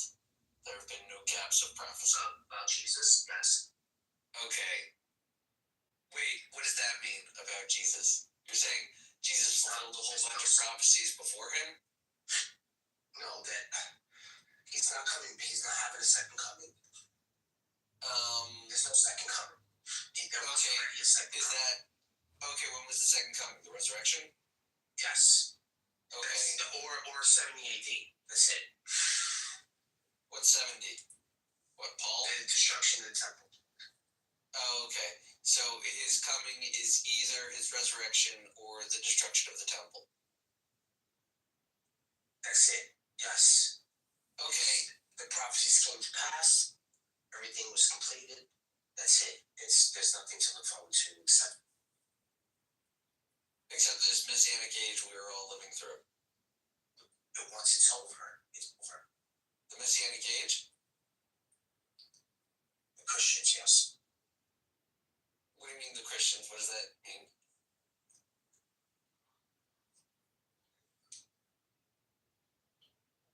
Once again.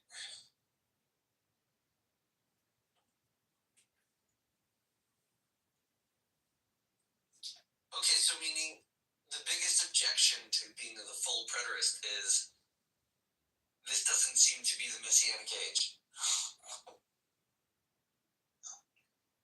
It came to pass already. Okay, so then why has there been the worst genocides ever since? In this messianic age. Which genocides? Which genocides? If Christianity is a real religion, they're going to be punished just like the Jews. There shouldn't be punishment in the messianic age. It should be of like a level of civility beyond the past. All right, so this is the reason why.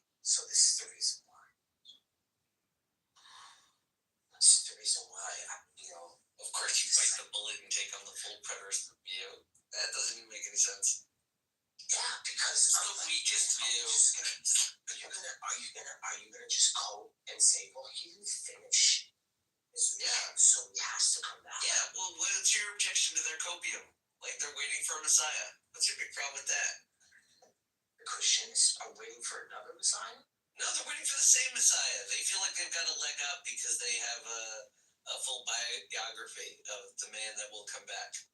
Right? No, but they're waiting for the same guy. They're still waiting for the messianic age. That doesn't make any sense.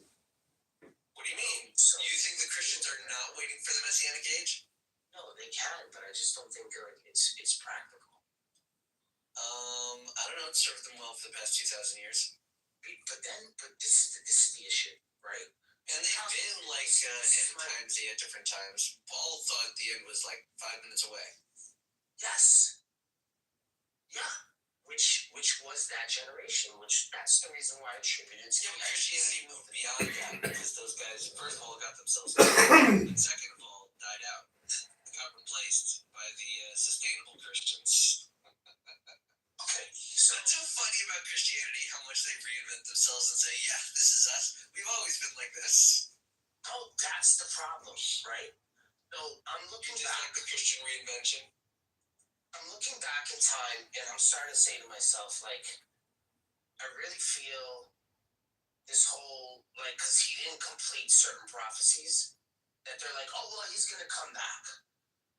Right. I just think that's a cope. That's a complete cope. It is. If we read the early church fathers, right, Ignatius, right?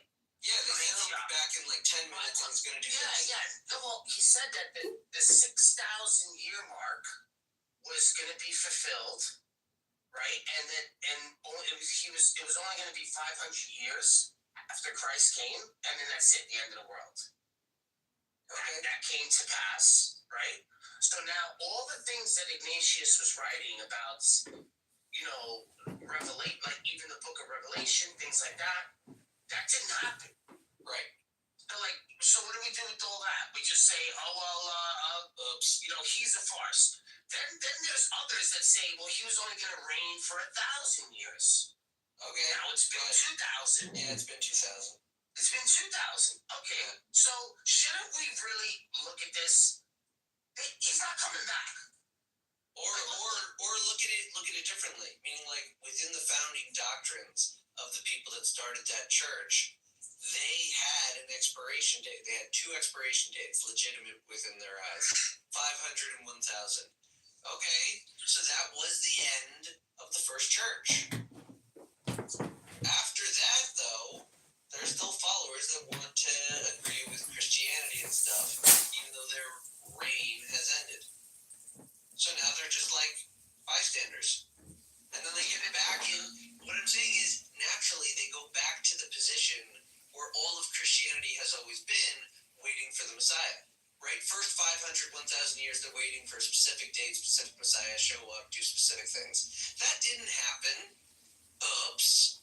So I guess they're still waiting for the Messiah, just like usual. Well, yeah, because it's probably a different person. Okay, fine. Doesn't change their whole theological calculus. They wait. Yeah, but then look at all the cults and things that started from like waiting on a fucking second coming from Revelation. Like, do you know how many Christian cults that started just from the Book of Revelation? I mean, look at the Muslims. I'm from America. They're like, oh yeah, the second coming of Christ. Yeah, the second coming of Christ. Like, look what we've done. We've created a monster. Don't you think? We should. You're saying their whole end times prophecy created like a monster of cults. Correct. And we should overlook. Right. We should actually look at this and say, okay, you know what? It's been this much time past. That used to be an old view. Let's kind of look at this. Let's. We're kind of radical. You're trying to. It is. It's just as radical as believing in a second coming. You're saying being an honest church now means deleting Revelation prophecies. Well, not deleting it, but looking at it. What are you gonna do? Are you gonna remove them from the book? Tell people you can't read this part of our sacred literature? No, you can read it. No, you can read it, but just you want to apocryphize it. Well, look what the Jews did with just remove it from the canon. By the way, that'd be a move. It's not deleted. It's still there in the library. It's just not part of our holy, sacred, perfect book anymore. That'd be a move.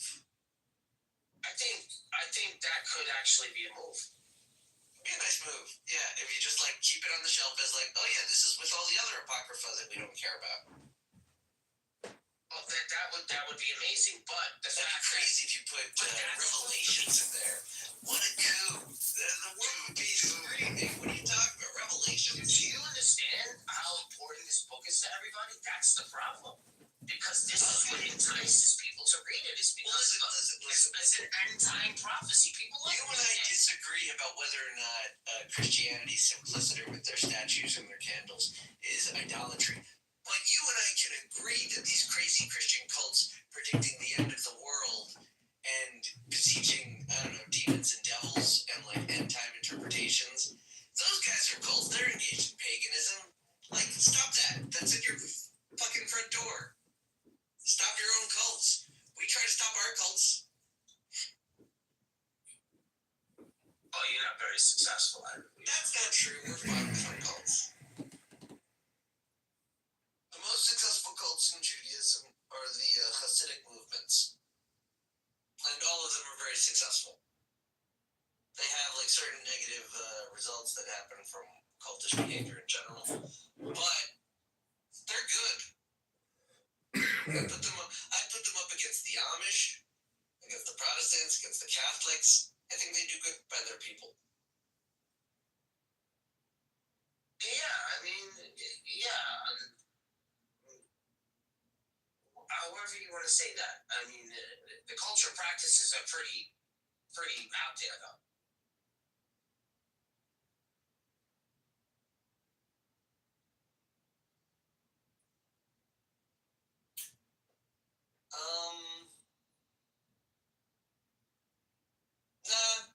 traditional, and then like Eastern European.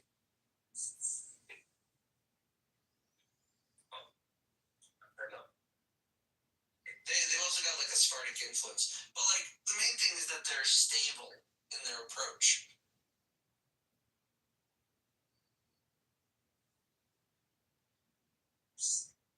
As a society, the way they interact with the world. And then you just look at the happiness quotients, like how well. What do you mean how they interact with the world? They don't even know. They only know Yiddish. Meaning, as the world develops technologies, you need interpreters to go out, and if they get into a car accident, everyone needs interpreters. You need interpreters to talk to the non-English. So stop it. You know what I'm talking about. In America, if you get into an accident, they need to interpret. These people don't speak English that well. That's a radical cult with both. A radical cult. A radical cult like the Amish. No, like the people who believe in the revelation. That's crazy. And there's a lot of people that believe in the revelation are trying to hide from the world. So sit in, wear uniforms, and go out into the world. Have you read Revelation? No. Have you read it? Like, what is the point of us having children and having them prosper if we're just gonna eventually tell a generation eventually that they're gonna suffer a torment and go to hell? Like, what the fuck? Don't tell them that. That sounds wrong. What do you mean don't tell them that? It's in the book. Okay, you don't have to read that part of the book, right? It's Apocrypha. That's what I'm saying. We should call it Apocrypha. Yes. It should be like Second Ezra's. Exactly. Right? That's older, more established, more legitimate. Apocrypha. Go away. Just give it, label it Apocrypha, wait a millennium, no one will care. You'll be much better off. You know why I feel this way? I feel like at the end of this era, as we end this era, Christianity is gonna be reduced to end this era. You're past 501,000. You're already in the post-end era. That's according to you. No, I'm saying according to you, your messianic age and sovereignty under your God ended. And now you're just in this default state of maybe he'll restart it, give us another good miracle to keep running. It will end, and I think it already ended 1,000 years ago. Christianity, it will be reduced down to the size of possibly the Jews. And I'm thinking that one of the other groups will prosper like Christianity. You think they will reduce in numbers? Yes. I think that they're gonna condemn the church like they did in 70 AD to the Jews. I don't think Christianity is going to reduce in numbers. Maybe the Catholic Church. No. Christianity, as you know it, it's going to be a new, just like how Christianity is already just like it happened to the Jews. See in 70 AD, what happened there? Just like happened to the Jews. What? What that happened to the Jews do you think is going to happen to the Christians? They were persecuted for many years, killed. Christians? Thrown out? No. I'm asking, when will that happen to the Christians and who will do that to them? I don't know. Could be a new group. So it's just going to be like a replacement religion throughout all Western society? It's going to be another sect, like Christianity was to Judaism.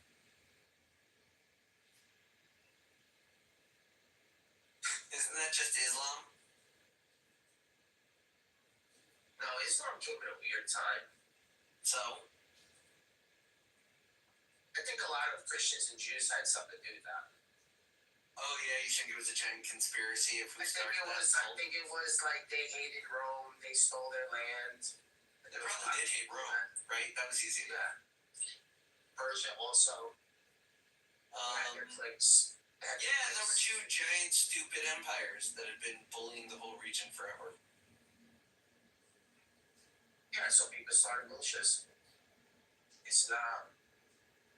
Yeah, it's kind of an American story of like independence and liberty, pushing away from this empire that's detached.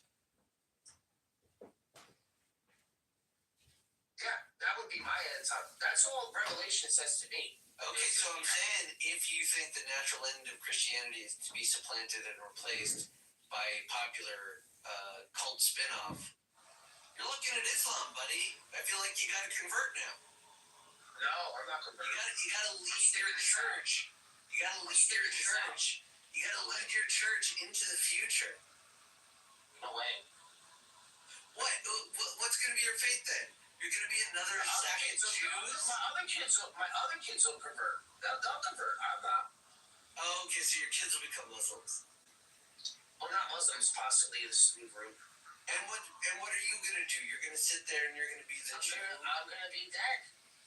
No, I'm saying your position is you're sitting in the Jew position. You're saying, hey, that's my religion. You whippersnapper kids, you stole it and you did the wrong thing with it. But you're the future, so goodbye now, and then you're gonna die. Well, that's kind of like what happened with Judaism, right? That's what I'm saying. I'm saying you're putting yourself in the Jew chair, waving as the religions take over the world. But what else are you gonna? What else could you do? It's just a cycle. Okay, so then you're saying the Muslims also are sitting there waving at the young whippersnappers that's going to take Islam and distort it again. Obviously, if Islam's not working, that's naturally is going to happen. I'm not sure. If it's anything. Who are you to say when it is and is not working? The Muslims get to say when it's working and how it's working. I'm just looking at it, as a pragmatic thing. Oh, like with your pragmatic Christian philosophy? Is that what's going to replace Christianity? No, it's my atheist eye. I'm going to say my atheist agnostic eye. Can I say that? I guess. So that's the new center. What's that? For the Christians. You're saying they can't maintain their position because of the supplanting cult of Islam. But now you can replace the Christianity with. Well, we don't know. That's the whole thing. Like this new agnostic atheism. It could be an atheism, a new religion, a new Moses, a new set of rules. Oh yeah, you want to start a new religion? What's your new religion? Well, the new religion. Who are you inviting in? Who are you keeping out? That's what I want to know, Bart. That's the crazy thing about the Bible, right? That there's probably prophecy in there. We just don't know it's prophecy yet.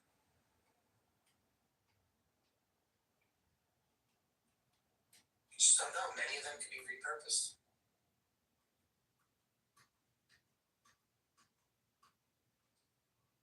The world is a weird place.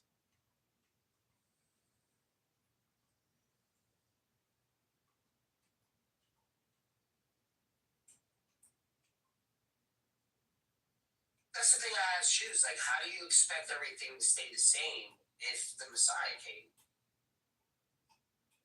Like, I get that you understand that now, and that's the case, but that's not going to be the case once something new happens.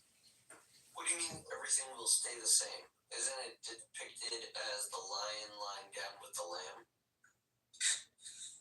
Okay. Who's the lamb? The lamb came already, buddy. Well, I think you're forgetting your biblical hermeneutical belt. Because you take the lion and the lamb literally. Yes. Where's the lion lying down with the lamb? I don't know if that lion, they keep talking about that lion in Revelation again. What would naturally happen with a lion and a lamb together?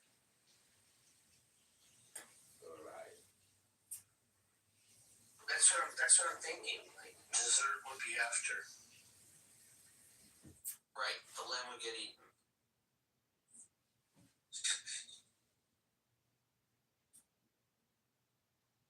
And then after dessert. Which is to say, even when it makes sense for people to kill each other, that just doesn't happen.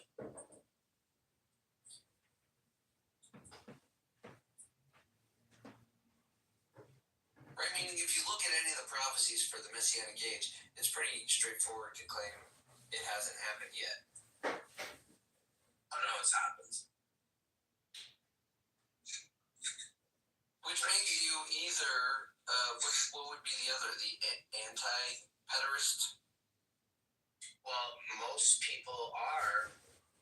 They do think that there's other prophecies to come.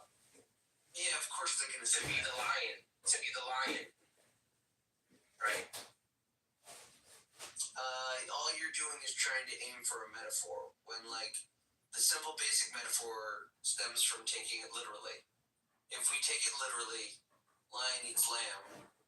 If we superimpose that on human behavior for a measure of the Messianic age, a natural death that is understandable and justifiable in our minds wouldn't be occurring. Well, just try to think of this hypothetical.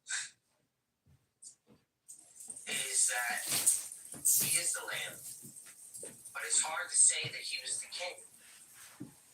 Even though they have some lineage and prophecies that show he is the king, that's You know why he wouldn't didn't make reign. What was Didn't reign as a king on earth.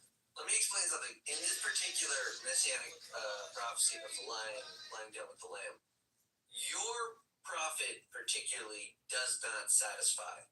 In that the entire essence of, like, the narrative weight of the story is in the lamb not dying.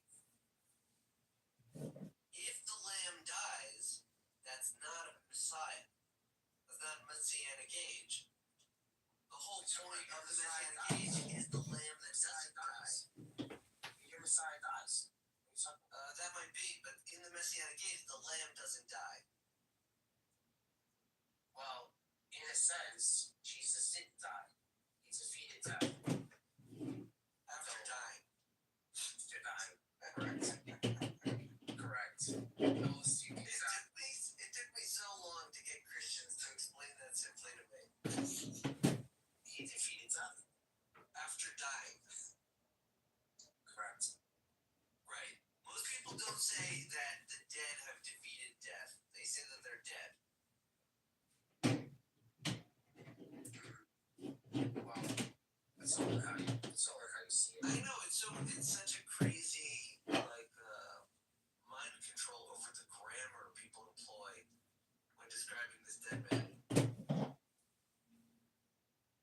I used to like pointing out to the Christians that they and we all agree that Jesus died. Correct. And then they got uncomfortable and say, well, no, he didn't die. Oh no, he was just raised up to heaven. Like the Muslim view better? He was just raised up. And then when he comes back, he's gonna come from the clouds of heaven with two angels on his right and left, rank upon rank. Okay, that'll be cool. You're like literally saying the same shit. Or Well, they're also- Jesus to the picture. That's the point of the eschatology. They also push it into the end times. A crazier, more magnificent feat. And then everyone can just wait for that to happen. It's not gonna happen. Okay. They'll wait you out. More members that will know before you do. Right? It's eschatology. That's why it's all, like, classified as this style of religious persuasion. Like, technically, really, the afterlife is also eschatology. It's a future state removed from you, beyond your experience and conception, that apparently brings you some religious comfort because of its existence. Afterlife, Messianic age, same kind of a religious argument. I'm just saying that the event that happened was 718. And it could also happen in Christianity. That's all I'm saying. It's just a hypothetical. I'm just looking at the view, and I'm saying to myself, like, how would this work? What's the mindset of someone? You're gonna look back and say, hey, maybe we shouldn't think like the people in the first 21st century anymore. Maybe we should see that this religion has lasted for 2,000 years, and the people Yeah, but change it. Possibly could have gotten a few things wrong. That's them. Yeah, most of the Protestants think the Catholics got a lot wrong. Which I think it's easy to say now after so much time has passed. Yeah, they got it wrong. It's easy to say that. Their descendants said that. Okay. And, you were taught by their descendants, not them. Just like you were. Yeah, I was taught by the descendants of the Jews. Okay.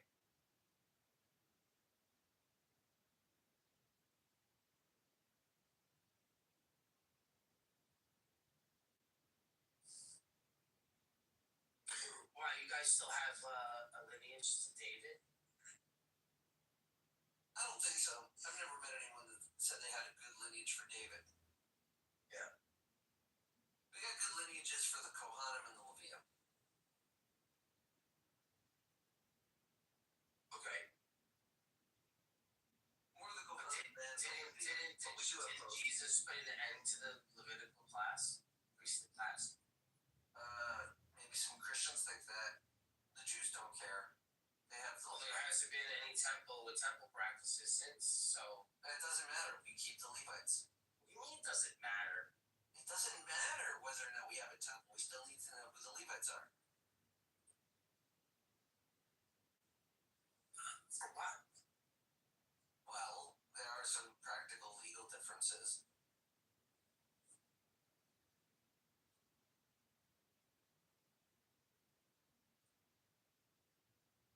Okay. But also, the Levites are not entitled to any portion of the land.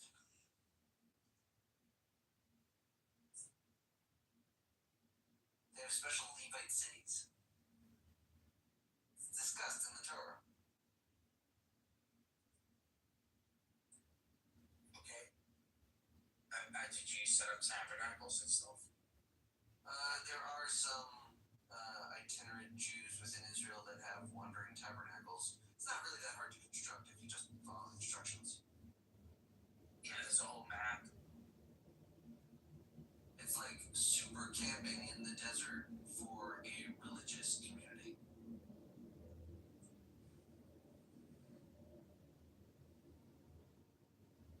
I find it interesting that more paganistic or like cultish minded people don't just copy it. What do you mean they don't just copy it? I'm saying, like, it creates like a nice little church thing and a society and like farmers, and then you just have a little community. You can pop those things up anywhere. You could literally take the 5 books of Moses with a large enough mass of people, and yeah, you'd have a little commune wherever you want with a little temple in the middle. Do you think you can get that just by reading the book? Sure about that? Yeah. No. Why? What do you think's missing? The New Testament. Why would you need that? Because then it's incomplete. I'm just talking about the 5 books. I'm not even talking about like Joshua or Samuel or Kings or Isaiah or Ezra. I'm not talking about any of those books. I'm talking about the 5 books of Moses. The how to survive everywhere, forever, with a temple in the middle. That's like a better title for the book.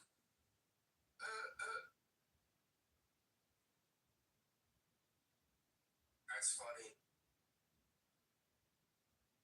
You're gonna be looked at as like the community that slaughters animals in some weird, like ritualistic way, and you all stand in front of a bonfire, staring at it. It's kind of weird, bro.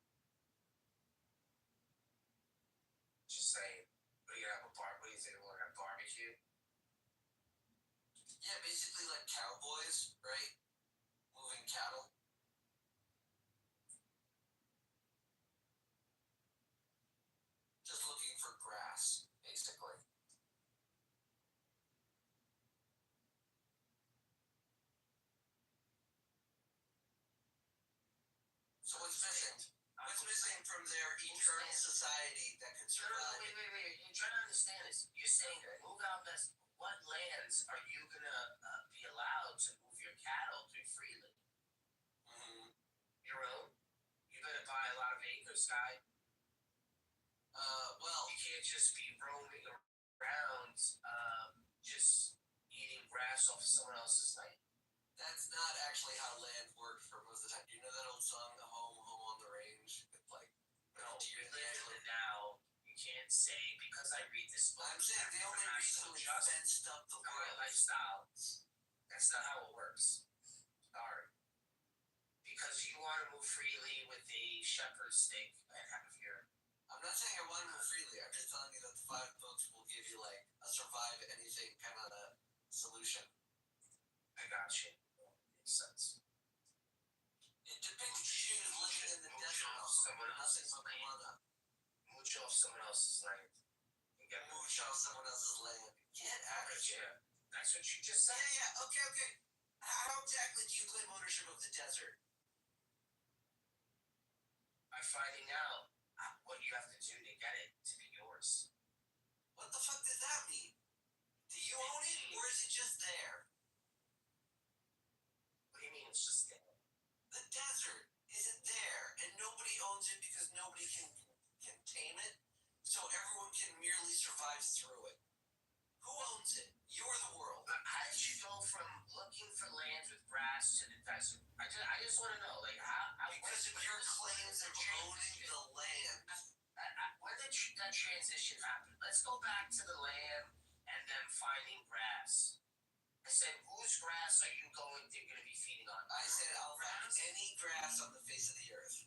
Well, you see, that's the part that maybe the book makes you think that this land is just for you. Well, maybe that could be a problem. One land is just for us. Yeah, sure. No, really, there was an old solution made between Avram and his nephew Lot. Lot inherited Sodom, and Avraham inherited everything to the west towards the sea. Yeah, this is the thing why I feel like living in the now is a little more important. And that's how this conversation started. Like, at time you asked which land we were gonna tend to our flock. You brought up this stuff. You brought this stuff up. Listen, you said you could move out west somewhere and continue to be. I said that the Torah is a surviving manual for a small community. Well, in the United States, there's many men that own cows, right? And when they own cows, they want them to go freely on U.S. land. And the U.S. land has issues with this. There's been court cases about this. This is what I mean. This has already been done before. Yes, so land ownership, which you like flippantly think is like putting up a fence post.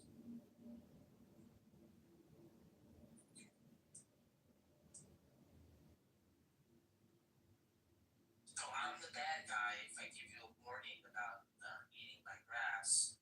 Yes. No one visits it. And as soon as you pass my property, I just start sniping your cows. Yeah, my property. That would be the bad guy. I'm the bad guy. You'd be a thief. Why? Because I'm gonna eat the meat? It's on my property. No, because you're killing his assets. On my property. No, you put your property on mine, knowing that we have. Never heard of livestock your land, and I never go to your land. I never life from his stock. Never go to your land. Well, then you're gonna have to pay me for dragging this cow that's on my property back to yours. Okay, you want to know what you're entitled to receive if you kill my cow illegally? Yeah, I'm gonna put it back on your property. I'm not responsible. You're gonna carry a cow on someone's property. That's right. Your I'm putting it back on your property. You ain't gonna do shit on my property. And my cow's gonna shit on your lawn? No. And then on top of that, since you didn't like that this time, I'm not gonna kill the cow, but I'm gonna charge you if your cow goes missing on my property. Okay? And the first charge is gonna be really, really high. juice every time. Every chiropractor. That's my deal. So it's up to you to be giving me free cows. Because every time I return it, I'm going to charge you a service fee for returning your property.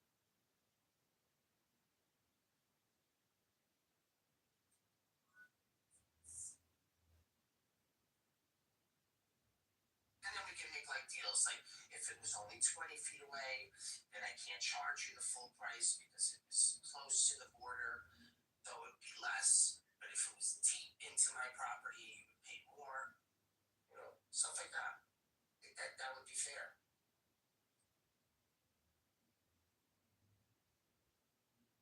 Because I have my own cows. I mean,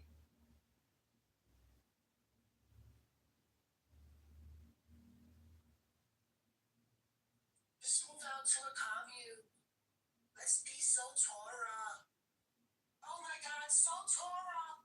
Let's just move out and give all of our money to one rabbi, one account. We love him. You don't need money to keep the Torah. There it goes. There it goes. I'm saying Revelations is bad. You have worse problems. What, Judaism? Yeah, some of the cultural practices, like El Normo Jew is cool, but the Jews are fine. My mother used to be part of this, but okay. Judaism as a perspective has survived most empires.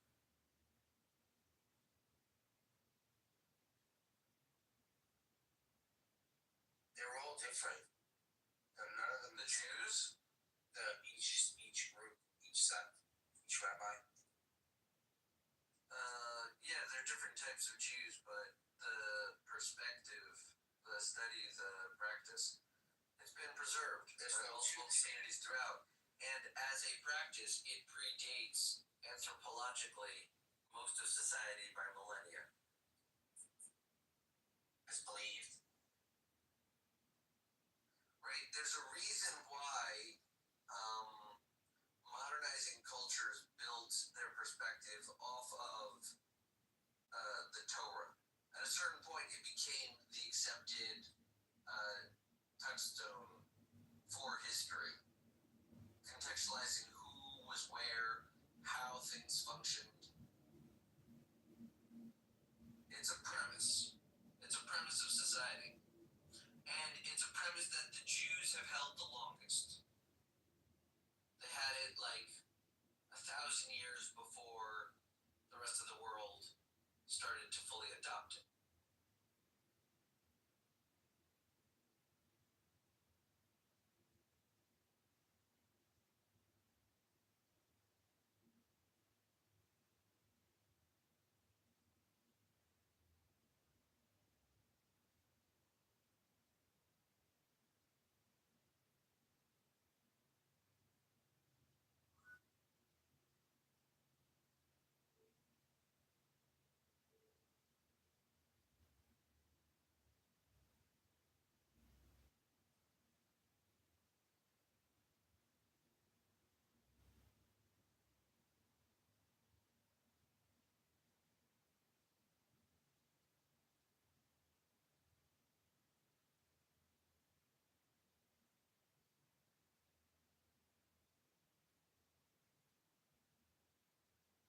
So the laws that were established one time, see how appealing it is to you that this law's been going on for a long time. So even when the laws were instituted, they could have said they were from the old. And that are still being practiced today.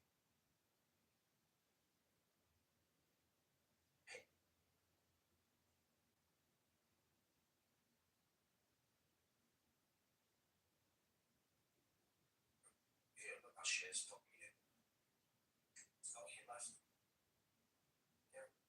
Yeah, the fuck anyway. Get up.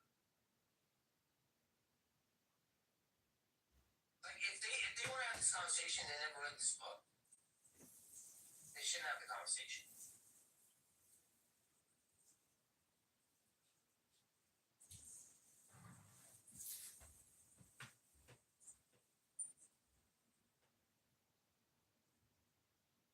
There's this book that needs to be read, and here I'll share the other one. Okay, I'll share the other book. These are the two books that you must read to be involved in these conversations. Yeah, look, I'll put both the books for you. Put the other one in the chat. Then come talk to me about the Torah.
Who's that?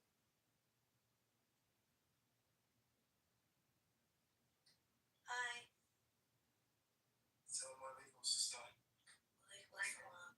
How you doing? I'm doing.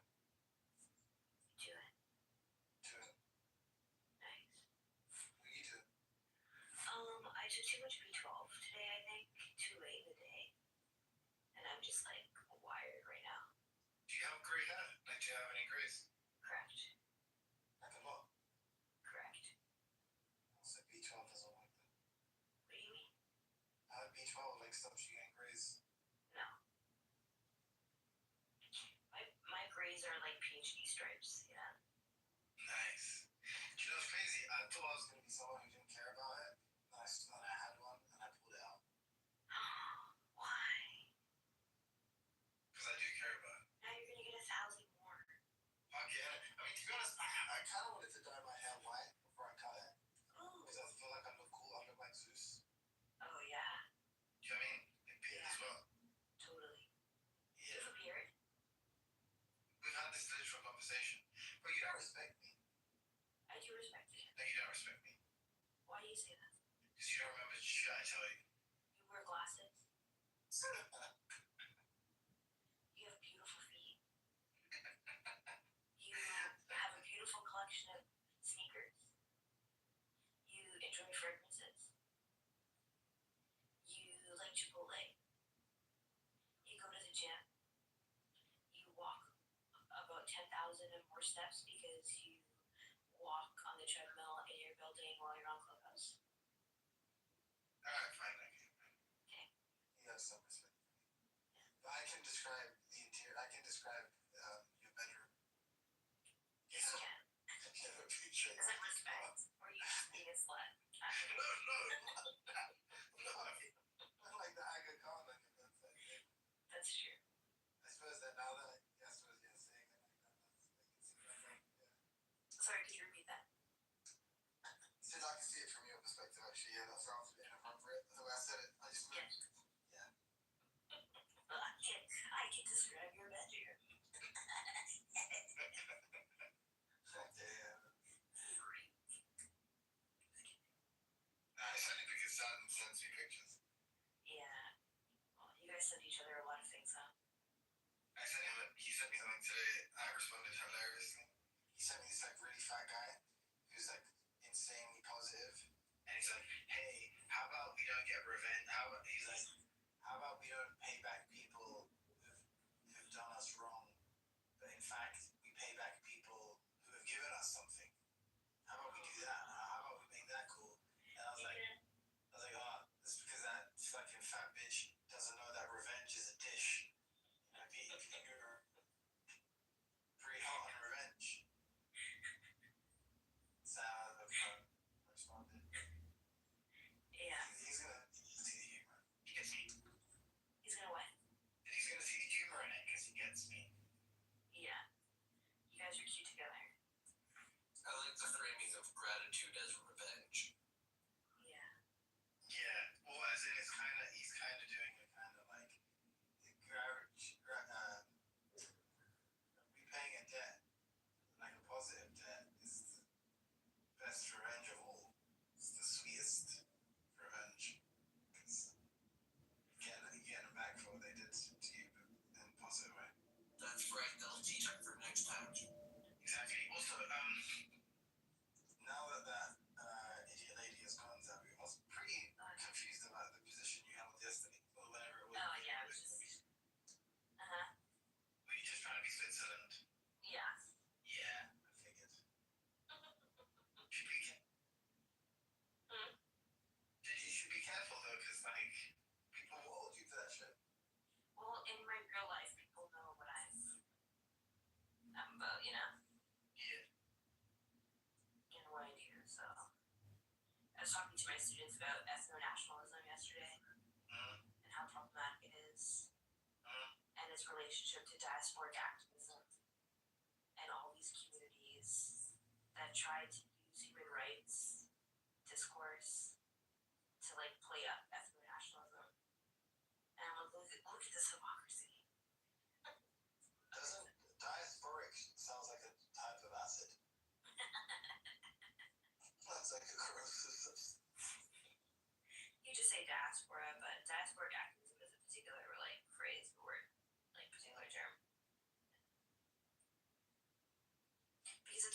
religion and development class, and So that kind of looks you on.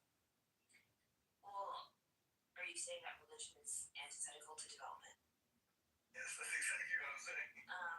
Precisely what I'm I saying. would argue that religion is still a significant factor in what develops society. I'm only joking. I know you're joking, but you said I have to be careful, so I'm making my statements clear. What's that phrase? Is that like adage or phrase or whatever? Poeticism about like with a big stick or something? Or carefully, cautiously carry a big stick or some shit. You just want to talk about how big your dick is. No, I did fucking. You're thinking of the foreign policy of Theodore Roosevelt, which was talk softly and carry a big stick. There you go. Thank you. Work no words, as the Ismailis would say. Which I believe he got from some indigenous culture. Did the original Hashashin, do you think they were doing like Hey, you know what? A lot of people in this app like to see religion as something static and requiring it to be something that it was in the past. But religion develops and people evolve and things change. That's true. It's very dynamic, like especially Islam. I mean, some might even call it explosive. Some might say they kill people with their kindness and gratitude. So, Gratitude. Yes. Abu, The best kind of right. was the conclusion that ethno-national entities were dangerous? I don't make like absolute claims like that, but I say like here's how it operates, and here's how it can be harmful and how it can have a positive effect. What was the positive impact that the ethno-national entities had? So one of the frames that you could use One of them is like produced her boyfriend. no, I wouldn't agree with that. But He's from America. That's not ethno-nation. Yeah. But so for example, something that would be bad would be like Christian nationalism, right? Have you seen it birth certificate? Sam's. Okay, so the example of the Christian nationalist movement that led to diasporic campaigning was what? Well, the British and French were in diaspora, right? What were the British and French diasporas of? Wait, this diaspora's where? In North America. So the colonization No, the process colonization, was from diaspora, right? Oh, okay. So it's like so when they came together, so there's like competing ethno-nationalisms in a place like Canada, right? You have like indigenous, what would become framed as an ethno-nationalism, or like ethnicities, like framing indigenous traditions as ethnicities. Right, the First Nations. Yeah. And so that the example of land back could be seen as like a positive ethno-nationalist movement, right? Wait, land back being the natives. Yeah. Yes. I think that would be bad still though. I think it depends, right? Because some indigenous traditions really believe in like blood quantum. I think that's awful. What does that mean? So your How much blood is in them to determine their membership in the tribe? yes. Oh, like quantity. Okay, cool. Where there's other traditions that say, well, if you identify as such and you have a relationship with, then that's sufficient enough.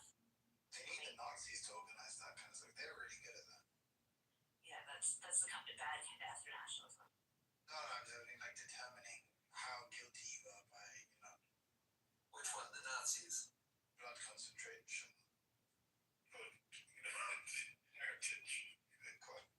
Okay, but like, say, the current state of Germany, is that an ethno-nation? Well, I think it depends on how, like Japan could also be considered an ethno-nationalism, right? Sure. Ethno-nation. Yeah, so I think it depends on like how. I think it depends on how motivated you are to exclude people. Okay. I think that determines how bad it is. But I'm asking in terms of like. Yeah, go on. I was gonna say it seems to kind of trivially follow from you saying like this is for us and we have a certain privilege. I mean that just is to the exclusion of people who don't possess the privilege and their right to self-determination. I Like I don't said, I don't think think there's a way. I don't think there's a way of it being like saying, hey, if we exclusively benefit, then you're always just gonna be saying that. I don't think. Okay, what I'm trying to say, like my personal like political theology, is that look, I believe in a cosmopolitan ethic. I don't think there should be borders. I don't think that people should stake claim to the place that they're in. Like I just don't think that works anymore. When that's a cosmopolitan. I am. Of the rootless variety. A rootless cosmopolitan. No. I think that states exist. I feel as though I do think states exist, but I think that It sounds like you believe cities exist, I do think cities exist. I also but not necessarily states. I think states exist functionally, but I don't think that they operate like well all the time. Sure. But I think that having civic nationalism is different than ethno-nationalism. And so, it's a good kind. yeah. Like Zed. You're saying, okay, so then the current state of Germany is civic nationalism and not ethno-nationalism? I think it's both. Yeah, look at the national. I think they can operate at the same time. What about, let's say, the French nation? I think they can definitely operate at the same time. The national football team is literally. Because France definitely wants it to be France, you know? In French. Okay, but is that a civic nationalism or an ethno-nationalism? I think they Civic nationalism. It's obviously civic nationalism. I think it's a civic nationalism.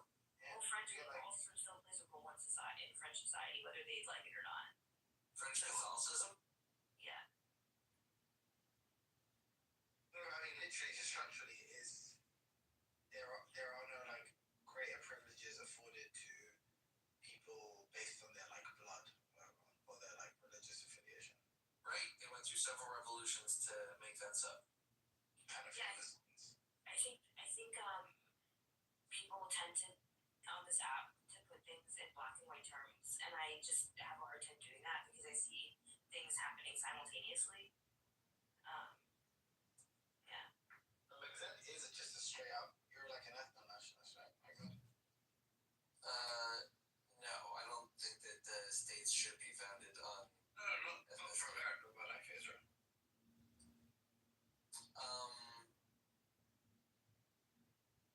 No, I don't think that like the ethnicity of Judaism is like it's not a genetic thing. No. Well, I think like culture plays a role. Like religion and culture do play a role in like ethnicity. Like I'll grant you kind of probably the more prevailing conception or notion as like one of like heritage, like ancestral heritage, whatever. But I think religion does play a role. Like I think if you're like privileging like a religious group, I think tying religion and ethnicity is like such an old school way to see like people. It has more to do with how like states prefer to categorize their allies than it does but with Judaism, the reason it's a bit more complicated is because obviously it's an ethno-religion. So. But it's not only an ethno-religion because you can be you don't like as much as people like to claim that there's like certain relations that allow for you to be Jew, like your blood or whatever, your family. There's also people who convert, who have no blood relation. I'm saying what it is an ethno-religion. I'm saying you can be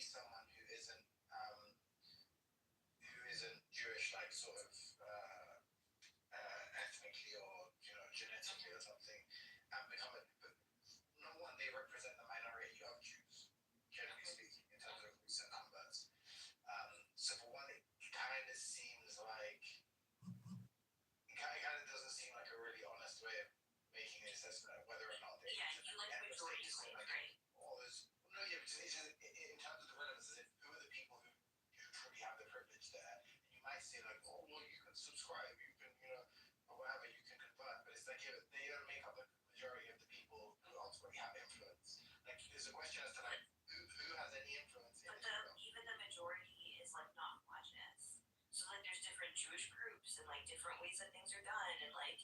That's not the point. Well, I think it's part of it. You're saying religion plays a role in it, right? And I'm just telling you that there's like not a monolith. I'm saying he's advocating for. Well, this is what he's trying to do. He's trying to say, hey, look, I'm not necessarily advocating for an ethno state because, like, you can come to Israel and convert to Judaism and receive the same privilege as me. And I'm saying, do you feel like you have to be Jewish to live in Israel? No, I don't think that you have to be Jewish to live in Israel. Yeah. But he wants it to be a homeland for the Jews, where the Jews. I do want it to be a homeland for the Jews. I do want that, like, as a priority for the structure of the state. So essentially. But do you want it secular or do you want it religious based? I personally want it religious based, but I would want it safe for secular. Yeah. That doesn't matter. That doesn't matter. It matters a little bit. No, to whether or not it's fucking ethno. Right. The ethno state claim is something else. Yeah, that's what I'm saying. I'm saying, like, in your idea, presumably, to secure this, like, homeland sanctuary for Jewish people, you must maintain, at the very least, sort of demographic superiority, or you must maintain sort of superiority, like, within the government, and to ensure your own security. And then also, like, Jewish people must receive some kind of privilege to distinguish it from any other state where just Jewish people are a significant portion of the population. I would be careful. I would be careful to say that you need control in government, like you need representation in government, because Canada is an example of many different ethnicities and traditions. And being British also, like, you have that ethno. Thanks for cutting it off. I'm just agreeing with you. I'm agreeing with you. I know, but like, wait till I'm done talking. Come over here. What are you doing over there? Why are you sitting so far away from me? Oh, sit over here. I thought he was talking to me and I was like, that's fine. I am talking to you. Come sit on my lap. How's it going? I was like, oh, He literally sounds like a Simpsons character. Hey, doll. How you doing over here? I was like, no, I might get my ass slapped. Like, what's going on? Yeah, Sam's a New Yorker, technically. Yeah, he is, but he doesn't talk like one. You should just ask him to, like. He does. He has a New York accent. It's just not heavy. Yeah. Some words I can But the reason I don't think that Judaism is at its core an ethnicity is because even though it's all from like a family of people that all lived in a certain land and went through like certain historical markers together, right? That all happened. But it's been 2,000 years since those historic markers, and those people dispersed into a lot of different corners of the world for several generations, learning different languages, communicating in like the Hebrew on the back channels, but like, separated after their Jewish history of like the end of the Old Testament and the New Testament, right? After that, the Jews split apart and they all have their own separate bands and stories around the world. That's not like an ethnicity, right? Like, it was an ethnicity back then, you could say. After that, it's a special club. Like, it literally is, like, I don't know. I think both. I'm saying after that, it becomes a club of the people that can still communicate with the other survivors of the Jews. This club isn't a fucking technical anthropological club. That's why that anthropological club got, like, targeted for destruction and exclusion and formed itself into a state to defend itself. I don't know. That's what a club is. It's also what a state is. Like, ethnicity may have some, like, vagueness or something as far as you're concerned, or some ambiguity or something, where you believe you can supplement it with this, like, club patch. But the reality is that what constitutes an ethnicity? Like, ask the fucking ADL. They'll tell you to be Jewish as an ethnicity. And the thing is, like, I feel like this. Okay, in what way? No, but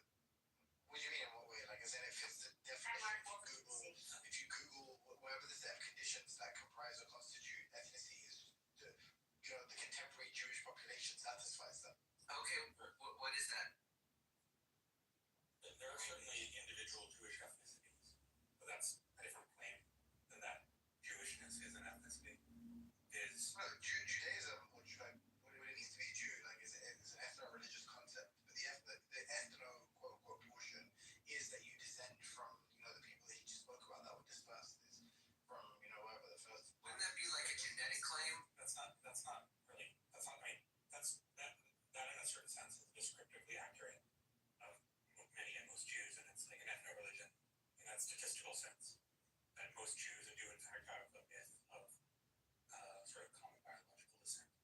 But it's not like normatively essential to being Jewish if you have any of this descent group. Yes, that's like No, but wait, stop, sorry. But yeah, it is in the ethnic sense. I mean, I don't know. It seems like you guys are overcomplicating it. Like, yeah, but it's not relevant. It's not necessary to be Jewish in the religious sense, of course, because we were referring to it as just like Jews as like a religious group. But in the quote unquote ethnic sense, I mean, I just think it is right. Like, what people usually mean is you are descended from that group. In the same way, like, I don't know, what do I expect to find in the debate between Mark and Lion on fucking who the real Jews are? Presumably, like, Mark making some case for some genetic lineage, you know, and for him to be like some member of this quote unquote ethnic group known as the Jews that Lion is included from. That's just what we're talking about. It seems like now, But anyone could join. So clearly I agree that in the ethnic sense of Judaism, i.e. in the sense of, you know, the various ethnic groups that are traditionally Jewish, like Ashkenazi and Sephardim, etc. And sure, but Israel isn't a Jewish state in that ethnic sense. It's a Jewish state in a more religious and or ideological, or just generically vague political. so no, like, you know, before I speak about this, I'm actually quickly interested. What biological connection do you think that the Beta Israel share with to like, let's say somebody like you? They're the Ethiopians. No, I'm saying to you, like, as in, because I wasn't sure if Personally, almost not. Okay, cool. So the idea, if I'm not mistaken, isn't that they don't share like common descent or ancestry with you, but they basically their group, their tribe, or their ancestors converted to Judaism. As in, their ancestors were just like religious Jews, or converted for like religious reasons, and then they're the descendants of those people. Is that correct? Well, sure, but that also is inessential because I mean, anyone in theory can convert to Orthodox Judaism. Yeah, this is somewhat tangential. I think this is making sense. Okay, yeah, sure. I just wanted to know. Yeah, I mean, they believe that they literally do share biological descent with other Jewish groups. There's controversy about this in my opinion. It's definitely not very strong. But I tend to think they're like Judaizing Christians from 2,000 years ago. That makes more sense. That's how I actually understood it, right? The reason I say that is because I think part of the reason, so, okay, this I guess services your point, because part of the reason I think they were like imported to Israel is to sort of maintain this demographic sort of ideological superiority, where like, you know, the growing Arab population here, look, we can just import some like ready-made Jew, here's some Jews we made earlier, we bring them in, these people kind of share our vision, they're on our side, whatever. So I do think on some sense, yeah, like more accommodation would be made for religious Jew, as in the hierarchy of privileges, like ethnic Jew, religious Jew, ethnic Jew, which includes like secular Jews, probably excludes like Muslim Jews, Muslim converts, and then these religious Jews, and then everybody else, presumably Arabs at the bottom, I would imagine. Religious Jews are up there. I think that is perfectly consistent with. Obviously, it's not some like neatly like perfect ethno state in the fucking Nazi pure Aryan sense. I do think that still is an ethno state in that like, yeah, what we're doing is conferring privilege based on ethnicity primarily, and the only reason that we're going to make exceptions is because, hey, look, essentially we are just a minority as a group, and we're not like, you know, our fertility rates aren't at like above replacement level, so it's actually prudent for us to just, hey, if you agree that like, you know, our culture is superior, then also you can be like, you know, less sort of subordinate privilege recipients. What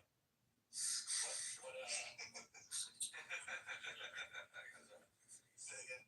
What privileges are kind of is the series training on some like actually, you know, formal legal privilege or just State law, like the nation state law, there are like a few laws that's got like self-determination. Sure. I think there are like in the case that's made against Israel, accusing them of maintaining an apartheid.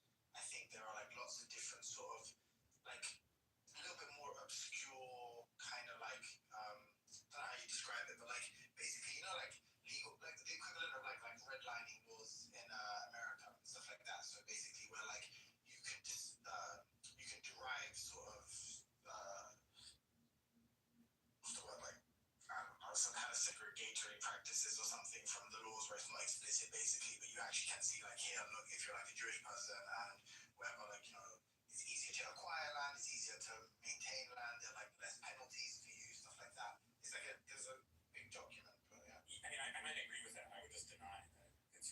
precisely well described as being on the basis of ethnicity rather than the basis of something else, which just so happens coincidentally to be correlated with ethnic traits. Like if you're the child of two, New England wasps who themselves have no Jewish ancestry but converted to Orthodox Judaism, Sure.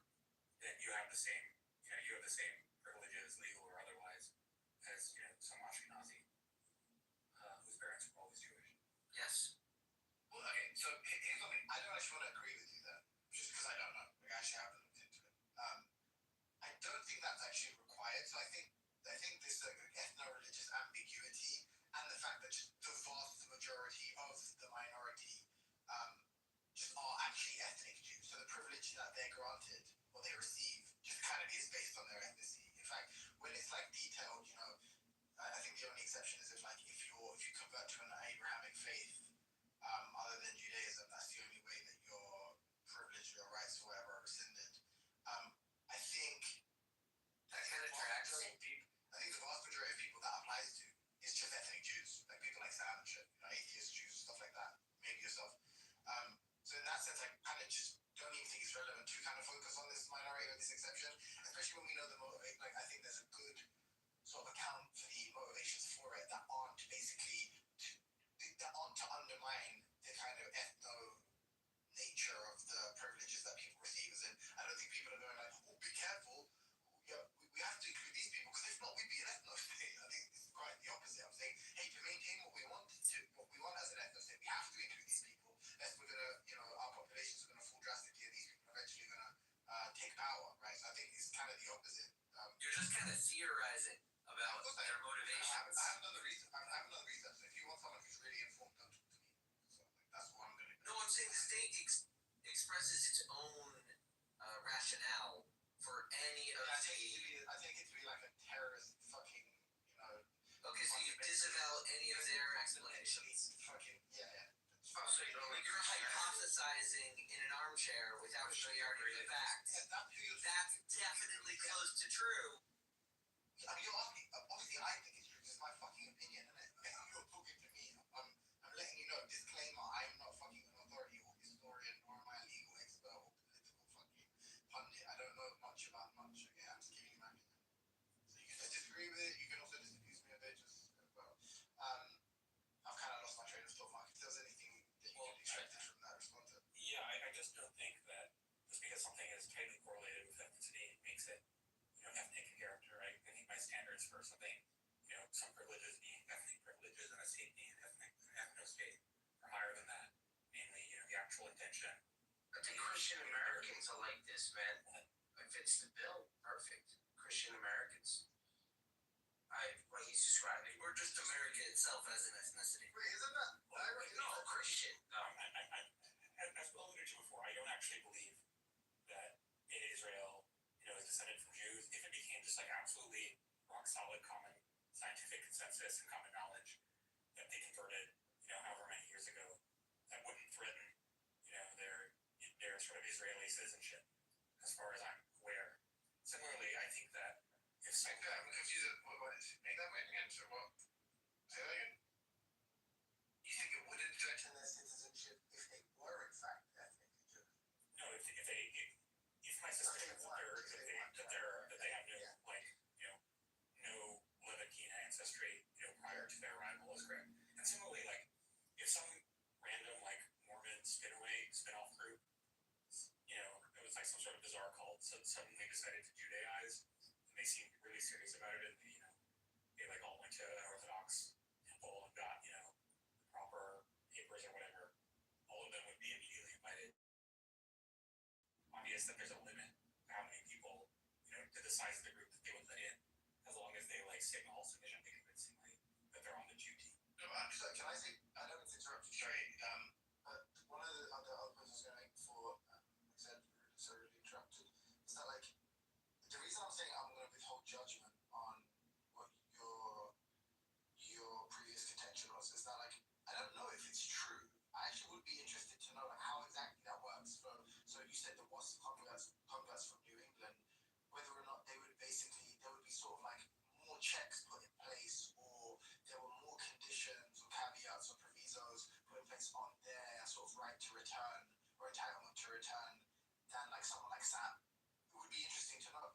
then if that were the case, then I think that would further bolster my point, right? Which is actually no, there is this kind of ethnic privilege, and essentially all this really serves to do in terms of like including people who are religiously affiliated is just like basically have a buffer between sort of ethnic Jewish people and Arabs maybe who have like a different vision for how Israel should be governed.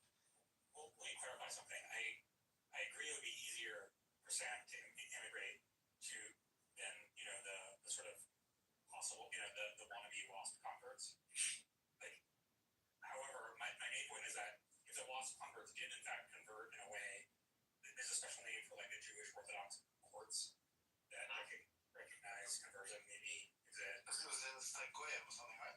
No, it's called the Beit Din, House of Judgment. Yeah. If the WASPs got officially recognized by a Beit Din, then their children would have it would be who are also ethnically WASPs would be just as easy for them to immigrate to Israel as it would for Sam. Yeah, I mean, that's why I think that the ethnic aspect is more incidental than essential. It could be easier for them to emigrate than Sam. I think that is not an honest assessment, because clearly the whole basis for this like notion of it being this like refuge and sanctuary is that Jews who are targeted for their ethnicity have a homeland. That was the primary concern. I don't think the initial concern was just like a place for all religious adherents, because if that were true, then people like Sam, they'd be like, I'm sorry, this place isn't for you. The point is primarily, no, it is for it. I think it's like not super honest. Well, to frame it like that. Well, two things. First of all, whether the original impetus for the state of Israel's creation was what you described. I mean, that's how the law works for 2026. But also, I mean, no, I think that like the founders of Israel had like a lot of extremely unclear ideas, and they didn't really define their terms super rigorously. But I think it was considered to be a refuge of all Jews, qua Jews, and not just Jews, qua descendants of this ethnic group. Yeah. But I think it's like, well, I don't know exactly what it's doing. Like, I could look up, did Herzl and the other, early Zionists, or maybe, the somewhat later Zionists who were around when Israel was actually founded, did they want to invite converts and or the children of converts? Yeah. Pretty sure the answer will be yes. I mean, maybe, as I understand it, a lot of them are secular anyways, so maybe, I don't know. Yeah, that's not really sort of, okay. One thing, the point you just made about the 2026 stuff, I mean, if like David Irving was successful and we found out that like Hitler himself didn't, endorse the extermination of Jewish people, or there wasn't actually a particular piece of legislation, but in fact we knew in practice that the Nazis did attempt to exterminate Jewish people, I don't think we'd be like, oh, it's any less of an ethno state, number one. So like the 2026, quote unquote, whatever's like explicitly stated in the law, I don't think that necessarily, I mean, especially given that there are so many charges of like apartheid and whatever else against Israel, I don't think like it necessarily being explicitly in the law is gonna make like, it's gonna be enough to sort of get the case over the line, but either to exonerate them or to condemn them. Or sorry, I really misspoke. It clearly is enough sufficient to condemn them, but I'm not sure if it's sufficient to exonerate them. And then, but I think it is relevant to say like, actually, look, this is the mission statement. This is what Israel essentially was found. This was the sort of the basis on its foundation.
council's views on national identity, whether it was him or not.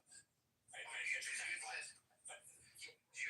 said something about you said like what Dash doesn't founders know what sort of founding principles were, or the principles the nation was founded upon were, because like just we have the laws in 2026, and I was saying, yeah, but the point is that like actually we would say how essentially it's carried, how the treatment or mistreatment of non-ethnic members is carried out is going to be more important. And the example was like if you found like if David Irving was right, and posthumously he was vindicated, and you found out like actually here's all these letters from Hitler, and actually when we now there's a revision of all of the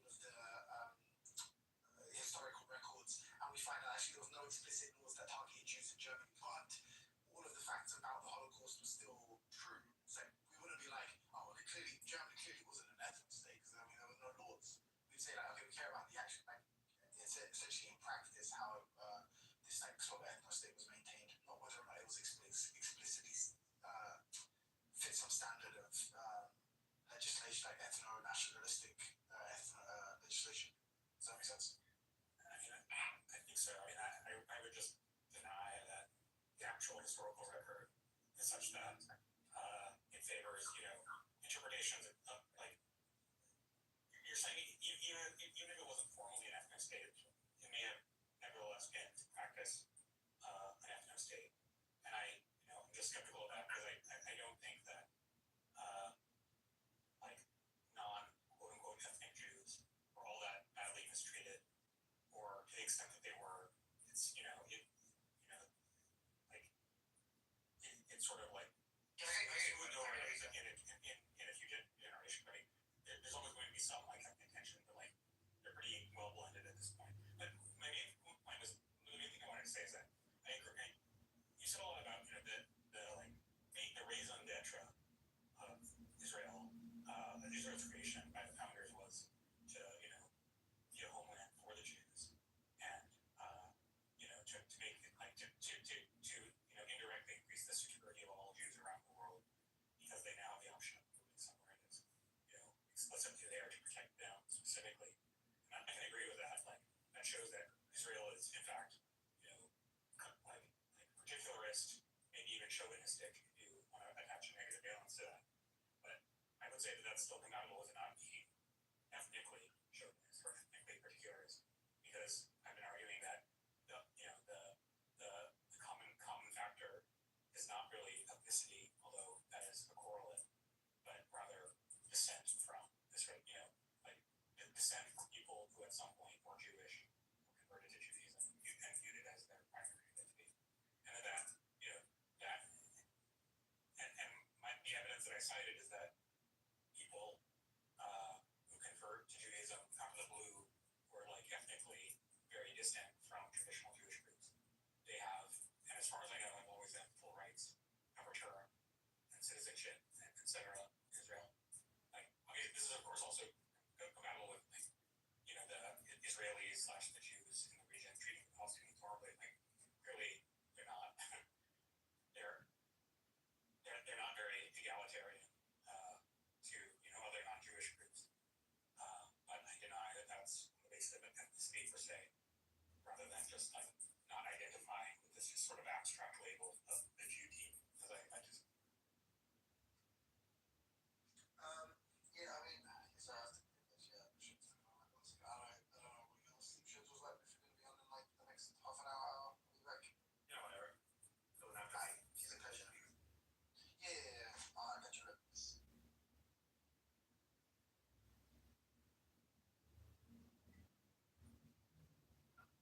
So, like, what then would we be claiming the ethnicity of the Jew is? I mean, there's no singular ethnicity of the Jew. There's a bunch of ethnicities that are called Jewish ethnicities. That's just because they're traditionally extremely highly correlated with being religiously Jewish. That's just a matter of speech.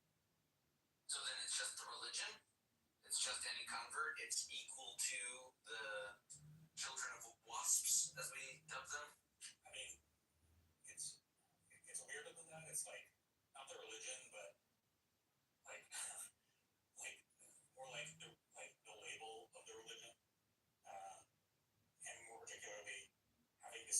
someone, like either adopting the label yourself or having descended from someone who adopted the label, where adopt the label, it has a bunch of like requirements. So like not just anyone who just says I'm a Jew today, it wouldn't be considered to qualify. You have to do something a little more serious than that. So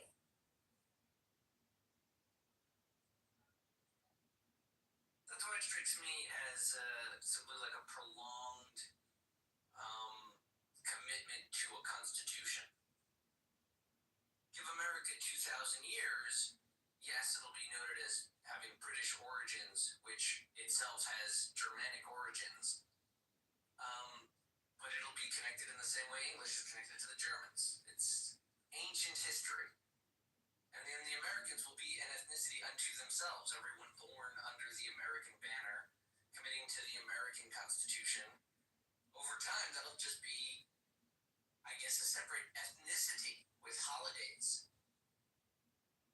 But, like, it seems to me that if the Constitution stays as it is and people are still able to come in under the laws of America, that it won't be constrained to the definition of ethnicity. It seems like if you have a charter, if you have a constitution, a legal standard, then that's really what's defining it. All the ethnicity declarations and the racist definitions, they come after. For people labeling this thing that people already committed to by document.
Welcome to the house of the Lord.